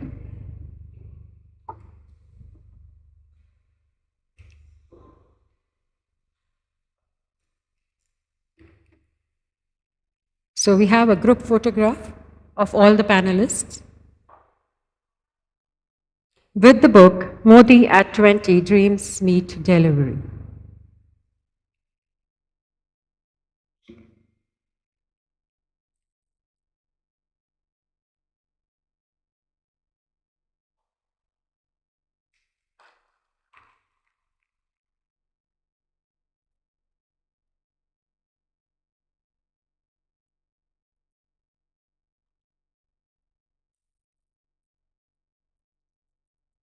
We once again thank all the panelists on the dais, and this concludes panel discussion 3. I now invite Professor Parvez Ahmed to conduct the proceedings for panel discussion 4. Professor Parvez, please.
fourth session panel discussion. And I hope that the first three sessions have been quite vibrant, they have been quite insightful. And I hope all of you must have felt that this theme has been discussed threadbare. There is something more which we want to add. So we are in the final panel discussion. And this panel discussion is on water resources, challenges and prospects. This particular panel discussion is to be moderated by Dr. G. Balachandar from Krishi Bounty Biotech, Nandi Hills, Bangalore, India. So I would basically invite Dr. G. Balachandar to come onto this stage.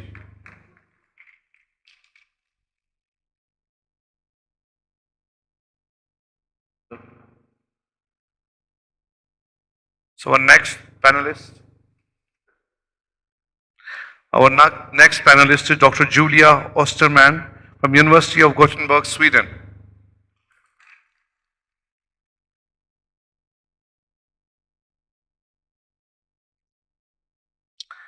Our third panelist is Dr. Vamshi Krishna, National Institute of Technology, Warangal, Telangana. Vamshi.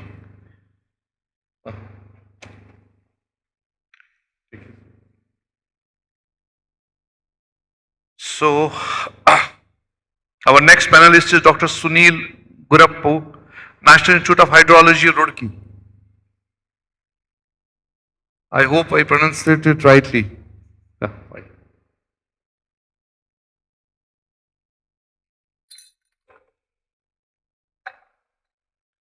Next panelist, Dr. Shruti Singh from Sharda University, UP.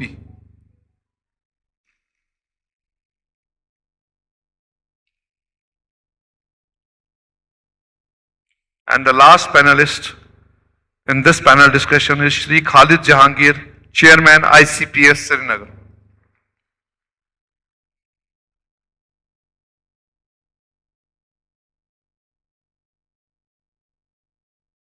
Now, Ms. Hanan from Department of Botany would introduce the panelists to the audience. Hanan.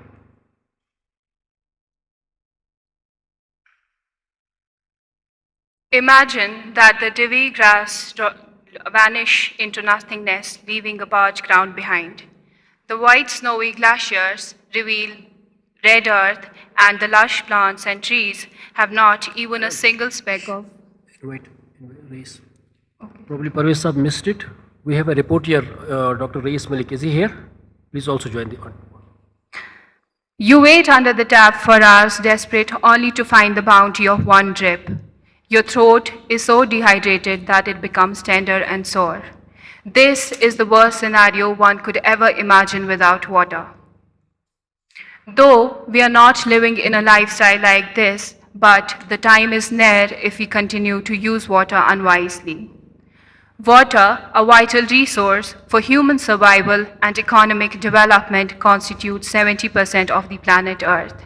It's very normal for us to think that water will always be plentiful. However, this is not the scenario. Fresh water, the stuff we drink, bathe in, irrigate our farm fields with, constitutes only a small percentage of the total water found on Earth, that is 3%. Out of this 3%, most of the water is stuck in the form of glaciers or unavailable for human use. According to a report by UNICEF, 771 million people do not have access to clean water, which means 1 out of every 10 individuals does not have access to free water. 2.7 billion people around the world face water shortages for at least once a month in a year. These challenges have significant economic, social, and environmental impacts, and they require urgent action to ensure sustainable water management. The G20 signifies the importance of water management as a critical factor in sustainable development and global growth. With this agenda, I'd like to welcome all of you to the panel, Water Resource Challenges and Prospects. I am highly honored to introduce you the moderator of the session, Dr. G. Balachandar. Dr. G. Balachandar is a Managing Director at Krishi Bounty Biotech, Nandi Hills, Bangalore, India. He is currently working as a Managing Director at Krishi Bounty Biotech. He has significant experience at global, regional, and international levels. His forte is in bringing interdisciplinary perspectives to address challenges at the intersection of economy, ecology, and equality. I welcome Dr. G. Balachandar and I request him to come on stage and introduce all the panelists. A big round of applause for Dr. G. Balachandar.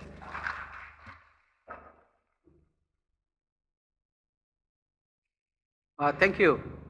Sorry, I don't know your name, but you already anticipated some of the things I was going to say, so you made my job quite easy. One thing I would add to the availability you said about fresh water being 2.5 or 3%, the actual utilization of that water, do you have an idea how much of it goes to agriculture, how much goes to industry, how much goes to household use? You don't have to give me an answer, but just think of a number or numbers. Actually, on average across the globe, 70% goes for agriculture, 20% for industry, and 10% for household use. And again, this is not static. As economies develop, this will lead simultaneously to needing to improve our food security given population increases, while reducing the amount of water needed for it. So this is a common refrain that people say, more crop per drop. So you need to find one of the ways, again, coming to the conclusion what we can do in terms of action, you need to find smarter ways of doing agriculture. And again, I'm sorry, I don't know the name, about 1 billion people have inadequate access to safe drinking water. Linking it to sustainability, SDG 6.1, in effect by 2030, the goal is to achieve universal and equitable access to safe water for all, and this is an aspirational goal. Now, whether we can achieve it, it all depends on all the governments, all the people, civil society, and multiple agencies. Another question for you, to wake you up. Water is a wicked problem. How many of you know, somebody asked about green hydrogen, how many of you know the term wicked problem? Just raise your hand. Wicked does not mean evil. I'll say that. Wicked is something where solutions are not easy. These are complex issues requiring multiple approaches, holistic approaches to addressing complex issues, and these keep changing. Circumstances change. Climate change is a wicked problem, and climate change impacts on water is quite well known. There's a significant reduction or increase in freshwater availability as a result of climate change. Some places like Siberia might become areas for wheat growing, while parts of India, parts of South Asia may be affected significantly by reduction in monsoon rains by 19 to 20%. Some of these are models. Clearly, we do not know.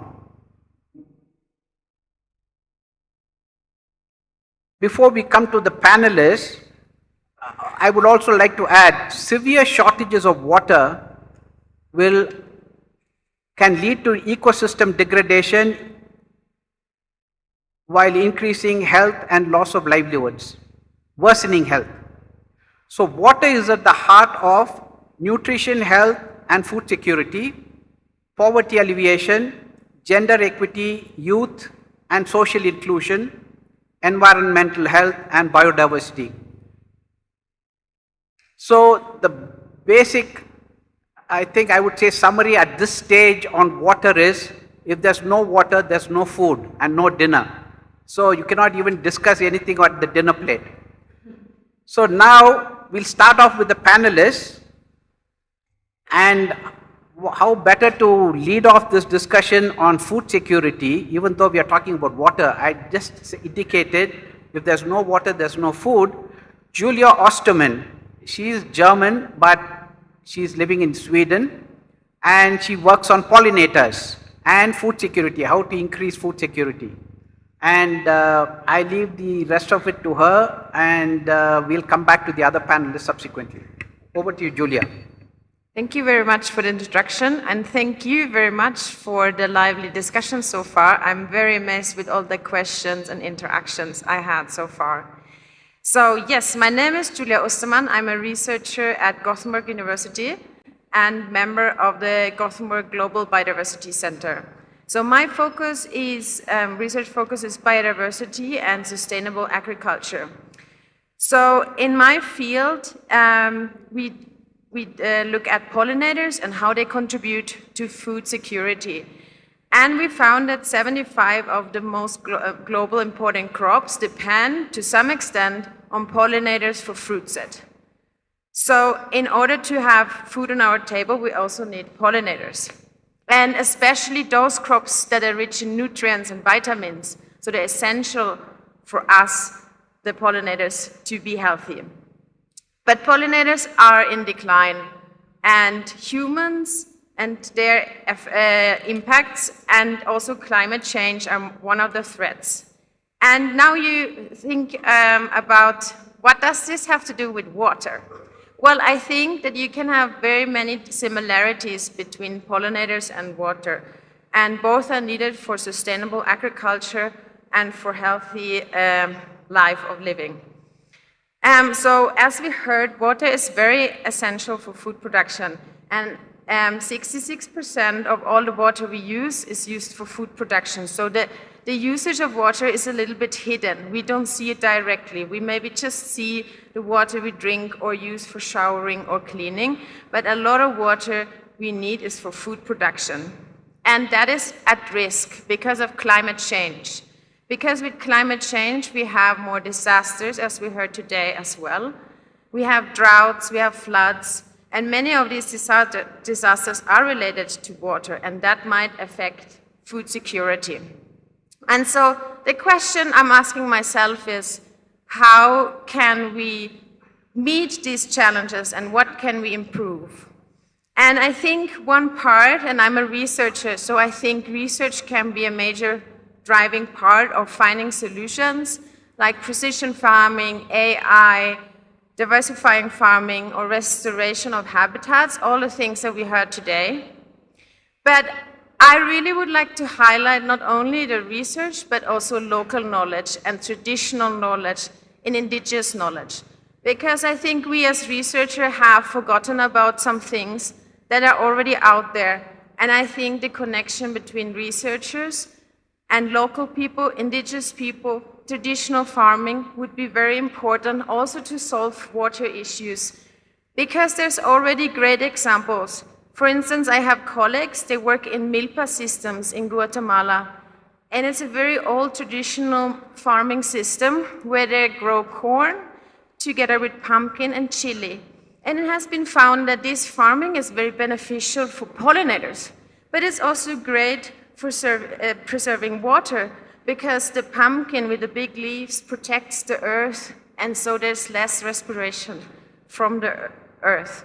So I think we have to learn from these traditional systems, and we have to find win-win solutions, because we're not only in one crisis, we're not only in climate crisis, we also have a biodiversity crisis, and pollution is also happening. So if we find win-win solutions all together, then we can make a change. Thank you. Thank you, Julia. The next speaker, or the next panelist, is Dr. Vamsi Krishna. He is an assistant professor at the National Institute of Technology, Warangal, works on watershed management systems, and focused on development of hydrological models, etc. So over to you, Vamsi. Thank you, Dr. Balchandar. I am Vamsi, and I am faculty at NIT Warangal. I thank the organizers for giving me this opportunity. I basically work on water management, especially in the agricultural sector, irrigation water management, and to improve the water availability in the water scarce regions, such as rain for agriculture. So we've been talking about climate change from the morning, and one of the aspects of changing climate is the changing in the rainfall patterns. So on an overall, if you look at many of the basins across the world or even in India, the total amount of rainfall that we are receiving has not changed much. But some basins it's changing, but majority of the basins it's not changing. But the problem is this pattern, that is the rainfall intensity or the number of rainy days are changing. Now, this change in the rainfall pattern is what is resulting in floods and droughts, the hydrological extremes, which are the major challenges that we need to address in terms of water, right? And now if you look in some of the basins, these floods and droughts, they occur in different parts of the basins, or in some locations, flood may be occurring sometime during the monsoon, and in the other time it may be drought. But we need to address how to save water during the high rainfall season and then use it during the drought period. So there are different solutions, and that's where the challenge lies.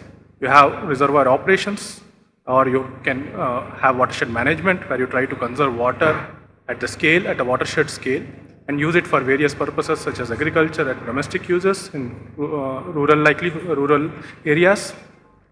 Now, because of these extremes, that is your floods and droughts, one of the worst affected area is the rain-fed agriculture, which almost contributes to about 55% of the world's food production, or even in our country's food production. Now, if we are not able to have a sustainable production from this rain-fed agriculture, it will affect our food security. So, in addition to economy that is caused by these extremes, economic losses, we are also going to face the food security issues. So how do we manage this limited water resources to meet various demands for water as well as for food? So there are different agricultural water management strategies such as deficit irrigation, scheduling, or even precision agriculture, or we can use some of these AI and ML techniques to improve the water use efficiency. So right now, in terms of water resources, the challenge is basically to how to maximize the efficiency of the water utilization from different sources. Thank you.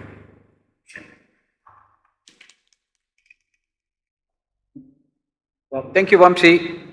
The next panelist is Dr. Sunil Gurappu.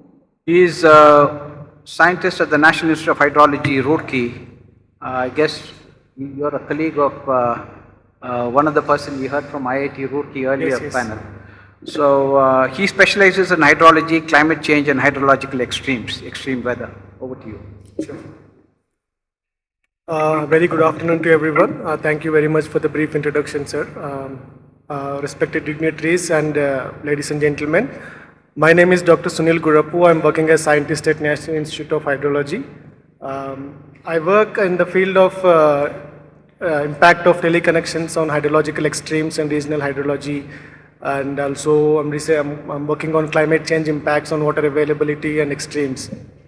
So since morning, or from a very long time, we have been talking about climate change, and someone in the first panel session has rightly said it's the climate change is inevitable, and climate change is not something new. It has been happening from many millennia, from the past millennium. Although from the recent past, the change in climate has been intensified because of the increasing greenhouse gases from anthropogenic activities. So, because of the changes in climate in the prehistoric period, there have been extinction of species, extinction of civilizations, and most of these extinctions have occurred because of the hydrological extremes, which are floods, either due to floods or due to droughts, or inavailability of water, or excess availability of water. So what I'm trying to say, in the future, because of the climate, the projections are being made that there will be an increase in temperature, which is going to affect the precipitation patterns, and it might lead to extreme events. I have done some study using a prehistoric data set, thousand years of data which have been reconstructed from paleoclimatic data, which have shown that the extremes that we have seen in the recent 100 years is not as severe as it has occurred in the past 1,000 years. So the extreme events we are expecting in the future is nothing new to us. What can be done is we can adapt to the change in the climate, but adaptation is always not possible because there are some limitations to adaptability. So sustainable growth or sustainable development is very important. And as there is a change in climate and there is a change in precipitation patterns or hydrological extremes, we can make our development sustainably accordingly. And also, as I said, I've worked with the impact of teleconnections on regional hydrology. Teleconnections, as I mentioned, if some of you have heard of El Nino Southern Oscillation or Pacific Decadal Oscillation, we have known about climatic variability at a temporal, at a very small temporal scale, at a daily scale or an annual scale. When I say teleconnections, we are looking at a variability in climate at a decadal scale or interdecadal scale. Either 10 years or 30 years, there is a change in climate. So from my research, I have found that because of the changes in climate at a larger temporal scales, there is a change in, the magnitude of the flood or drought is different in the phases of this variability. So I think if we have to plan the effective management of water resources in the future, we have to make sure that we are considering not only the annual variability, but the decadal and interdecadal variability. Thank you. Thank you. The need for long-term or longer-term planning is essential, is what you're saying. Now, that leads us nicely, it's a segue to Dr. Shruti Singh, who is an assistant professor at Sharda University, working on glaciers in this part of the world, Western Himalayas, Nardu Glacier. So she can talk about what's happening there, whether it's alarming, whether it's not, what we can do. So I hope for some words of wisdom from you.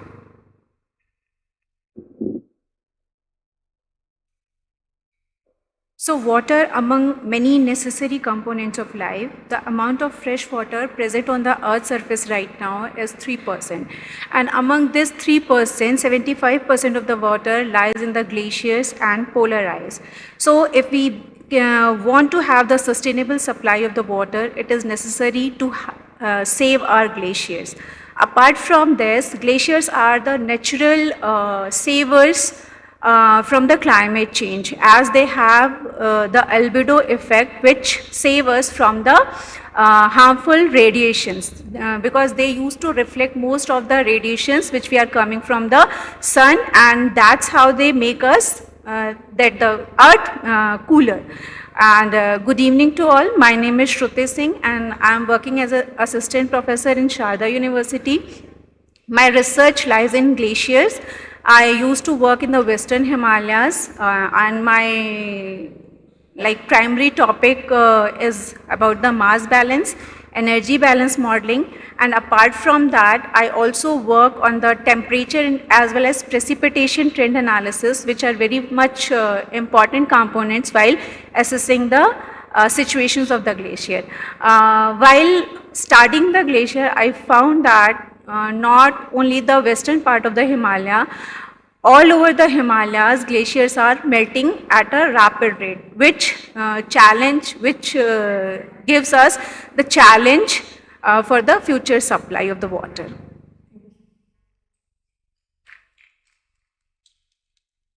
That was before time, so you still have some time to answer some questions. Yes, sir. Now, Mr. Jahangir or Dr. Jahangir, Shri Jahangir, I think it's very appropriate. You work on peace studies.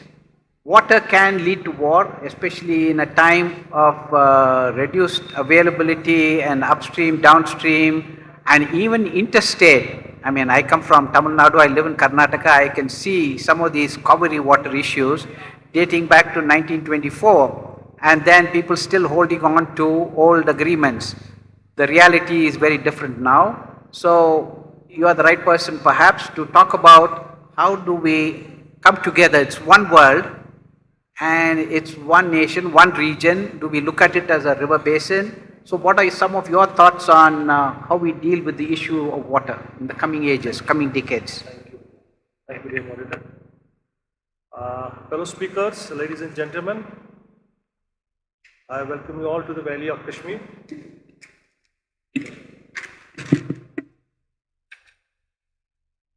And the discussion today on the important topic. Hello, it's coming? Even though I am not an expert on this subject, I am heading one of the India's most important think tank called International Center for Peace Studies, we usually focus on the national interest and security in the South Asia. But even though the topic was given to me, I thought, being an inhabitant of Kashmir soil, I thought, let me address some points which I can gather for your information. If you go around the city of Srinagar, you feel we are blessed with water. The per capita water availability is highest in India, in our valley. Our rivers are fed up by Himalaya glaciers, and experts say we are not likely to have any problem till 2060. So we are safe. We don't have to worry about that something is going to happen. However, we know that glaciers are receding due to climate change conditions. Water is not an infinite resource. It's likely to duplicate, drying up our water channels. Even when water is available, we don't have efficient water management plans, not in India and not in particularly in our region. Moreover, there is uneven distribution of water across the state. As we know, the population is growing. There is a pressure of supply of potable water. There is a case of judicious, equitable and sustainable management, allocation and utilization of water, and fixing the rates for use of water, which has not been currently done, mostly in parts of India also, in mainland, in here also. We have a responsibility towards future generations. When we talk about cleaning our water bodies, but we pollute the water which is available to us without thinking how precious it is. We dump waste into the water which is about 10,000 metric tons per day in a peak tourist season in Kashmir city. I am talking only in city way. You must have seen the Dal Lake, and the whole waste goes in the Dal Lake only. We release 18 tons of phosphorus and 25 tons of nitrogen nutrients from 15 drains in the city lakes. There is also the issue of fluid management, which has not been addressed till today. The use of water, control and management of construction works with respect to storage, conservation, irrigation, supply, flood control and prevention, improvement in the flow of water, improvement in the quality of water for human use are issues which are being looked into and we should also look into for future. These issues are being addressed to a certain extent, but the cumulative impact of measures taken by the previous governments is not yielding result, which are making our water bodies in a dying position. Primarily because there is a less public awareness about the issue, it is imperative that such issues are discussed in civil society, organizations and in university workshops so that people can be aware about how to preserve our water bodies and our water supply chain. The most important fact is that water resources are getting depleted in Kashmir Valley by the day, and therefore we should all work towards judiciously use and conserve it with subsoil water recharge as well as adoption of eco-friendly lifestyle from the optimal use of the resource as well our Dr. Sunil Gurba was just mentioning. I just want to take a brief points. Thank you for giving me this audience. Thank you. Thank you. I'll try to be very brief in wrapping up. I'm not going to repeat who said what, but my own thoughts capturing the essence of what they have said. So what is very clear, whether it's biodiversity, whether it's relating to disasters that Dr. Akhilesh talked about and others talked about, whether it is about innovations, it's no longer business as usual, even when it comes to water. What is it that we have to do? Now, there was a question earlier in one of the sessions about tube wells. If I remember right, the poor do not have access, the rich have access, so are they going to extract more at the cost of the poor?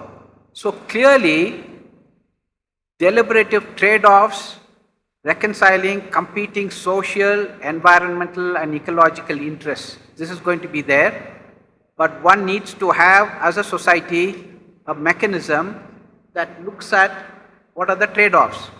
Sometimes in economics, people might talk about Pareto optimal approaches, outcomes, win-win situations. Here it may not always be win-win.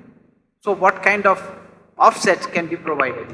So I think in carbon credits, there are offsets. I mean, there are lots of issues with that as well, but we need to understand the overall framework.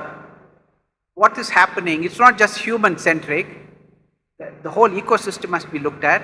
So what are the ecological costs and benefits? What are the economic interests? And somebody talked about Silent Valley again. So one needs to have visionary leadership as well. And there are social issues. We cannot forget that people have needs, most basic needs have to be met. And this is not just for today, but across space and time. And this is an important issue that we need to ensure that it is all captured in our deliberations, in our planning. And this has to be built on a combination of clear policy, credible institutional mechanisms, and good data. And this is where science, and you talked about indigenous knowledge, and it's not simply mouthing something that's politically correct, but there's a lot of indigenous knowledge. Some of it has to be modernized or has to be updated with current thinking and current knowledge. Human race is also progressing. So how do we make the best of it? So these are all very important. Some very low-hanging fruits in terms of water. You talked about recycling, reusing. I worked with Manzoor and others on the Dal Lake, trying to understand the status. And when we talk about, oh, climate change is something created by the West, or by, yes, they did a lot. But what is it we are doing today to ourselves? How do we take charge of the challenges that we have created for ourselves in terms of what is going into the lake? It's extremely important that we come up with solutions and innovations come in here. And I already talked about more crop per drop, and then research linked to local indigenous knowledge you mentioned. And before I open it up for questions, how many of you have heard of Elinor Ostrom? Just raise your hand. Elinor Ostrom. Elinor Ostrom was the first first woman to be awarded the Nobel Prize for Economics in 2008 or 9. I had the honor of meeting her. She was a grantee of the Ford Foundation, and I had a great opportunity. She worked on the commons, the common property resources. Earlier, Garrett Hardin talked about the tragedy of the commons, that the only solution was either it's government property or it's private property, forgetting vast numbers depend on the common lands. So where do they go? And she was the one who did seminal work on the commons and came up with 8 rules. And it applies very much to water bodies, river basins. Clearly, these are the rules that have to apply to anything that is a common property. It has to have clearly defined boundaries. It cannot be vague. So if you take a river, it's not, doesn't end at a state border. It's a whole river basin. Rules should fit local circumstances. And from that will follow that participatory decision making is critical and crucial for ownership. And it's not just mouthing, hey, okay, let's bring a panchayat here as a few women token members. No, this has to be genuine participatory decision making. Commons must be monitored. We build a new building, we cut the ribbons, and then it's not maintained. So in the same sense, monitoring is an essential element of managing the commons. Sanctions for those who violate on a graduated basis. And conflict resolution mechanism must be easily accessible. Because just as we say, the justice delayed is justice denied, here we need to have easy mechanisms, easily accessible mechanisms for people to address the issues that will arise. So, it seems a little esoteric when I talk about these things, but it applies very much to a common property resource, which is water. And water is very critical, very crucial, just like biodiversity, they're all linked. So I'll stop here and then see what kind of questions come up, and just like before, address who you are, very brief question, and then to whom it is to be addressed. Thank you.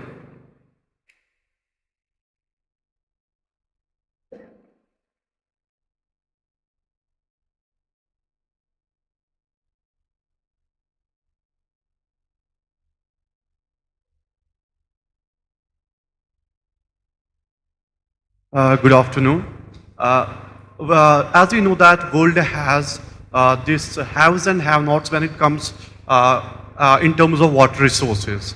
Also, there is an opinion and various studies that available water resource is enough to sustain the world population. Now my question is that should we treat it as a governance issue or issue of supply? Thank you, sir.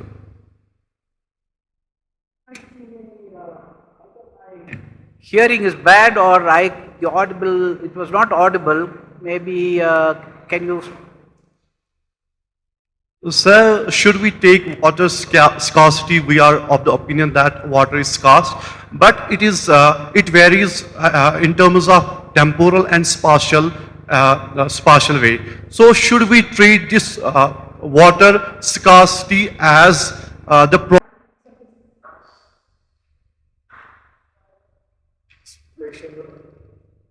Let's see. First, if the panel is nobody is willing, I will take a shot at it. But is anybody? What about Jahangir? You want to answer? Okay, he couldn't get the question, so no answer. You? So he's actually saying that the scarcity of water is actually the problem of governance, or it is the second thing. Okay, did I understand you right by asking whether you said is managing water a problem of governance? Yes, sir. Okay. Or supply. Okay. Or the supply. Anybody wants to answer? So I can take a shot and then let my colleagues do, or you go first? Yeah, you go first. Okay. I'll give you a specific example. When you talk about governance, I mean, that triggered something. In South India and Tamil Nadu, there used to be neer kattis. Neer kattis, maybe Prasiddhi knows that, or her father knows if he knows Tamil. So neer kattis were the ones who are managing the. So another example would be the Chennai floods. Now, whether it's true or not, what is understood was that ultimately from one of the major tanks or major sources of water, lakes, that provided water to Chennai, the final decision to release water in stages was left to the chief minister. And the lake got filled up and filled up and filled up, and ultimately they had to release in such force that it inundated and devastated the city. So decision making has to be at a much more of a participatory decision making. I talked about it earlier, but your question, I think I probably would answer in such a way. Is there anything you would want to add? What about you? Okay, are you satisfied, or we can have a separate conversation outside?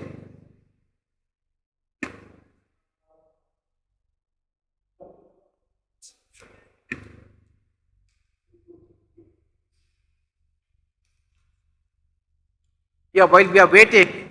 Hello. Am I audible, sir? Oh, thank you. I have a question for Dr. Shutri ma'am.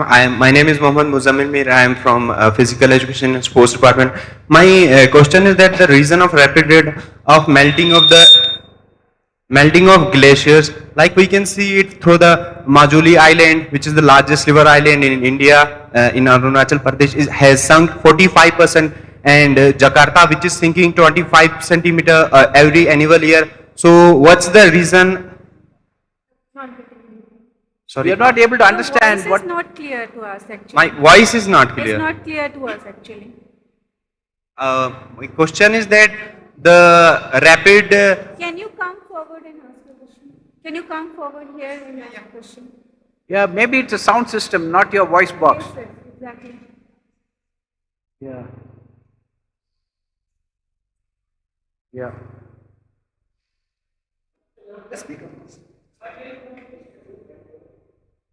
Okay, ma'am, am I audible right now? Oh, my question is the reason of rapid rate of melting of glaciers. Like we can see it through the Majuli Island, the largest river island, which is in India, Arunachal Pradesh, has sunk 40%. I think it will be more good if. Yes, yes, exactly.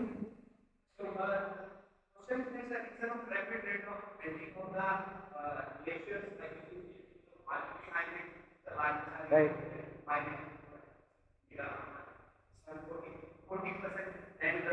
Jakarta, which is 75% anyway. So what are the reasons and what are the solutions for came out of this?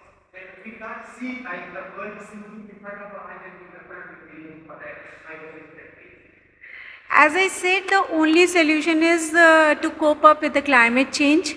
As much as we will be able to cope up with the climate change, soon we'll get the things out of this. That the only thing which can save us from the rapid recession of the glacier is to cope up with the climate change. Yeah, maybe on the Majuli I can add something. I've been to Majuli. The Brahmaputra created Majuli. I mean, by bringing in all the sediments and the erosion from the mountains, it can also take away. So the issue is, how do you, if you want, given large numbers of people are living there, perhaps Prasidi could go there, do a lot more planting of trees and appropriate vegetation that would at least mitigate some of the erosion of the sandbanks. So there are no easy solutions, but there are approaches that can mitigate and people can adapt to it. So business as usual is no longer the solution. Mitigation with the greenhouse gas emission. This is the only solution, I think. I'm Danish Hasantre, a student of Government Degree College, Sogam. We believe that if we are being cruel to nature, the nature is going to be cruel to us. We all are aware of the fact that water is a necessity, and despite knowing that, we are wasting and polluting it on a global level. So I want any of the panelists to put forward a brief message regarding importance of water and what, according to you, should be the price of water bottles in front of you, keeping in consideration the scarcity of it. Thank you so much. Not clear to us. You want to repeat the question and then see if it's correct? Yes. I think, sir, my opinion is that if there will be the slight. We request. Yeah, the echo, we are not able to hear what you're saying.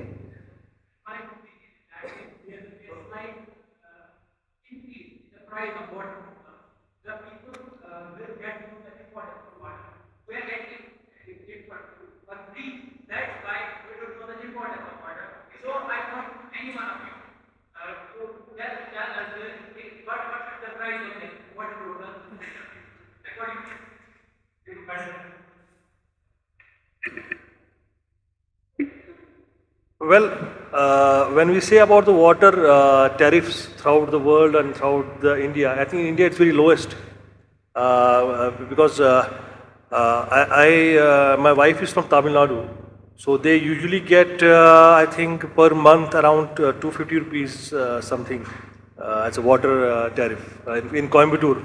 So the water is fed from the river called Siliguri something. Some Siliguri river. So when we say about Kashmir, I don't know what are the water tariffs are. I think there is after 5th August, I think there is a complete management which looks over the water bodies and including this department.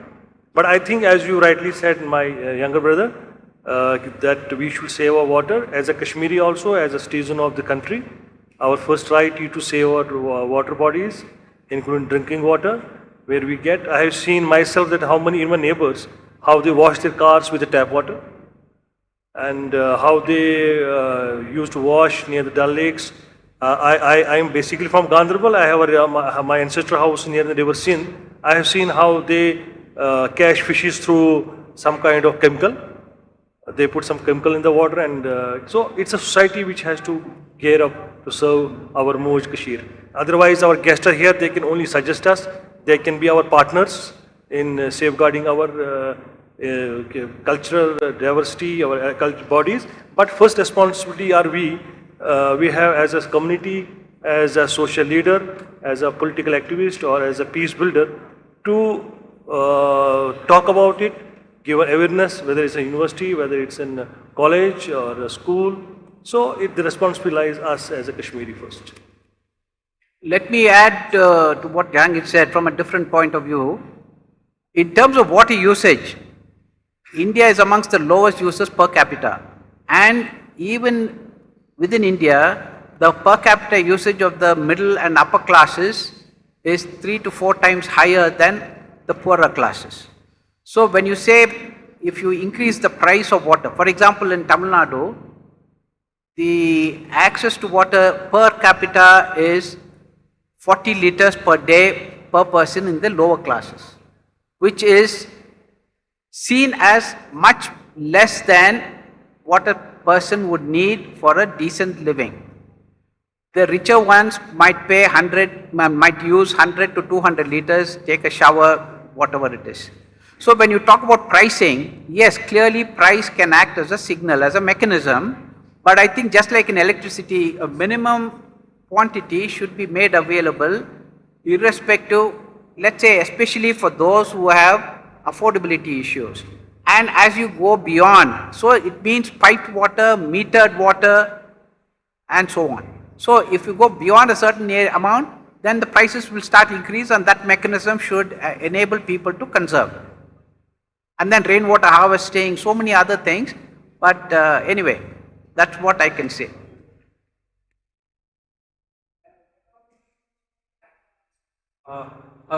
Thank you everyone for delivering this talk on water conservation. I have simple query regarding the use of pesticides. Can you speak without the mic? Yeah. I have a query regarding the use of pesticides. I live in a place that Kashmir, which is that so control of trade or for the use of pesticides in our Indian market. There is practice digital or production. So this is affecting the livelihood. So what would be the policy mechanism for this? And how that one will get resolved from sustaining livelihood and how that's very important for us. So can somebody repeat the question? You start, take it. Repeat the question for others. So if I understand correctly, you're asking about the usage of insecticides and pesticides in agriculture, and some areas it has been banned, which is affecting the livelihood of the people. But then if you use it, it will affect the water quality. I think it has some kind of trade-off has to come up, like it's not the optimum application of these insecticides and pesticides such that it doesn't really affect the water quality. That is one way of looking at it. Another way is probably looking at some of the organic solutions in the organic agriculture, how to solve these problems without, how to solve the problem of pests and insects without affecting the water quality or the environment as such would be some of the solutions that we need to look for. Maybe I can add, since pesticides affect pollinators a lot. I've been involved in many pesticide studies. And in Europe, we have several mechanisms to protect also the water bodies. For instance, we have farmers need to have some buffer zones to water bodies so that you don't come as close. We still have pollution, unfortunately, but maybe it's a way of reducing the impact to have a buffer to any river or lake. The European Union wants to reduce the pesticide use by 50% in 2030, so that's an amazing goal. But as you also said, farmers, if you want to produce food, it's sometimes needed to use pesticides, but maybe with some technical solution like precision farming and so on, we can also reduce the use of pesticides and therefore also reduce the effects on the water bodies. And monitoring is also very important, because often we don't know what's out there, we don't know what's in the water bodies, and if we don't know that, we can't relate it to the effects that we see. Yeah, let me add, this is an inspiring story from Rachel Carson. Have you heard of Rachel Carson? From the 1960s. She wrote the seminal book called Silent Spring. She was vilified by the corporates in the US. The chemicals, the PCBs that went into the lakes and killed the lakes. But subsequently it was determined she was correct, and that led to the Clean Water Act of 1972, Now, so what it means is there has to be a political will. Political will, good scientific data, and then coming up with alternatives. If we do that, clearly there's a solution. For every challenge, there's a solution, provided there's a political will, there are good institutional mechanisms, there's credible data to back it up, and resources need to be put in. And I'm not saying it's impossible, but all these things have to be coming together like a perfect storm. And what I think is also very interesting from a pollinator point of view is that we now figured out that it might be not the active ingredients in some of the products, but those things that are mixed with the active ingredient. And because we don't have data on what is actually in those mixtures, we cannot really say what's the effect. And I assume that can be the same for water bodies and all the insects living in there. We need to have clarity what's in the products and what is actually causing the problem, and then we can act on it. A very good evening to everyone. I'm Sanya Hundar from Government College of Women, Parade Ground, Jammu. I have a question. We know that 3/4 of fresh water is in the glaciers. And in India, we have a very strategic glacier and a very important one, that is the Siachen Glacier. Am I audible? So, how can we use technology for the utilization of this fresh water without harming the environment? We did not get your question actually.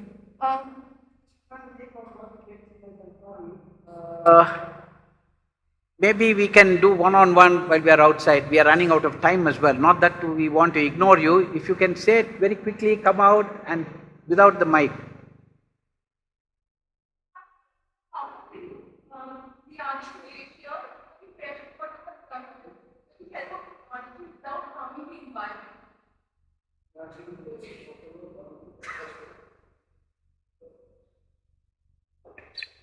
See, it is always not like that the glacier can only be used for the, to provide the fresh water. If the population is not around, you cannot use that water. As just take the case of the polar ice. Okay, we cannot use that polar ice for our, fresh water need. So, like that way, we cannot use that glacier water as a fresh water resource. But no doubt that glacier is huge enough and it can, act as a, very good reflector of the sun radiation. So, like that, it can save us from the climate change.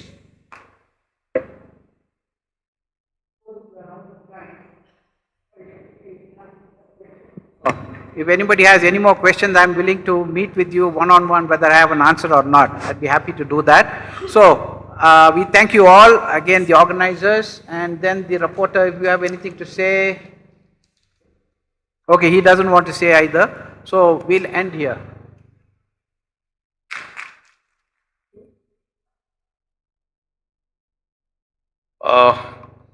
Thank you, Dr. G. Balachandar. So we have now reached the conclusion of this fourth panel discussion. It was a brainstorming session, and in which basically the panelists were there, and then we had our own question answer session. So there was some audio problem. We apologize for that. And then, so before we conclude, there is a small function, a felicitation ceremony. So I would request our Honorable Vice Chancellor, Professor Nilofar Khan, to come on to the dais.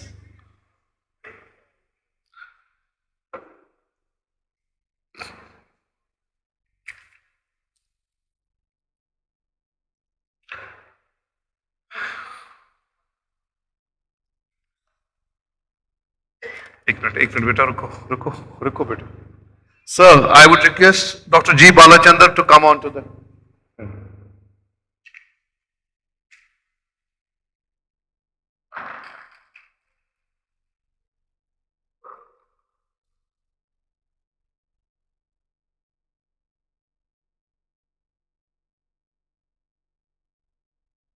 Thank you. Thank you, ma'am. Thank you, sir. Now I would request Dr. Julia Osterman from University of Gothenburg, Sweden, to come on to the front.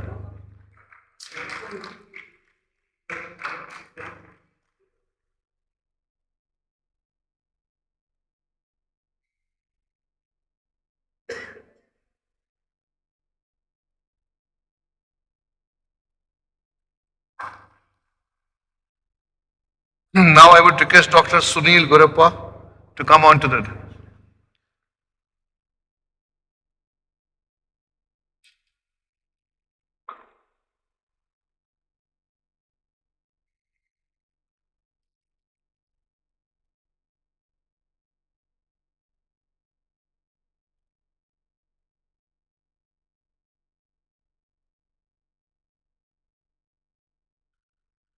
Now I would request Dr. Shruti Singh. Shruti Singh from Sharda University, UP.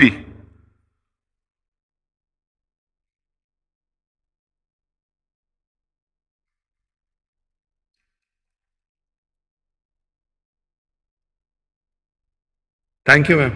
Thank you. Now I would request our Dean Students Welfare, Dr. Anisha Shafi, to come onto the stage.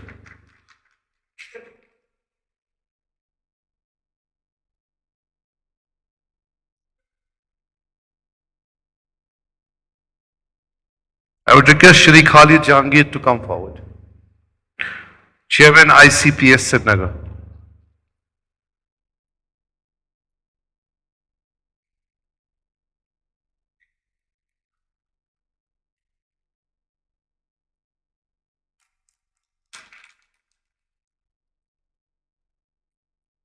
Thank you, sir. Lest I forget, I won't forget it now. So, I would request, ma'am. उसको तो दिया? नहीं, वामशी कृष्ण को नहीं दिया. Vamshi is there, na? Vamshi is there. I would request Dr. Vamshi, Dr. Vamshi Krishna Vama. Dr. Vamshi. He's Vamshi. He's Vamshi. Vamshi.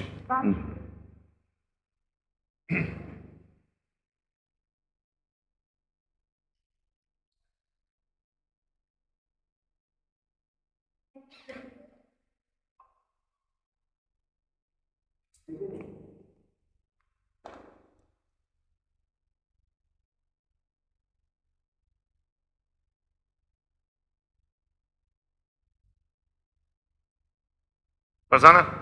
Farzana? Yemişler mi kimin? Yemişler mi kimin?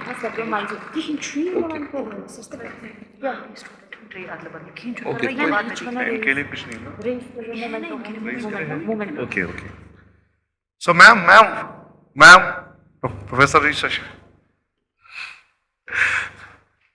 Either we have problem with Rais or Rais has problem with us. So, moment of Dr. Rais Malik, the rapporteur for this session.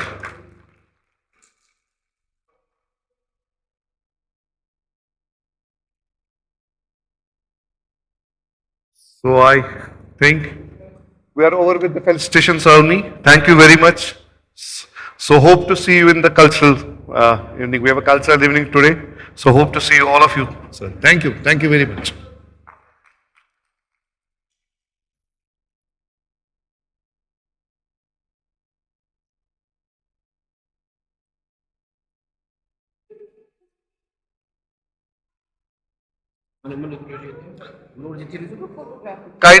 Kindly stay on the stage for a group photograph with the book.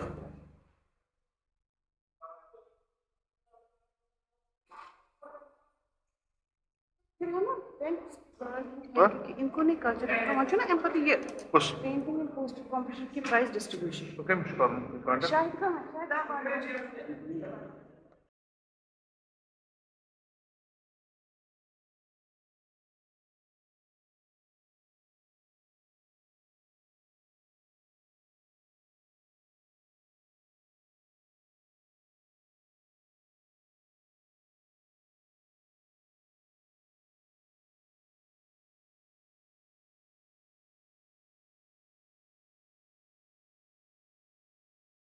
Thank you.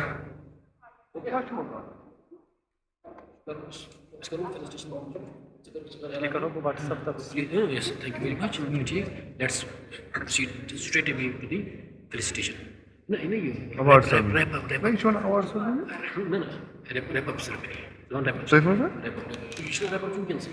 ना मुझे ना evolution कितना price दी उसी में है. That's उसी part में of that. part of that. Do you want? One. One का देखो.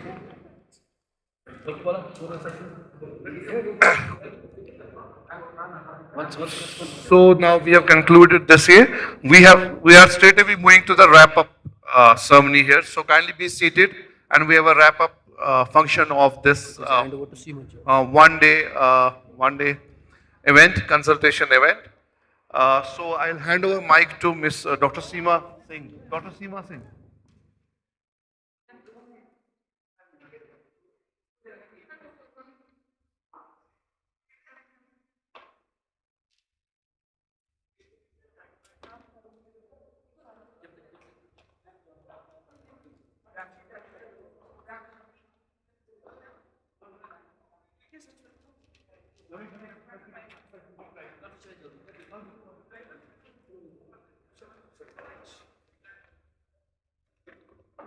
So ladies and gentlemen, before we move to the next session, may I now have your attention please. We had organized 2 competitions on the sidelines of Y20 consultation, poster making and painting competition. May I have the honor to request the Honorable Vice Chancellor, Professor Nilofer Khanji, to the dais to felicitate the winning students. May I also request our worthy registrar, Dr. Nisar Ahmed Mir sir, to please come forward on the stage and give away the prizes to the winners. I'll also request the Dean of Students Welfare, Professor Anisa ma'am, to please join the felicitation ceremony.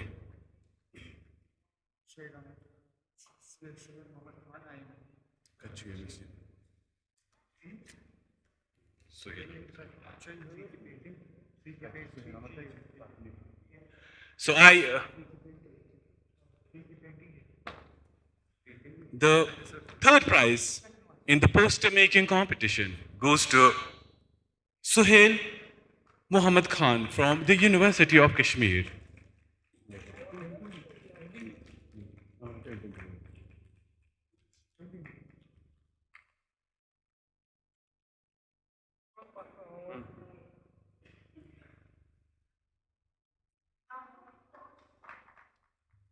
Come on, ladies and gentlemen, a big round of applause. This person is a specially abled student. He cannot speak, he cannot hear, but he has the talent.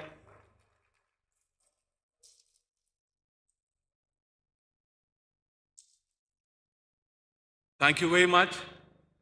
The second prize goes to National Institute of Fashion and Technology, Afnan Riaz.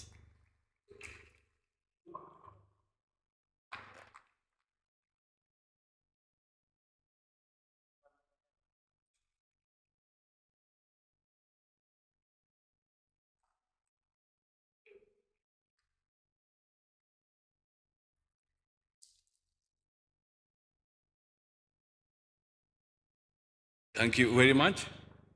The winner of the poster competition is Harisa Farooq from the University of Kashmir Institute of Music and Fine Arts.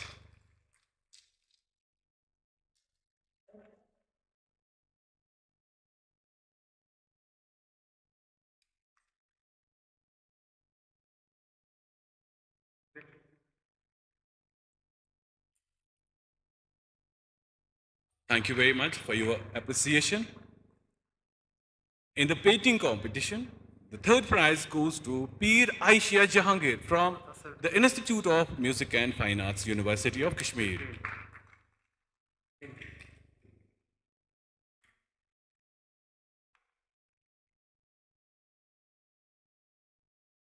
Peer Aisha.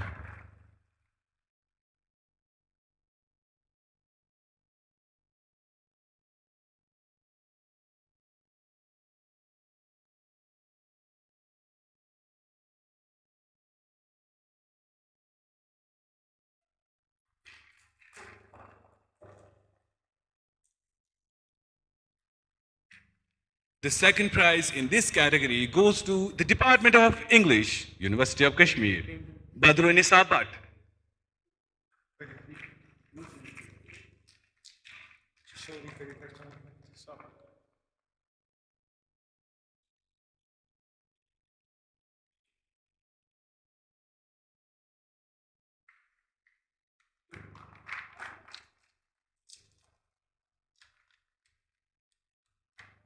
Thank you very much. The winner of the painting competition is Rahil Sajjad.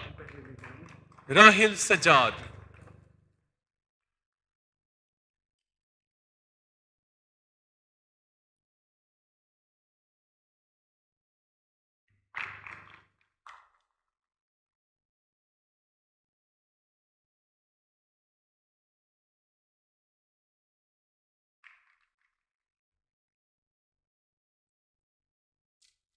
Thank you very much.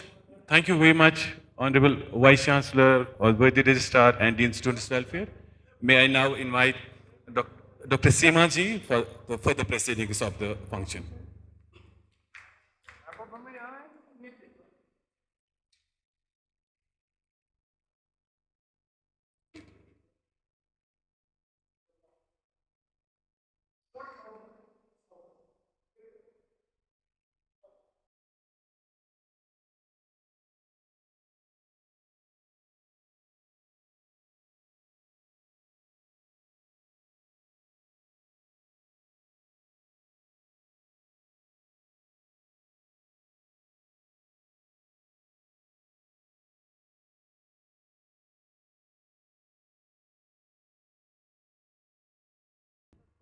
And a very warm welcome to the concluding session of Y20 India. It is an honor to have amongst us our Honorable Vice Chancellor, Professor Nilofer Khan, ma'am. I also request Shri Om Priyadarshi, Treasurer Y20 India, to kindly come on to the dais, please. Shri Om Priyadarshi.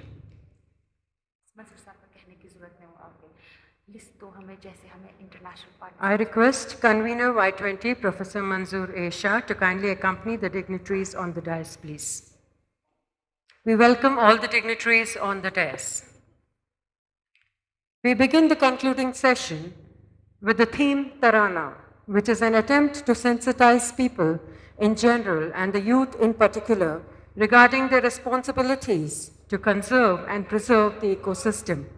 We hope you enjoyed this Tarana. Can we play the theme Tarana, please?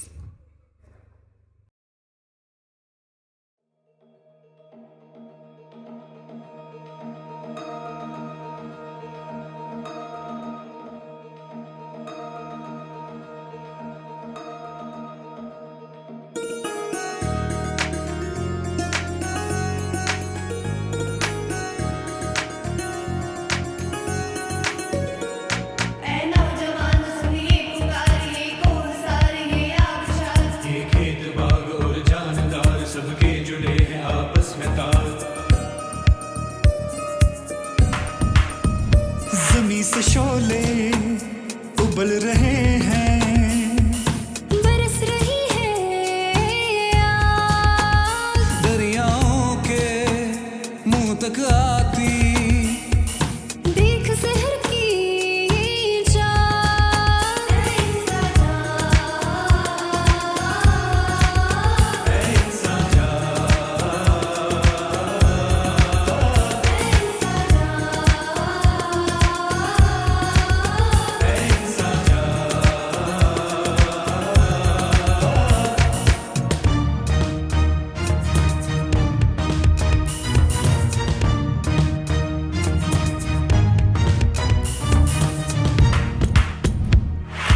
जंगल धुआं धुआं है अपने झील पे तारी मौत, बुझ जाए ना लापरवाही सी दुनिया की जोत। जंगल धुआं धुआं है अपने झील पे तारी मौत, बुझ जाए ना लापरवाही सी दुनिया की जोत। तेरी करतूतों के तुझको डसने लगे जहरीले नाग।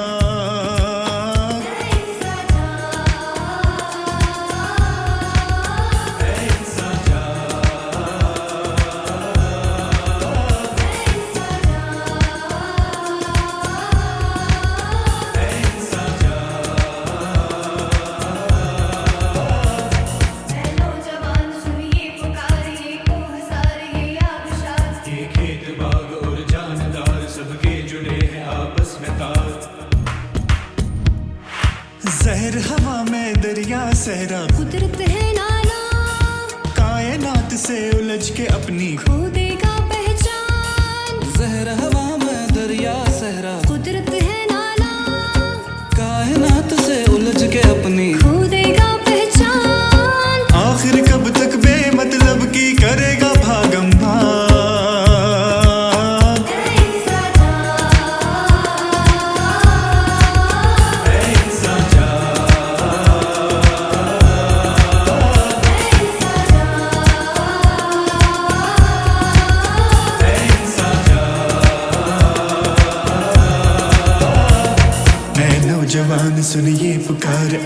नौजवान सुन ये पुकार, ऐ नौजवान सुन ये पुकार, ये कोहसार ये आबशार।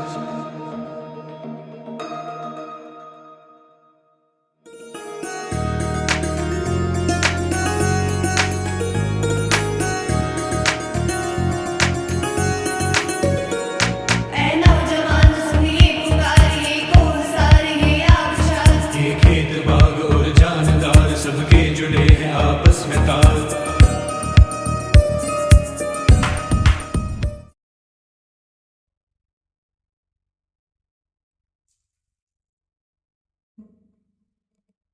We thank the technical team for the theme Tarana. I now request the Honorable Vice Chancellor, University of Kashmir, Professor Nilofer Khan, to felicitate the international delegates who have joined us for the Y20 consultation.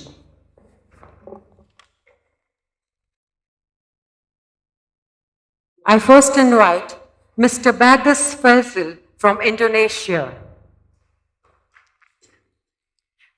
I invite Mr. Bagus Faisal from Indonesia to please come on to the dais, please. Mr. Mario Alberto Gomez from Mexico. Mr. Mario Alberto Gomez from Mexico. I think he's here. I request the Honorable Vice Chancellor to felicitate Mr. Mario Alberto Gomez from Mexico.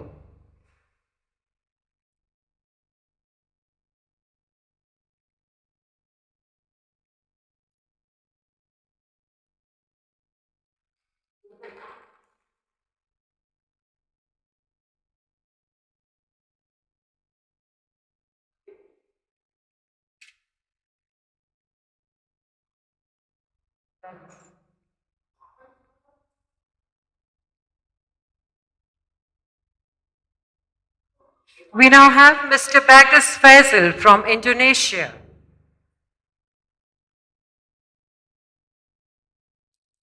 Can we have a round of applause, please? Thank you. Ms. Galina from Russia. The next, Ms. Galina from Russia. Ms. Hristova Gulnara from Russia. Ms. Hristova Gulnara from Russia. I think she's here. Ms. Hristova Gulnara from Russia. The next is Ms. Elif Zeynep from Turkey. Ms. Elif Zeynep from Turkey.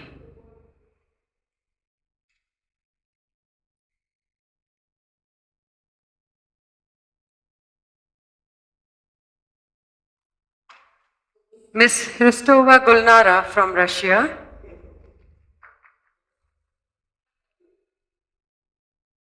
Ms. Elif Zeynep from Turkey. The next, Ms. Miyu Yukawa from Japan. Ms. Miyu Yukawa from Japan.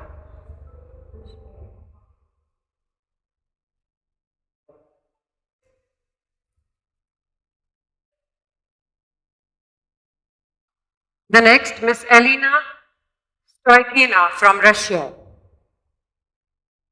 Ms. Elena Stoykina from Russia.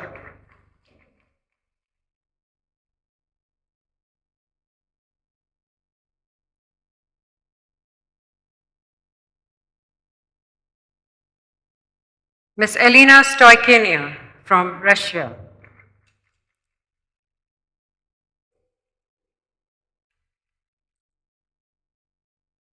The next, Mr. Hyung Jin An from South Korea.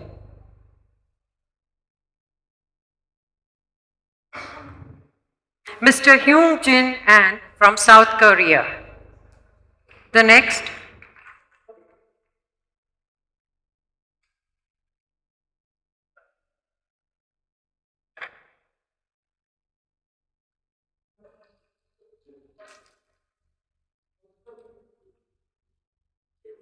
Mr. Julius Femi from Nigeria.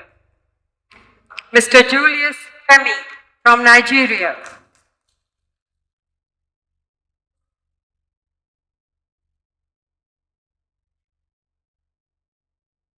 Mr. Julius Femi from Nigeria. The next, Ms. Raisha Lutfi from Indonesia.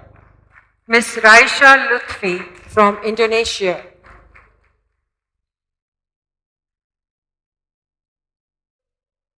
Ms. Raisha Lutfi from Indonesia.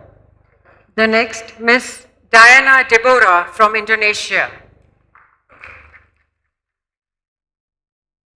This is Ms. Raisha Lutfi from Indonesia. The next is Ms. Diana Deborah from Indonesia. The next, Mr. Lucas Bohrer from Brazil. Mr. Lucas Bohrer from Brazil. This is Ms. Diana Deborah from Indonesia.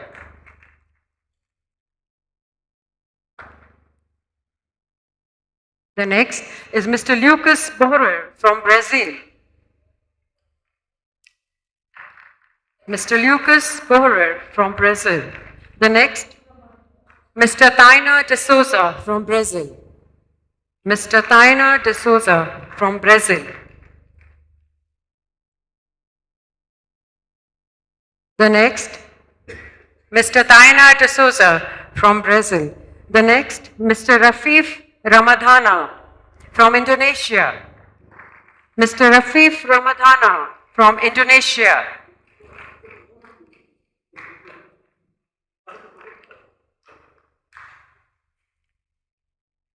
Mr. Rafif Ramadhana from Indonesia. The next, Mr. Daria from Russia.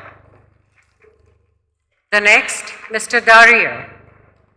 Sorry, it is Miss Daria from Russia. We now have Miss Daria from Russia.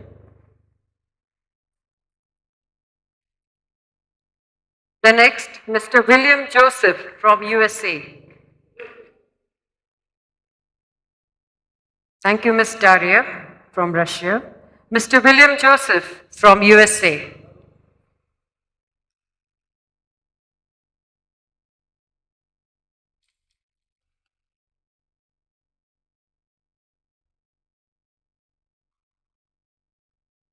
And the last delegate, Dr. Sadaf Munshi from USA. Dr. Sadaf Munshi from USA.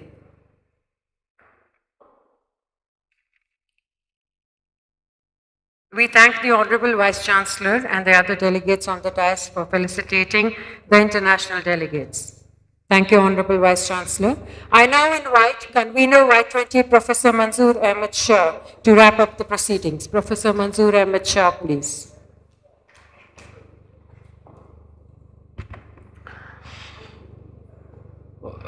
Honorable Vice Chancellor, Dean Academic Affairs, Dean of Research, other deans and heads of departments, directors of main campus and the satellite campuses, international delegates, national delegates, students, ladies and gentlemen.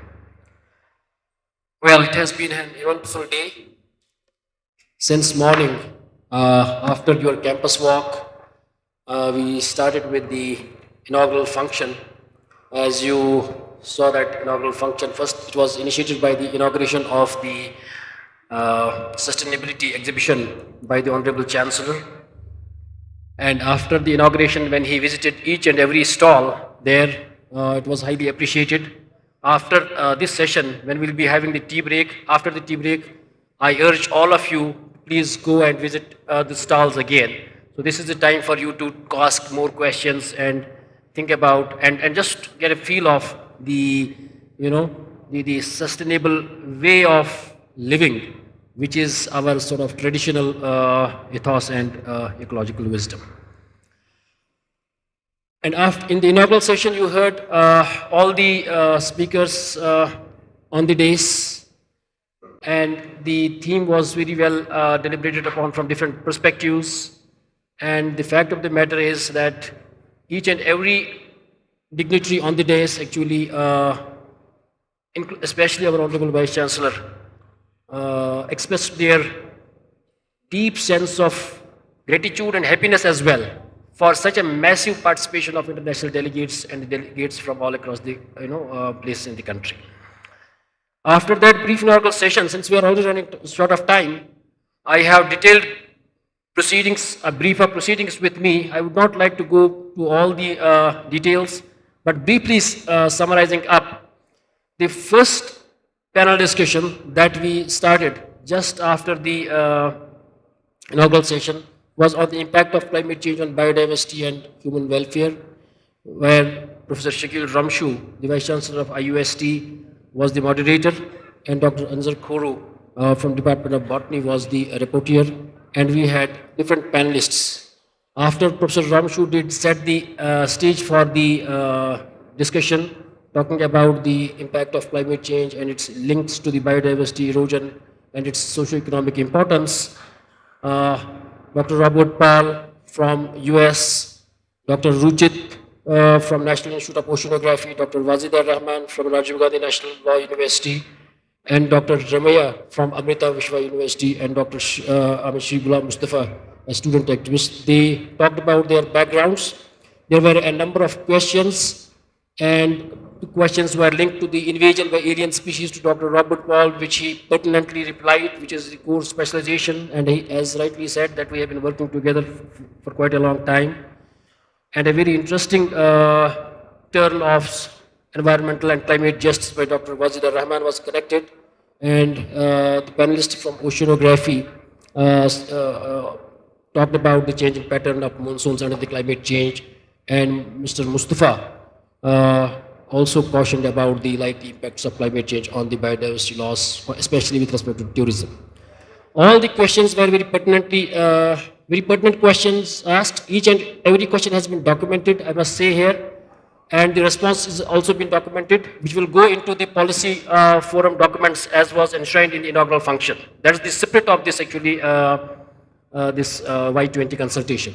So every question that has come from this forum will go to the G20 forum.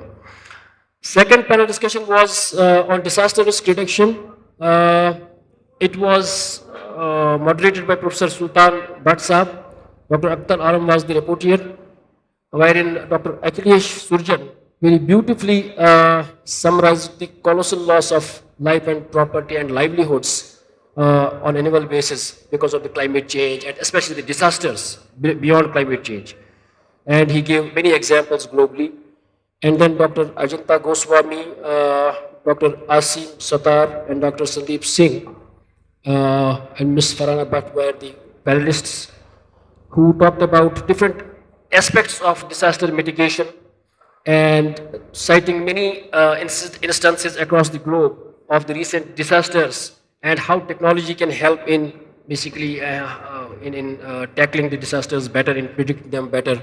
And the questions actually that were from the floor, that were especially how this technology would be useful in the disaster mitigation, and how can we reduce the flood hazards and the vulnerability of the poor communities especially, and how can we bring in innovation and sustainability aspect to this part of the policy planning.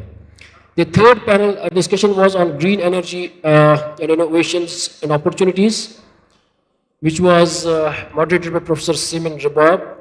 Rapporteur was Mohammed Muslim, and in which Dr. Akhilesh again talked about various aspects of climate change on different, aspects of humanity as a whole. And Dr. Siddharth Khare focused on broadening the spectrum beyond the green energy to sustainable business models. And different business models came to the fore. And main attraction of the, I would say, that particular panel discussion was Ms. Prasiddhi Singh, our young champion of the ecological causes, who talked about how nature can inspire us to find solutions. And something that I really liked from her was that if not you, then who, which was very nice, Prasiddhi. So Dr. Rudapam Singh also presented different perspectives of human influence vis-a-vis this green energy, and how best we can strike the opportunities to circumvent the energy crisis globally through the new initiative and novel initiatives of getting green energy. So there were different questions again from different, Mr. Vikas Pandey, who was also a student activist in a way, who talked about the green investment and deliberated upon the national hydrogen policy and the other government initiatives.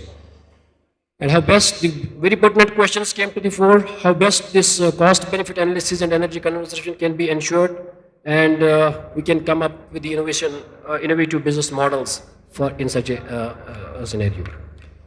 Then the last panel discussion was on water resources, very well moderated by Dr. Bala Chandra. And he linked the different aspects of water. And he made a point for water as a common property resource.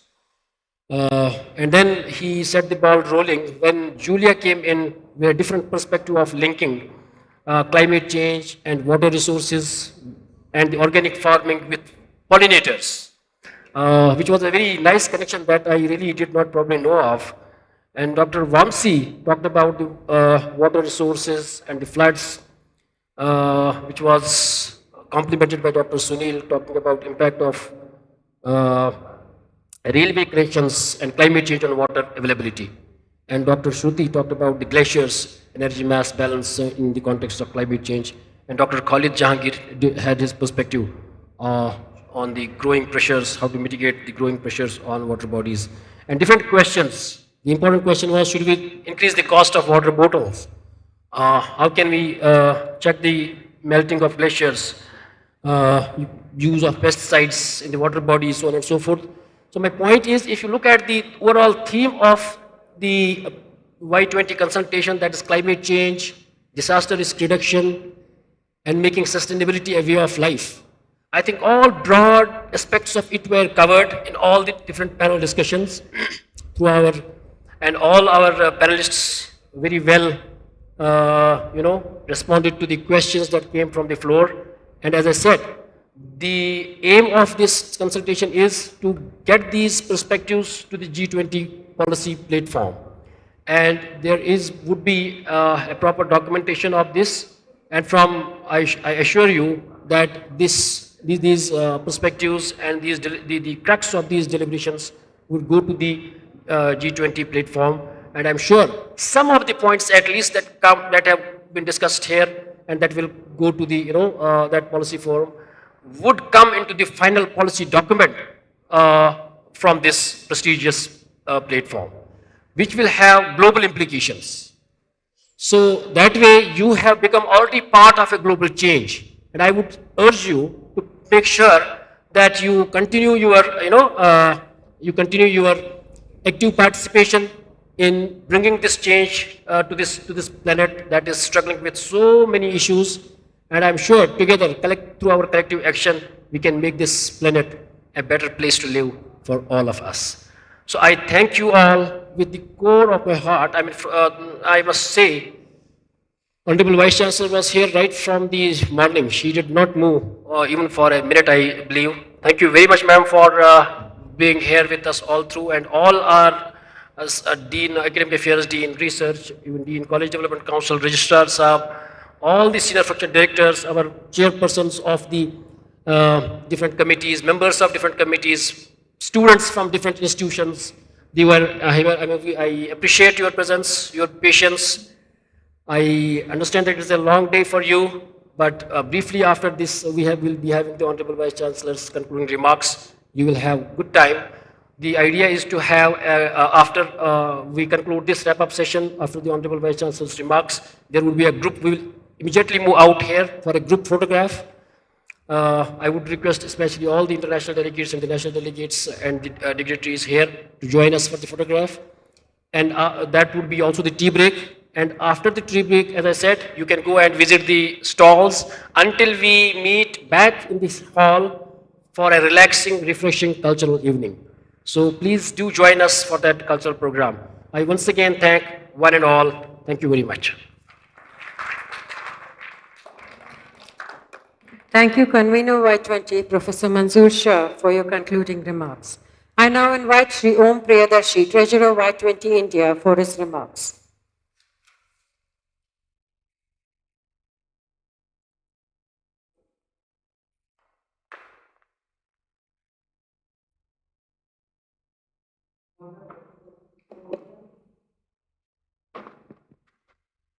Hello. So, respected guests on and of the dais and my dear participants. So, as it's the first G20 event in Kashmir Valley. So, I would like to congratulate all of you and all the Indians present here for successfully running this G20 presidency in the country. So, India is rising as a global power. Am I right or? Please answer yes or no. India is rising as a global power. So, how do you feel it? आपको लग रहा है क्या ऐसा? So, मेरे पास कुछ examples है. जैसे अभी ऑडियंस बहुत कम हो चुका है, लास्ट सेशन है तो सबको वैसे ही घर जाना होता है. तो उस एग्जाम्पल में से so first thing is the value of Indian passport. So a decade before, so there is a time like the value of European passport, value of UK passport, and you saw in Bollywood movies the importance of a US passport. That's very great. Like if you have a US passport, you are living in European countries, it's very great for you. But after 2010 and when India started rising and we are taking so much development projects and we are making our footsteps in the international relations.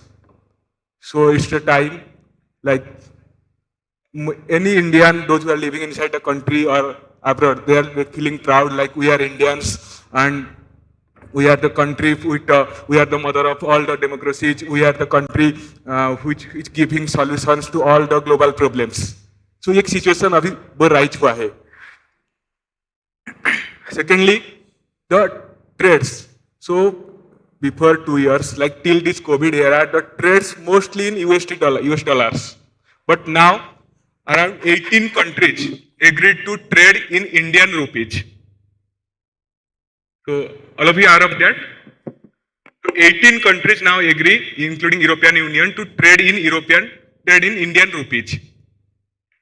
Third, so making up movies and the industry of entertainment. So now you can say all the movies and drama series across the globe, they are India-centric, very much India-centric.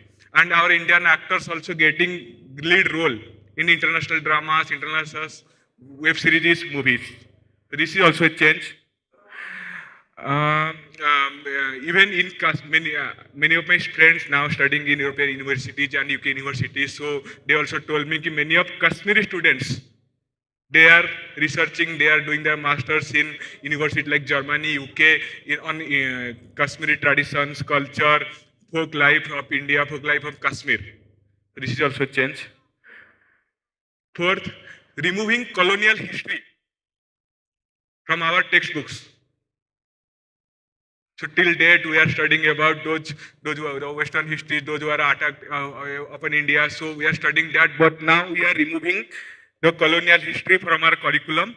And till the primary education, from standard 1 to standard 8, our students people can study in their regional language. Even a Kashmiri students can complete their course, the primary course in regional language in Kashmiri. So this is the change also happened. And as I told that India is always being a solution provider to the world. And the previous panel discussion was about the water crisis and the water management. So I just want to mention India is the first country who proposed in front of the world to declare this year as International Millet Year, and we are the first country to propose the International Millet Mission. So all of us are aware that the Millet Mission. So India is leading that. So if those who know about the millet, it's very less water consuming and it's adaptable, sustainable, and drought nutrients also, gluten free also. So this is just an example. And in the last, so having this G20 presidency and conducting Y20 consultations. So our primary aim is to our youth, our Indian youth, like which population is around 49% of total Indian population. So we want to our youth regarding the international diplomacy, country relations like अभी तो क्या हो रहा था ना कि जो भी ये चीज़ें like it's always compacted into the English news channel TV debates. तो हम वही चाहते हैं कि सबके पास ये जो इंटरनेशनल डिप्लोमेसी क्या है, इंटरनेशनल रिलेशंस क्या है, वो पता चले. And we should take efforts and with dedicated efforts to make India विश्वगुरु again. Thank you. So I have very less time, so I just want to complete in very. Thank you.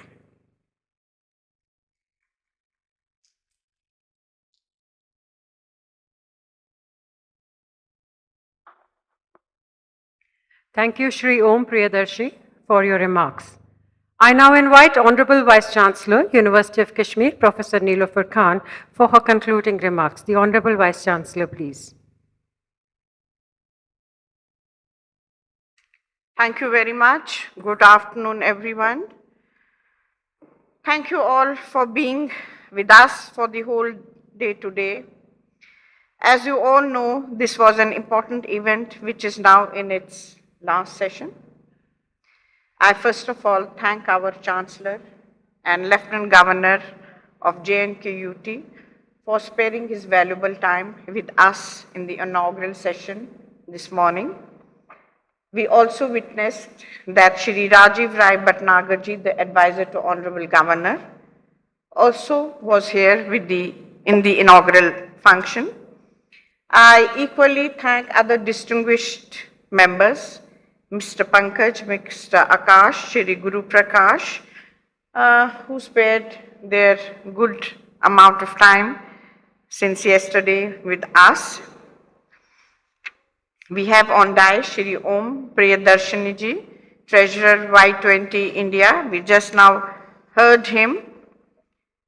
And I must congratulate the convener of Y20, Professor Manzoor Ahmed Shah, and all the chairpersons. I can see maximum of them over here. Due to paucity of time, I may not be able to announce each and everyone, but the organization, the management was quite vivid how meticulously it was done. In fact, I was glad to see that things went so smoothly and so nicely that without any hassle, everything moved very fast. It was indeed a pleasure and very great information, not only to us in the University of Kashmir, but to all other delegates internationally and nationally, and all our youth who listened to various panelists in the 4 panel discussions. And indeed, it's very satisfying that all the panel discussions went so well, were so good, nicely conducted by the moderators, and was full of information, which will definitely, the recommendations will definitely help us in some of the other recommendations. I was also glad to see our young students giving bites to media persons outside this hall about this event, which is also encouraging, because this is how they can put their point across in the most dignified manner. I indeed express my deep sense of gratitude to each and every person, whether from the Ministry of Youth Affairs, whether from the University of Kashmir, from police, civil administration, our sister universities, for lending their cooperation in making this event a success.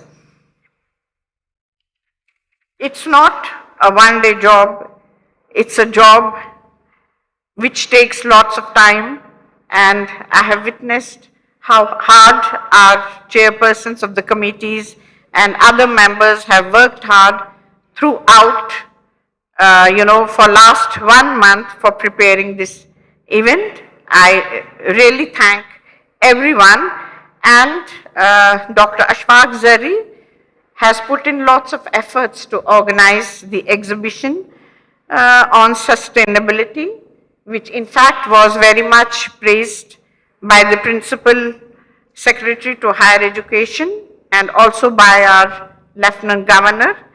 And in fact, I think will be involved in many such activities with the state government. The idea was very nice. I really compliment the DSW and the team for the painting competition and poster competition which was held in the lawns of Convocation Complex. It was a very good idea because we saw how our youth depicts their creativity through painting and through their idea which was done so nicely. Our university proctorial wing worked very hard day and night and took care of everything very meticulously. The registrar of the university was monitoring everything with me. A real taxing 1 month, but fruitfully ended, for which we are grateful to Almighty that He gave us courage and success for the smooth conduct of this event. At the end, I would like to make few quick comments. First, this dialogue amongst youth on climate change must continue. Even though this event is ending today, but our youth must continue with this conservation so that there is no break in between in this important discussion which has kicked off today. And second, as I said in the morning, the universities in our UT will have to think of more and more collaborations to keep this conservation going among students. I think these are two important ways to amplify the message of Y20 and make it more result oriented. Another point that I want to make is that our youth must carry forward the message and learning from such deliberations to the society as well. That would be a great contribution from them. Because our society is today desirous to know about such critical problems like climate change. And all these deliberations will be fruitful not only for the society, but make aware our scientists, our academicians, when we address these problems of climate change. With these brief concluding remarks, I thank everyone who have been here since morning, whether it's been our deans, heads, students, faculty, and students who are from our UT, who have come from other countries or who are from our own countries, for being so patient and listening to each and every deliberation. Still, the program has not concluded. We would definitely like that each and every one of us see the exhibition, which gives an idea how our youth is engaged in innovation and entrepreneurship. Thank you very much.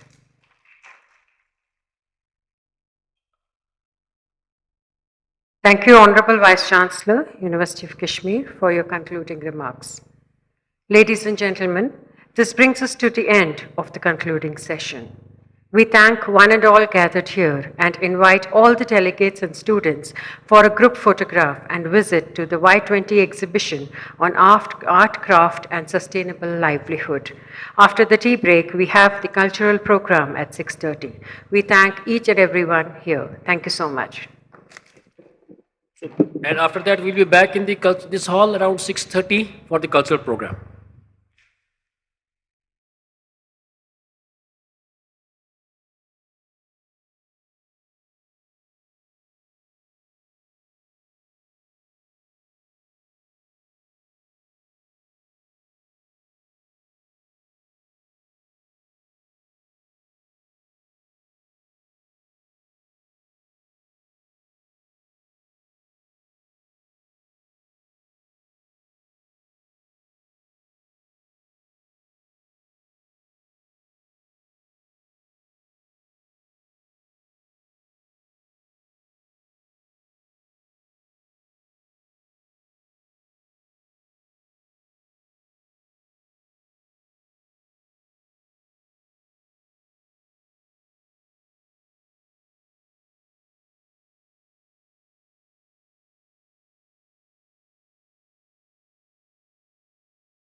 1857 जब आजाद हिंदुस्तान के सपने ने जन्म लिया।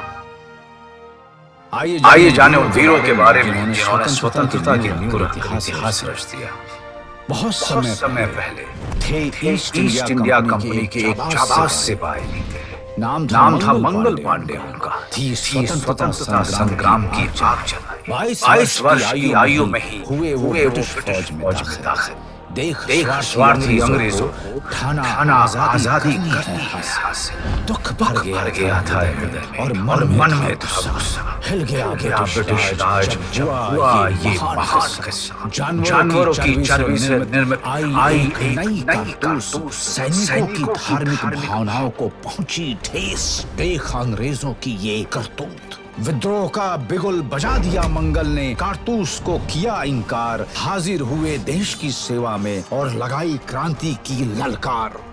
क्रोधित हुए अंग्रेजी अफसर। दिया मंगल की वर्दी और हथियार छीनने का आदेश। उन्हें मौत के घाट उतार दिया मंगल ने और दिया हर भारतीय को ये संदेश, जागो उठो, है भारत माता ने पुकारा। देख ऐसा जुनून, राजा रजवाड़े सैनिक मजदूर सब में भड़क उठा अंगारा। भयभीत ब्रिटिश सरकार ने चलाया मंगल पर मुकदमा कठोर। मिली सजा फांसी की, लेकिन अब हर जगह मच गया क्रांति का शोर। प्राण त्यागे मातृभूमि के लिए, एक अकेले थे वो हजारों अंग्रेजों पर भारी। मंगल पांडे के साहस की मिसाल से हमेशा जलती रहेगी देशभक्ति की चिंगारी। आशा है कि देशभक्ति से भरपूर ये कहानियां सभी भारतीयों के मन में जोश और उत्साह भर देंगी। आजादी की अमृत कहानियां, सूचना एवं प्रसारण मंत्रालय और नेटफ्लिक्स द्वारा प्रस्तुत। 1857 जब आजाद हिंदुस्तान के सपने ने जन्म लिया। आइए जाने उन वीरों के बारे में जिन्होंने स्वतंत्रता की नींव रखकर इतिहास रच दिया। आओ सुनाए आपको बेगम हजरत महल की। कहलाती थी वो शान अवध, थी वो रानी स्वाभिमानी। जब दिया अंग्रेजों ने लालच और हुआ नवाब का देश निकाला, हार न मानी बेगम ने और ले आई क्रांति का उजाला। अपने पुत्र को बिठाया गद्दी पर, अब थी बगावत की बारी। झुकी नहीं अंग्रेजों के सामने और बन गई वो क्रांतिकारी। लड़ती रही निडर, रखा अपनी मातृभूमि को सुरक्षित। आत्मसम्मान के बल पर किया लाखों सिपाहियों को प्रेरित। कूद पड़ी आलमबाग के जंगे मैदान में, हुई अंग्रेजों की सभी कोशिशें बेकार। लेकिन जब बढ़ी कैसर बाग की ओर, हार गई जंग, हुई छल की शिकार। कब्जा कर ब्रिटिश राज ने दिया दंड मुक्ति का दिलासा। ठुकरा दिया प्रस्ताव बेगम ने, पहचान गई थी अंग्रेजों का झांसा। गुलामी को किया नामंजूर, आत्मसम्मान नहीं था गंवाना। और साथ लेकर अपनी सेना को हो गई वो नेपाल को रवाना। कमी न आने दी अपनी सैनिकों की देखभाल में और लगा दी अपनी दौलत और संपत्ति। देश और अपनी प्रजा की निस्वार्थ सेवा करने में कभी न हुई उन्हें कोई आपत्ति। नेपाल में देह त्याग कर बन गई वो हिंदुस्तानी शान की मिसाल। बेगम हजरत महल छोड़ गई वो एक अमिट छाप और जला गई स्त्री साहस की मशाल। 1857 के जंग के किस्से आज भी हर भारतवासी के मन में जोश और उत्साह भर देते हैं। ऐसे ही वीरों की प्रेरणादायक कहानियां लेकर हम फिर लौटेंगे। आजादी की अमृत कहानियां, सूचना एवं प्रसारण मंत्रालय और नेटफ्लिक्स द्वारा प्रस्तुत। 1857 जब आजाद हिंदुस्तान के सपने ने जन्म लिया। आइए जाने उन वीरों के बारे में जिन्होंने स्वतंत्रता की नींव रखकर इतिहास रच दिया। बहुत समय पहले थे ईस्ट इंडिया कंपनी के एक जाबाज सिपाही। नाम था मंगल पांडे उनका। थी स्वतंत्रता संग्राम की आग जलाई। 22 वर्ष की आयु में ही हुए वो ब्रिटिश फौज में दाखिल। देख स्वार्थी अंग्रेजों को ठाना आजादी करनी है हासिल। दुख भर गया था हृदय में और मन में था गुस्सा। हिल गया ब्रिटिश राज जब हुआ ये महान किस्सा। जानवरों की चर्बी से निर्मित आई एक नई कारतूस सैनिकों की धार्मिक भावनाओं को पहुंची ठेस। देख अंग्रेजों की ये करतूत। विद्रोह का बिगुल बजा दिया मंगल ने, कारतूस को किया इनकार, हाजिर हुए देश की सेवा में और लगाई क्रांति की ललकार। क्रोधित हुए अंग्रेजी अफसर, दिया मंगल की वर्दी और हथियार छीनने का आदेश। उन्हें मौत के घाट उतार दिया मंगल ने और दिया हर भारतीय को ये संदेश, जागो उठो, हे भारत माता ने पुकारा। देख ऐसा जुनून, राजा रजवाड़े सैनिक मजदूर सब में भड़क उठा अंगारा। भयभीत ब्रिटिश सरकार ने चलाया मंगल पर मुकदमा कठोर, मिली सजा फांसी की, लेकिन अब हर जगह मच गया क्रांति का शोर। प्राण त्यागे मातृभूमि के लिए, एक अकेले थे वो हजारों अंग्रेजों पर भारी।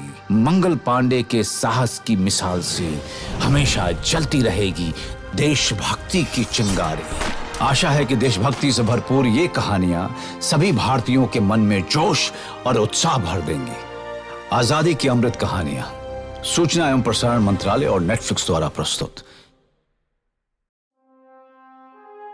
1857 जब आजाद हिंदुस्तान के सपने ने जन्म लिया। आइए जाने उन वीरों के बारे में जिन्होंने स्वतंत्रता की नींव रखकर इतिहास रच दिया। आओ सुनाएं आपको बेगम हजरत महल की कहानी। कहलाती थी वो शान अवध, थी वो रानी स्वाभिमानी। जब दिया अंग्रेजों ने लालच और हुआ नवाब का देश निकाला, हार न मानी बेगम ने और ले आई क्रांति का उजाला। अपने पुत्र को बिठाया गद्दी पर, अब थी बगावत की बारी। झुकी नहीं अंग्रेजों के सामने और बन गई वो क्रांतिकारी। लड़ती रही निडर, रखा अपनी मातृभूमि को सुरक्षित। आत्मसम्मान के बल पर किया लाखों सिपाहियों को प्रेरित। कूद पड़ी आलमबाग के जंगे मैदान में, हुई अंग्रेजों की सभी कोशिशें बेकार। लेकिन जब बढ़ी कैसर बाग की ओर, हार गई जंग, हुई छल की शिकार। कब्जा कर ब्रिटिश राज ने दिया दंड मुक्ति का दिलासा। ठुकरा दिया प्रस्ताव बेगम ने, पहचान गई थी अंग्रेजों का झांसा। गुलामी को किया नामंजूर, आत्मसम्मान नहीं था गंवाना, और साथ लेकर अपनी सेना को हो गई वो नेपाल को रवाना। कमी न आने दी अपनी सैनिकों की देखभाल में और लगा दी अपनी दौलत और संपत्ति।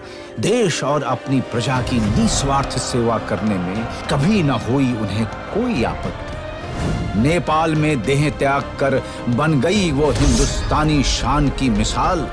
बेगम हजरत महल छोड़ गई वो एक अमिट छाप और जला गई स्त्री साहस की मशाल। 1857 के जंग के किस्से आज भी हर भारतवासी के मन में जोश और उत्साह भर देते हैं। ऐसे ही वीरों की प्रेरणादायक कहानियां लेकर हम फिर लौटेंगे। आजादी की अमृत कहानियां, सूचना एवं प्रसारण मंत्रालय और नेटफ्लिक्स द्वारा प्रस्तुत। 1857 जब आजाद हिंदुस्तान के सपने ने जन्म लिया। आइए जाने उन वीरों के बारे में जिन्होंने स्वतंत्रता की नींव रखकर इतिहास रच दिया। बहुत समय पहले थे ईस्ट इंडिया कंपनी के एक जाबाज सिपाही। नाम था मंगल पांडे उनका। थी स्वतंत्रता संग्राम की आग जलाई। 22 वर्ष की आयु में ही हुए वो ब्रिटिश फौज में दाखिल। देख स्वार्थी अंग्रेजों को ठाना आजादी करनी है हासिल। दुख भर गया था हृदय में और मन में था गुस्सा। हिल गया ब्रिटिश राज जब हुआ ये महान किस्सा। जानवरों की चर्बी से निर्मित आई एक नई कारतूस, सैनिकों की धार्मिक भावनाओं को पहुंची ठेस। देख अंग्रेजों की ये करतूत। विद्रोह का बिगुल बजा दिया मंगल ने, कारतूस को किया इनकार। हाजिर हुए देश की सेवा में और लगाई क्रांति की ललकार। क्रोधित हुए अंग्रेजी अफसर, दिया मंगल की वर्दी और हथियार छीनने का आदेश। उन्हें मौत के घाट उतार दिया मंगल ने और दिया हर भारतीय को ये संदेश, जागो उठो, हे भारत माता ने पुकारा। देख ऐसा जुनून, राजा रजवाड़े सैनिक मजदूर सब में भड़क उठा अंगारा।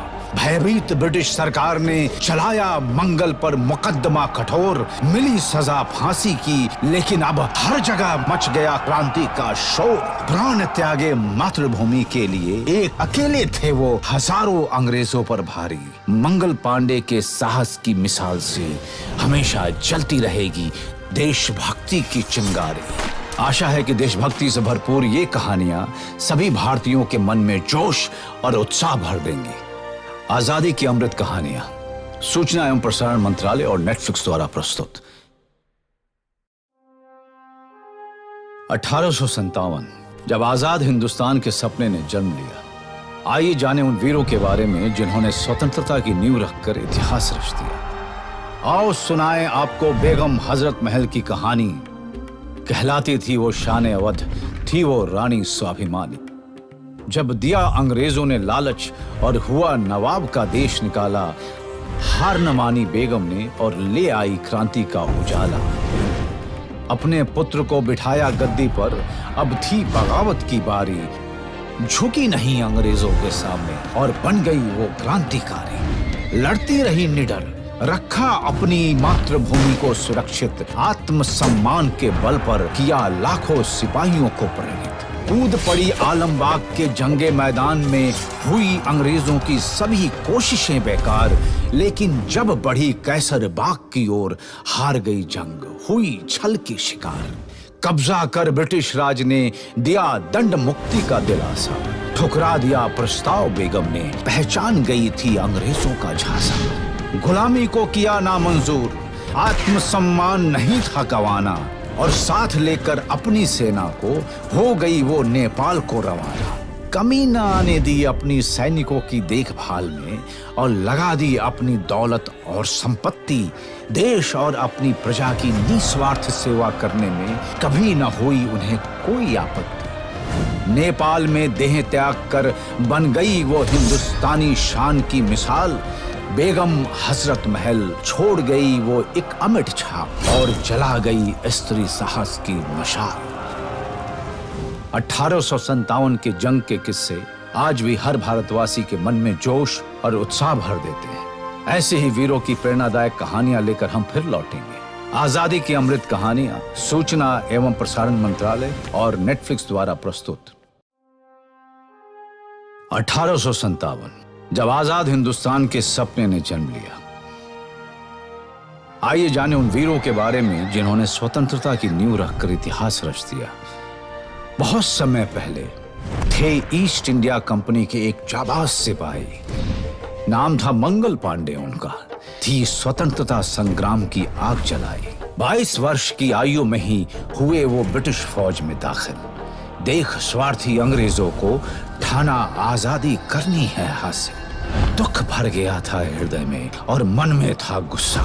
हिल गया ब्रिटिश राज जब हुआ ये महान किस्सा। जानवरों की चर्बी से निर्मित आई एक नई कारतूस, सैनिकों की धार्मिक भावनाओं को पहुंची ठेस। देख अंग्रेजों की ये करतूत। विद्रोह का बिगुल बजा दिया मंगल ने, कारतूस को किया इनकार। हाजिर हुए देश की सेवा में और लगाई क्रांति की ललकार।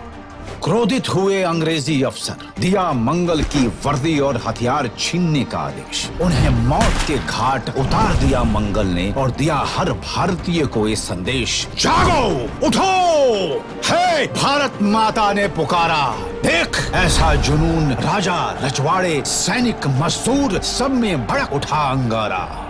भयभीत ब्रिटिश सरकार ने चलाया मंगल पर मुकदमा कठोर। मिली सजा फांसी की, लेकिन अब हर जगह मच गया क्रांति का शोर। प्राण त्यागे मातृभूमि के लिए, एक अकेले थे वो हजारों अंग्रेजों पर भारी। मंगल पांडे के साहस की मिसाल से हमेशा जलती रहेगी देशभक्ति की चिंगारी। आशा है कि देशभक्ति से भरपूर ये कहानियां सभी भारतीयों के मन में जोश और उत्साह भर देंगी। आजादी की अमृत कहानियां, सूचना एवं प्रसारण मंत्रालय और नेटफ्लिक्स द्वारा प्रस्तुत। 1857 जब आजाद हिंदुस्तान के सपने ने जन्म लिया, आइए जाने उन वीरों के बारे में जिन्होंने स्वतंत्रता की नींव रखकर इतिहास रच दिया। आओ सुनाएं आपको बेगम हजरत महल की कहानी। कहलाती थी वो शान अवध, थी वो रानी स्वाभिमानी। जब दिया अंग्रेजों ने लालच और हुआ नवाब का देश निकाला, हार न मानी बेगम ने और ले आई क्रांति का उजाला। अपने पुत्र को बिठाया गद्दी पर, अब थी बगावत की बारी। झुकी नहीं अंग्रेजों के सामने और बन गई वो क्रांतिकारी। लड़ती रही निडर, रखा अपनी मातृभूमि को सुरक्षित, आत्मसम्मान के बल पर किया लाखों सिपाहियों को प्रेरित। कूद पड़ी आलमबाग के जंगे मैदान में, हुई अंग्रेजों की सभी कोशिशें बेकार, लेकिन जब बढ़ी कैसर बाग की ओर, हार गई जंग, हुई छल की शिकार। कब्जा कर ब्रिटिश राज ने दिया दंड मुक्ति का दिलासा, ठुकरा दिया प्रस्ताव बेगम ने, पहचान गई थी अंग्रेजों का झांसा। गुलामी को किया नामंजूर, आत्मसम्मान नहीं था गंवाना, और साथ लेकर अपनी सेना को हो गई वो नेपाल को रवाना। कमी न आने दी अपनी सैनिकों की देखभाल में, और लगा दी अपनी दौलत और संपत्ति, देश और अपनी प्रजा की निस्वार्थ सेवा करने में कभी न हुई उन्हें कोई आपत्ति। नेपाल में देह त्याग कर बन गई वो हिंदुस्तानी शान की मिसाल, बेगम हजरत महल छोड़ गई वो एक अमिट छाप, और जला गई स्त्री साहस की मशाल। 1857 के जंग के किस्से आज भी हर भारतवासी के मन में जोश और उत्साह भर देते हैं। ऐसे ही वीरों की प्रेरणादायक कहानियां लेकर हम फिर लौटेंगे। आजादी की अमृत कहानियां सूचना एवं प्रसारण मंत्रालय और नेटफ्लिक्स द्वारा प्रस्तुत।